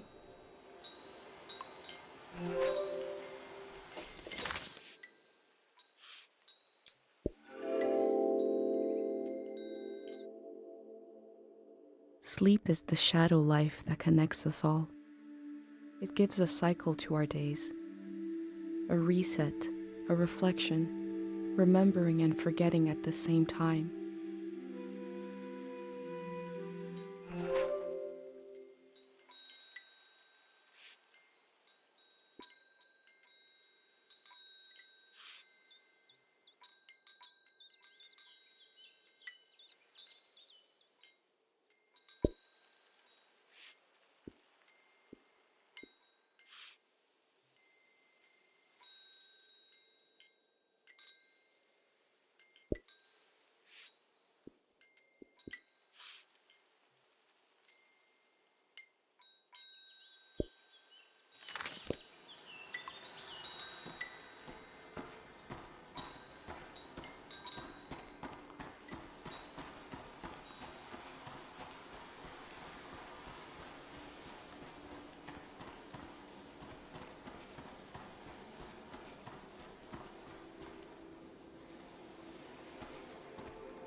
I knew once I went into the shrine my time to explore the valley was over.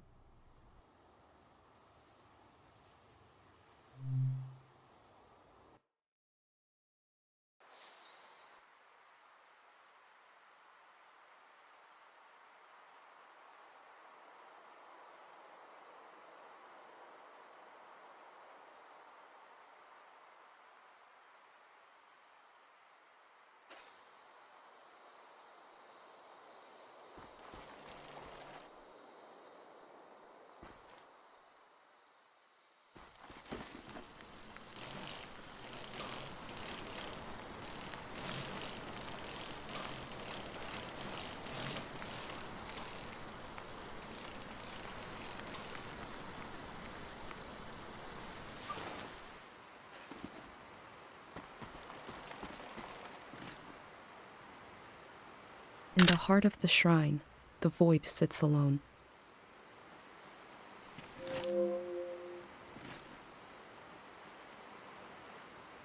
It has wheels, but it looks like a house.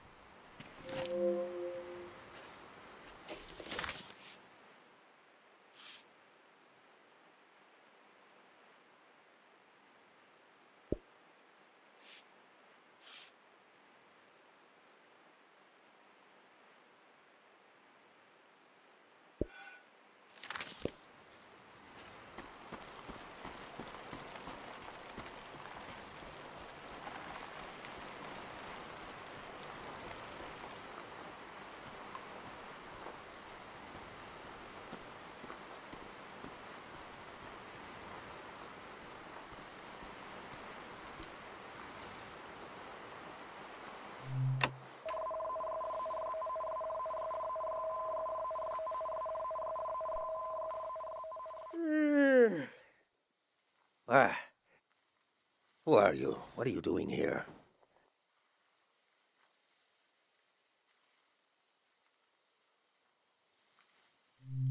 I hope this isn't your first day on the job. There isn't much season left to record. What's that? Around your neck? That's a pendant. You're wearing a pendant. My God, I've read about those. A pendant, a burner, 5 memories, 1 for each sense. Who did you make the pendant with? And who lost the memories, you or her?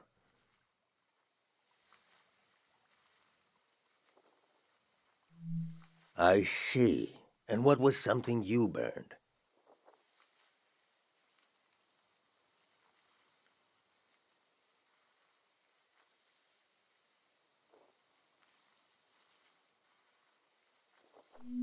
Huh. Interesting ritual. Similar to what we do here, but different. Yeah, why do I?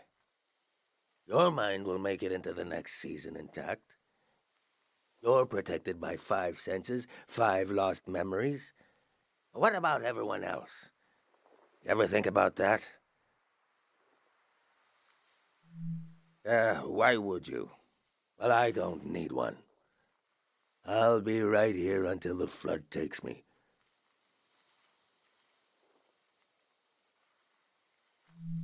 I told you I read about them. Look at you, protected. The rest of the world is not so lucky. Me, the people you've met on your way here, nobody else is protected. You think everyone makes it into a new season intact? Tell that to the boys face down in the parking lot.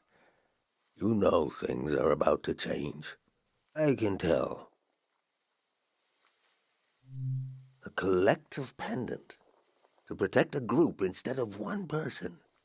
You're welcome to try. My memories are all over the shrine.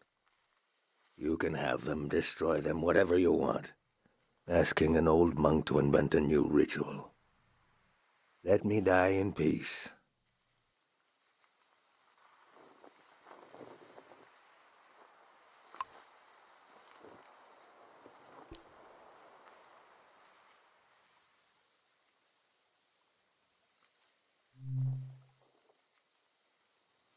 That old doll. What is that? touch.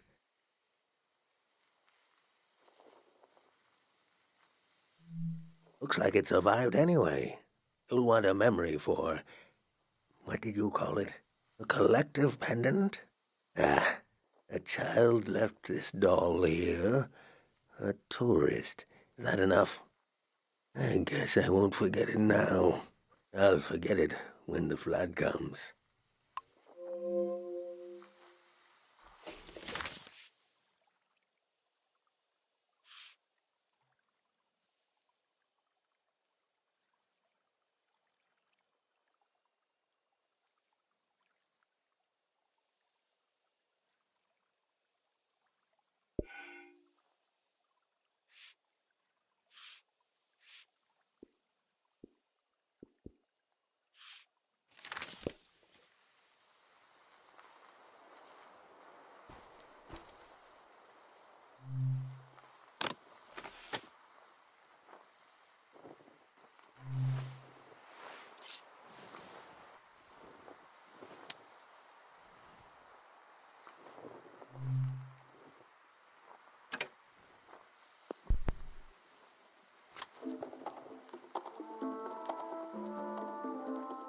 Music in the air. I hear it. I used to play this at breakfast. The woman who took care of me would cook. And when I was older, I'd cook, and she'd sit and try to sway to the beat.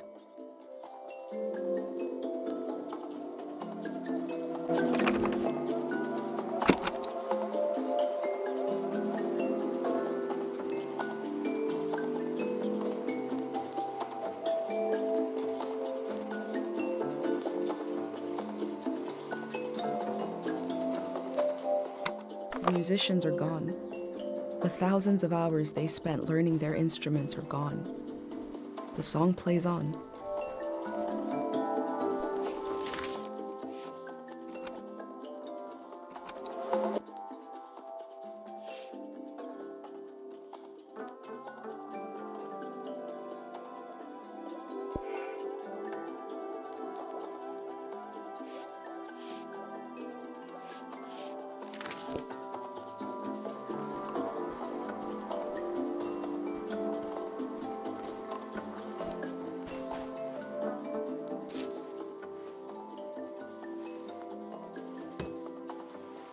That fruit is an acquired taste, but go ahead, try it.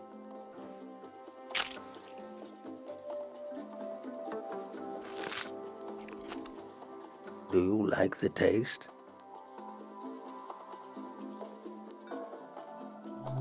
Really?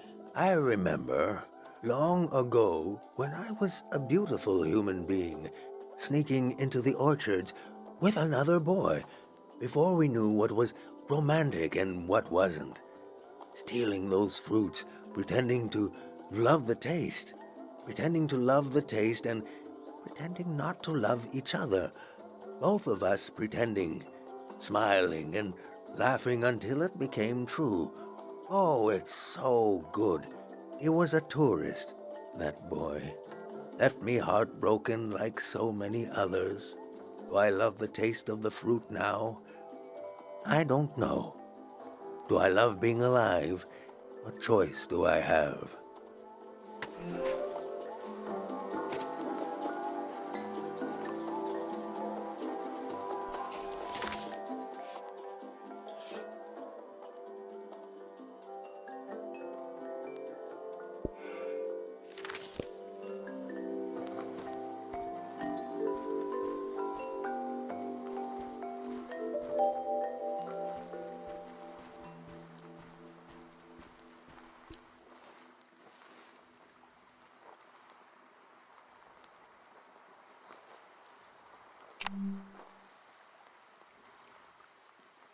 I remember seeing lights like these in the forest one night. It was Manches, the famous singer. The only time I ever got to see him sing. But my eyes were on the crowd. Seeing their faces in electric light, the joy of it. I grew up in a time when we thought our lives could be connected by electricity. How could we hate each other when we all love the same person? The brief, beautiful delusion that the world was knitting itself together. He dies, the war starts, a season ends. Did I tell you already? Hope is the most painful thing in the world.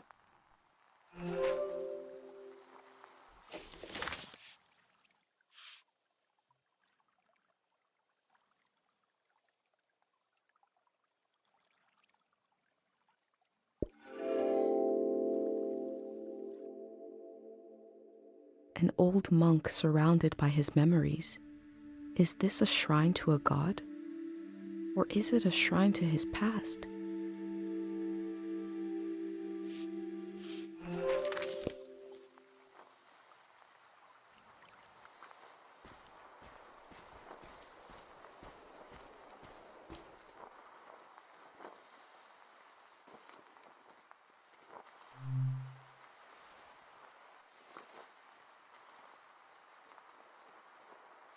That smell. The bark of the esto tree. I married couples underneath that tree. One day, the tree was struck by lightning. An old couple came to see me, very worried. They'd been married under the tree. Long seemed like a bad omen for their marriage. But they were so old, they'd been married for so long, it made me laugh and cry. We turned the remains of the tree into this incense. I told the couple to burn the incense, that it would help. Oh, they were relieved. An old ritual turned into a new one. Maybe that's what you're trying to do here. That's 5. 5 memories. 5 senses.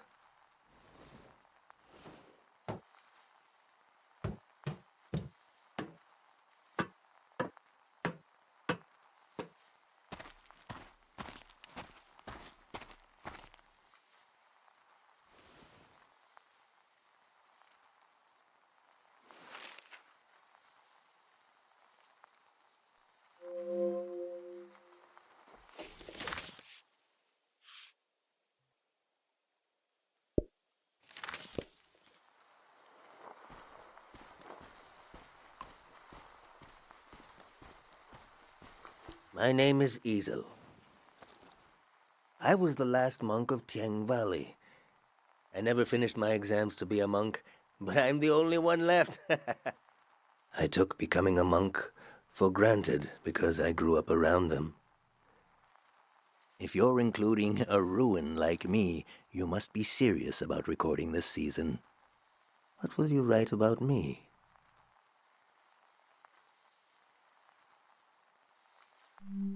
That's true, but I was once a scared little boy. I was orphaned by the war. The monks found me on the coast, wandering alone, shell-shocked. Sonia, the head monk, took care of me. I saw things I shouldn't have. She helped me erase those memories. If I had any memories of my family, I lost them too. But at least I didn't wake up screaming anymore. I was so afraid of accidentally calling her Mom. She was the head monk. Even before she ended the war, Sonia was an imposing figure. I slept, I forgot, and I grew. The soldiers came to the valley. Sonia hated the war for taking my family like it took so many others. The most powerful prayers are always made out of desperation. She figured out how to amplify our sleep prayer. A prayer that could end a season. No one had ever done anything like that. She sent me to the coast to turn on the light posts, to signal that the season would end soon. I used to go to the light posts alone, just to dream about another season. To dream about being born in another season, to die in another season, to imagine a life where I wasn't afraid to have hope. I'd like you to have one of these photos. to carry it with you to wherever you're going.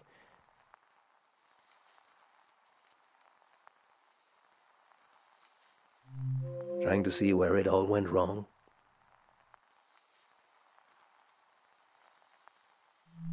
That's us.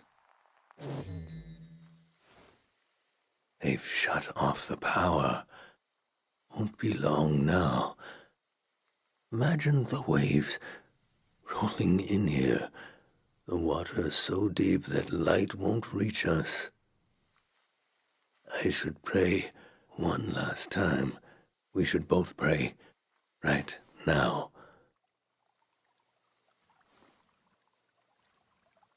Your pendant, the sacrifice your mother made to keep you safe.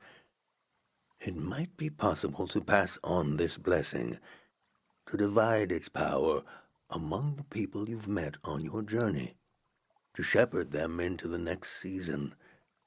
For a truly strong player, we would need to use up the power of your pendant. I'm not sure it would work. It's never been done before. But I know it would weaken your pendant. In that case, nobody would be protected. Before you light the candle, I want you to think hard about if you want to do this. Do you want to pass on this blessing and leave yourself vulnerable? Or will you continue your role as a vessel of memory?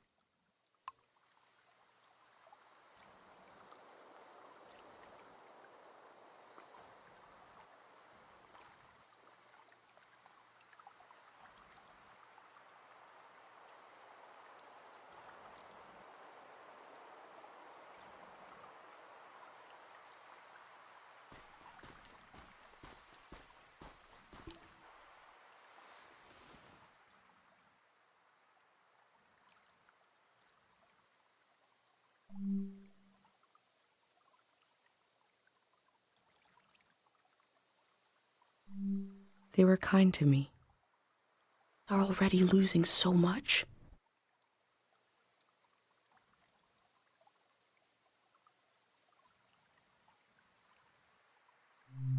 Change is not always bad. They will be reborn in another season.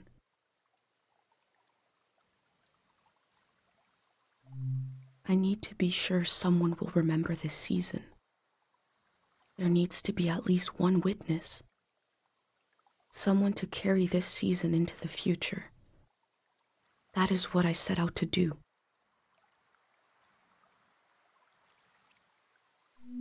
I promised her I wouldn't do anything to my pendant. That was why she let me go. She told me I had to remember everything. That it was my role.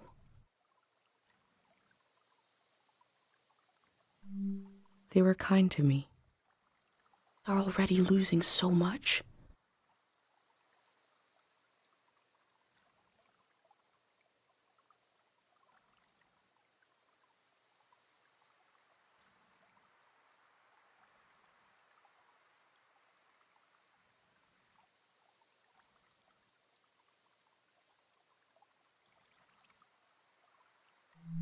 Slowly, painfully, but still, they are moving on.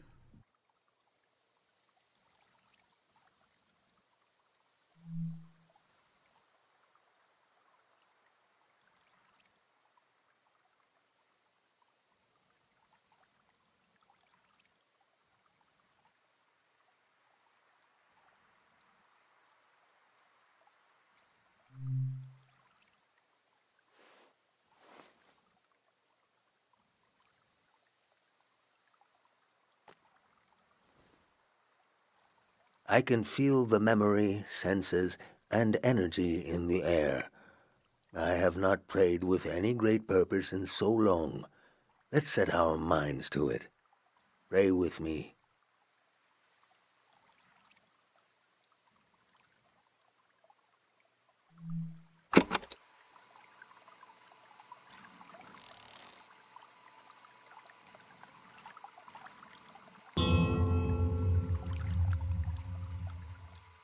We sink these words into the fragile earth to accompany lost souls.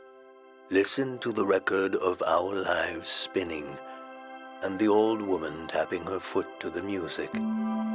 Taste the fruit we stole from the orchard and pretend to love the taste until you truly do. Heal the fabric of a lost doll. Smell the incense of an old evening sun, the caretaker prayer, the scent of the woods and the wedding tree. Turn your eyes to the colored lights. The faces in the crowd are the faces of your children. We offer this prayer on behalf of our companions. Let them find themselves with senses warm and ready for the life of the season to come. You have the sounds of the moment. The moment is already past. We've done all we can. I need to take you out of this place. It can't end here. Let's go.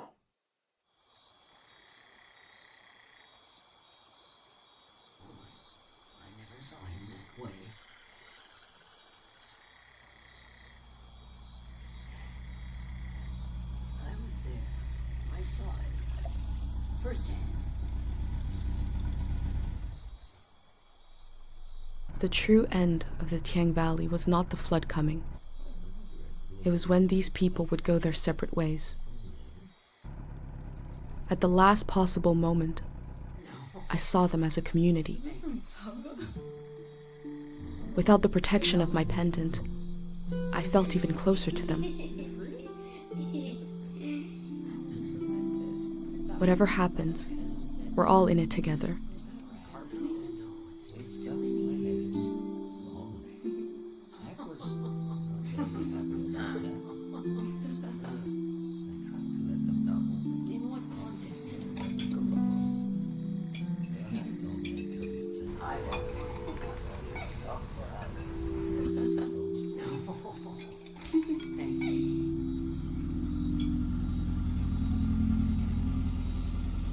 The Grey Hand arrived.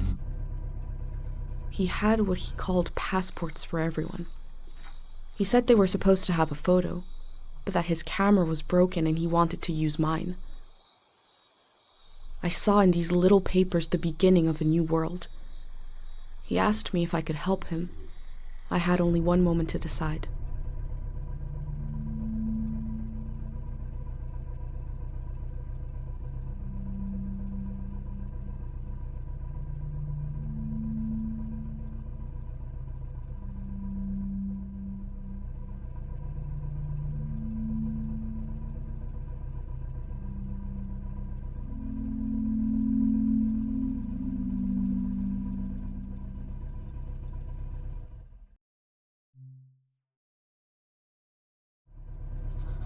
I said, yes. The Grey Hand thanked me.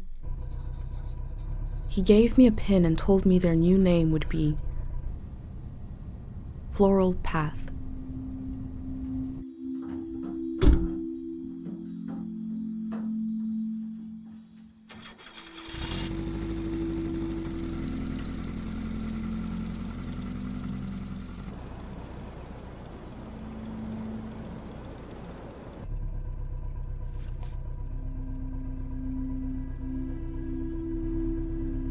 The monk said he felt like driving all night.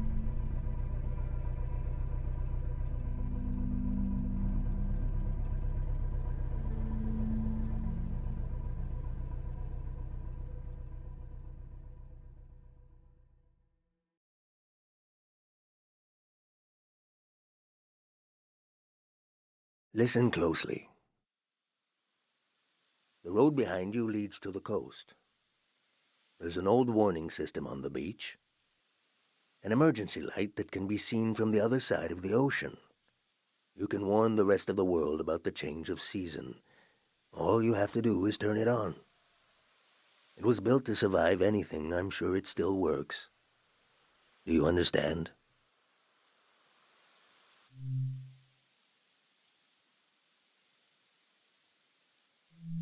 Of course.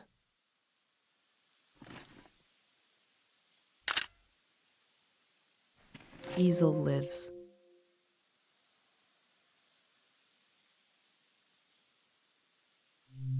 I've been thinking about that all night. I have this idea to turn my van into a shrine. For every sermon I preach, I'll listen to 10. And you will remember everything. You will survive everything. Rest transparent in the spirit that gives you rise.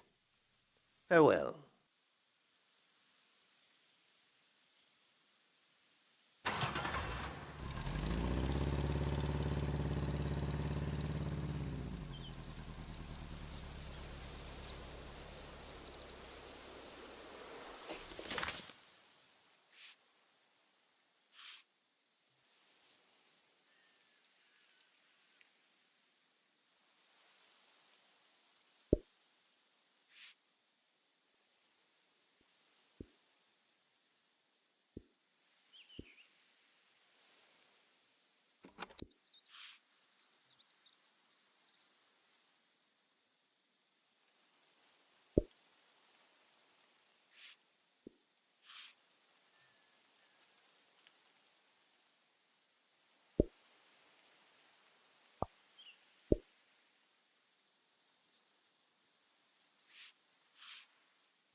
The elder told me she grew up on a watery republic.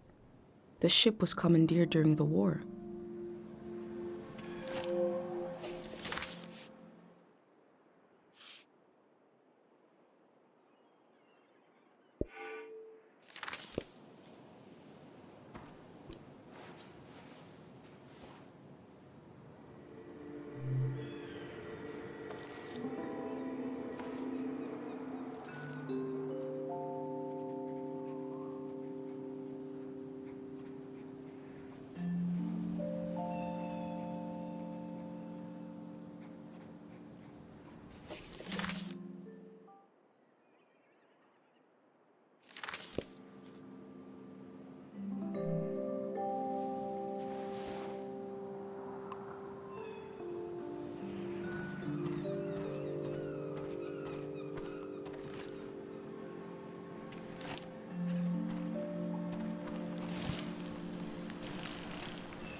This is a life ring. I like the sound of that.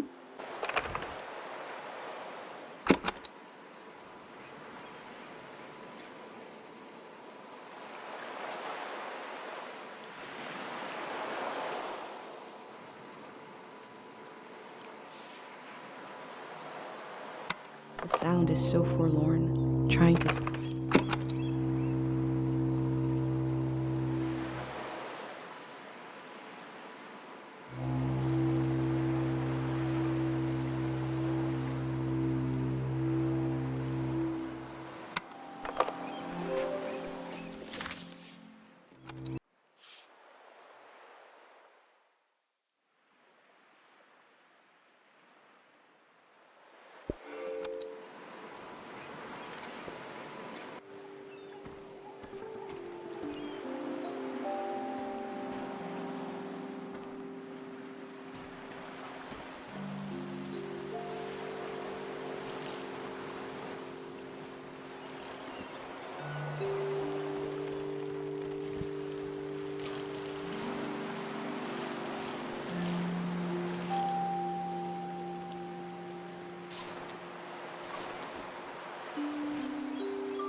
On the beach, I move through the wreckage of an old season, and a way to warn the world about the arrival of the next.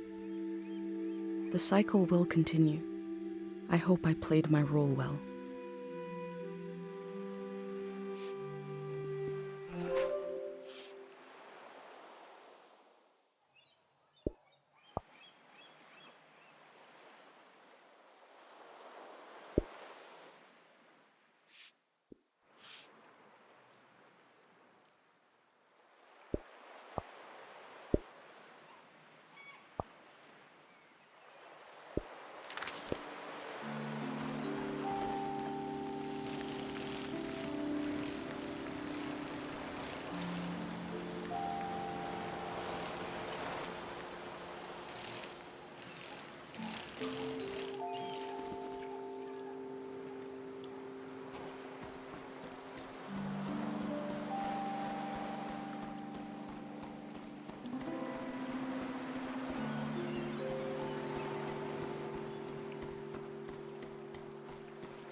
the warning lights look bigger than an easel's photo.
Tate is gonna be jealous when I tell him I saw an actual boat.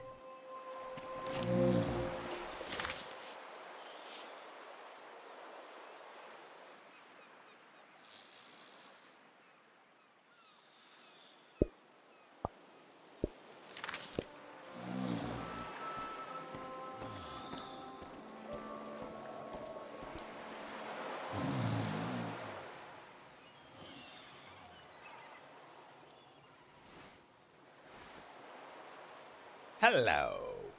I love you. Ice cream.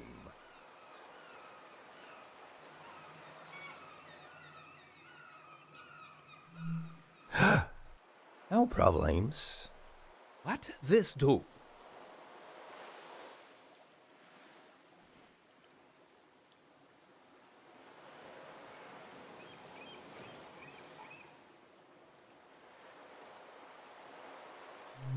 Hmm?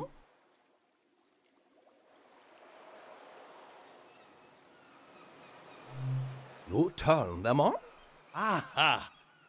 I think wrong. It's not for sport.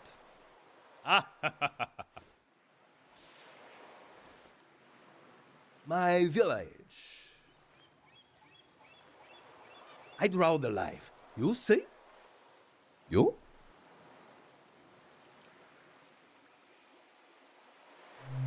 Safe village. So.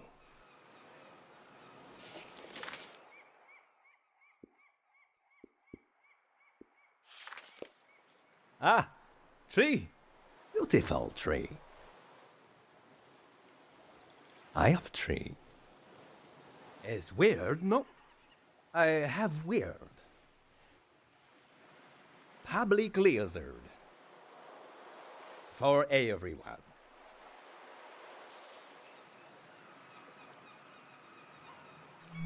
No.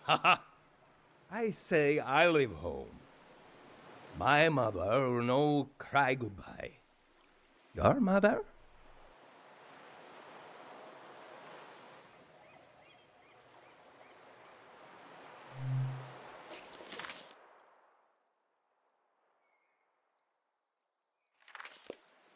Ah, sad mom.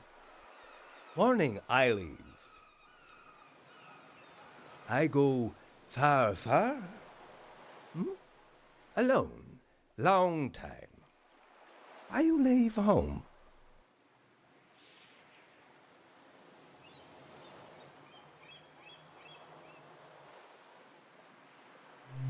Ah, good.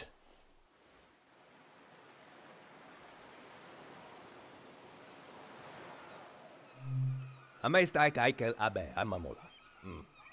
Ast nonoste Camila ek ohak. Nestelefo ak I mestast. O altam ek en ek atme. Olmop akal ero. I otakasta ak Look at crab now. I see. I like it. I draw. What you like?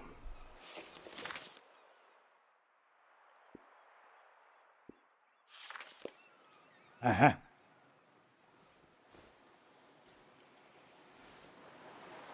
Sound.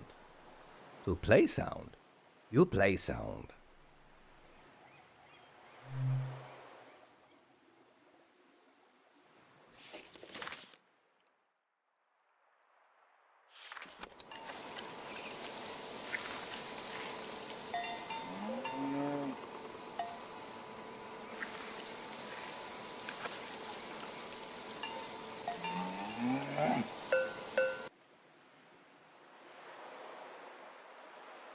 These cows stayed in their pasture even when their owners were gone. Good. Here? 3 days together. Friend now. Sad that I go.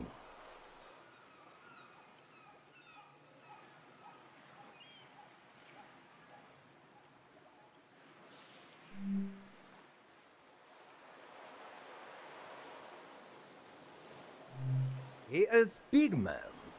Good hair. Now, here together, we are same.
The lights sent out a warning to the other side of the world.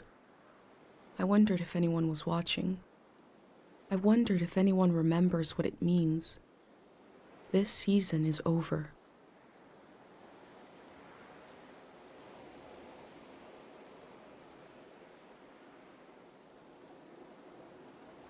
My new friend is sailing home in the morning. I've decided to go with him. I feel so scared and so relieved at the same time. I can't think straight. Before sailing into the unknown, I checked in on my journal, my letter to the future.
blinding light,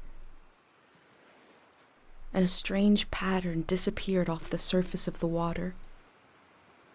My mind emptied out. But then my senses came alive. I smelled the ocean air, felt the boat rocking, heard the waves rolling, saw someone else was with me. I detected the world for the first time. I was overwhelmed by its beauty and a feeling of possibility. Then I found this journal and I read carefully through each page. It says, "Here is my home, my mom, my friends." I didn't recognize any of them, and the loss hit me. I became aware of a massive absence. And I realized that if it wasn't for this journal, I wouldn't even know I lost anything at all. These pages are a little bridge between us and the world that just disappeared. And I put them together, so that must be who I am. Someone who left their home to take measure of the world before it changed. Here's a record of the people I met along the way, moments from their lives at the end of this era. I discovered that a group called the Grey Hands planned to remove the haunted quality of the season with a prayer. So they must have prayed for us to forget, to erase some of the world's memory. I hope what I recorded in my journal helps you cut through the fog of amnesia, the same way it helped me remember who I am. I'll continue taking measure of the world, even if I never make it to a palace of art and memory. No matter where you're reading this, I offer you my journal and the lives inside it. If anything in here escapes from the page into the world, let it be one sentence. Just a few words you heard from a traveler on a bicycle. When at the end of the evening, she turned to you and said, "It is not too late."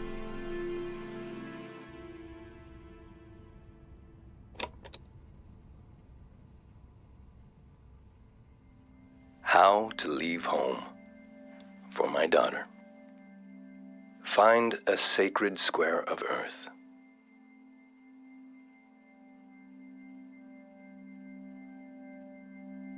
Lay down so you have the dirt at your back.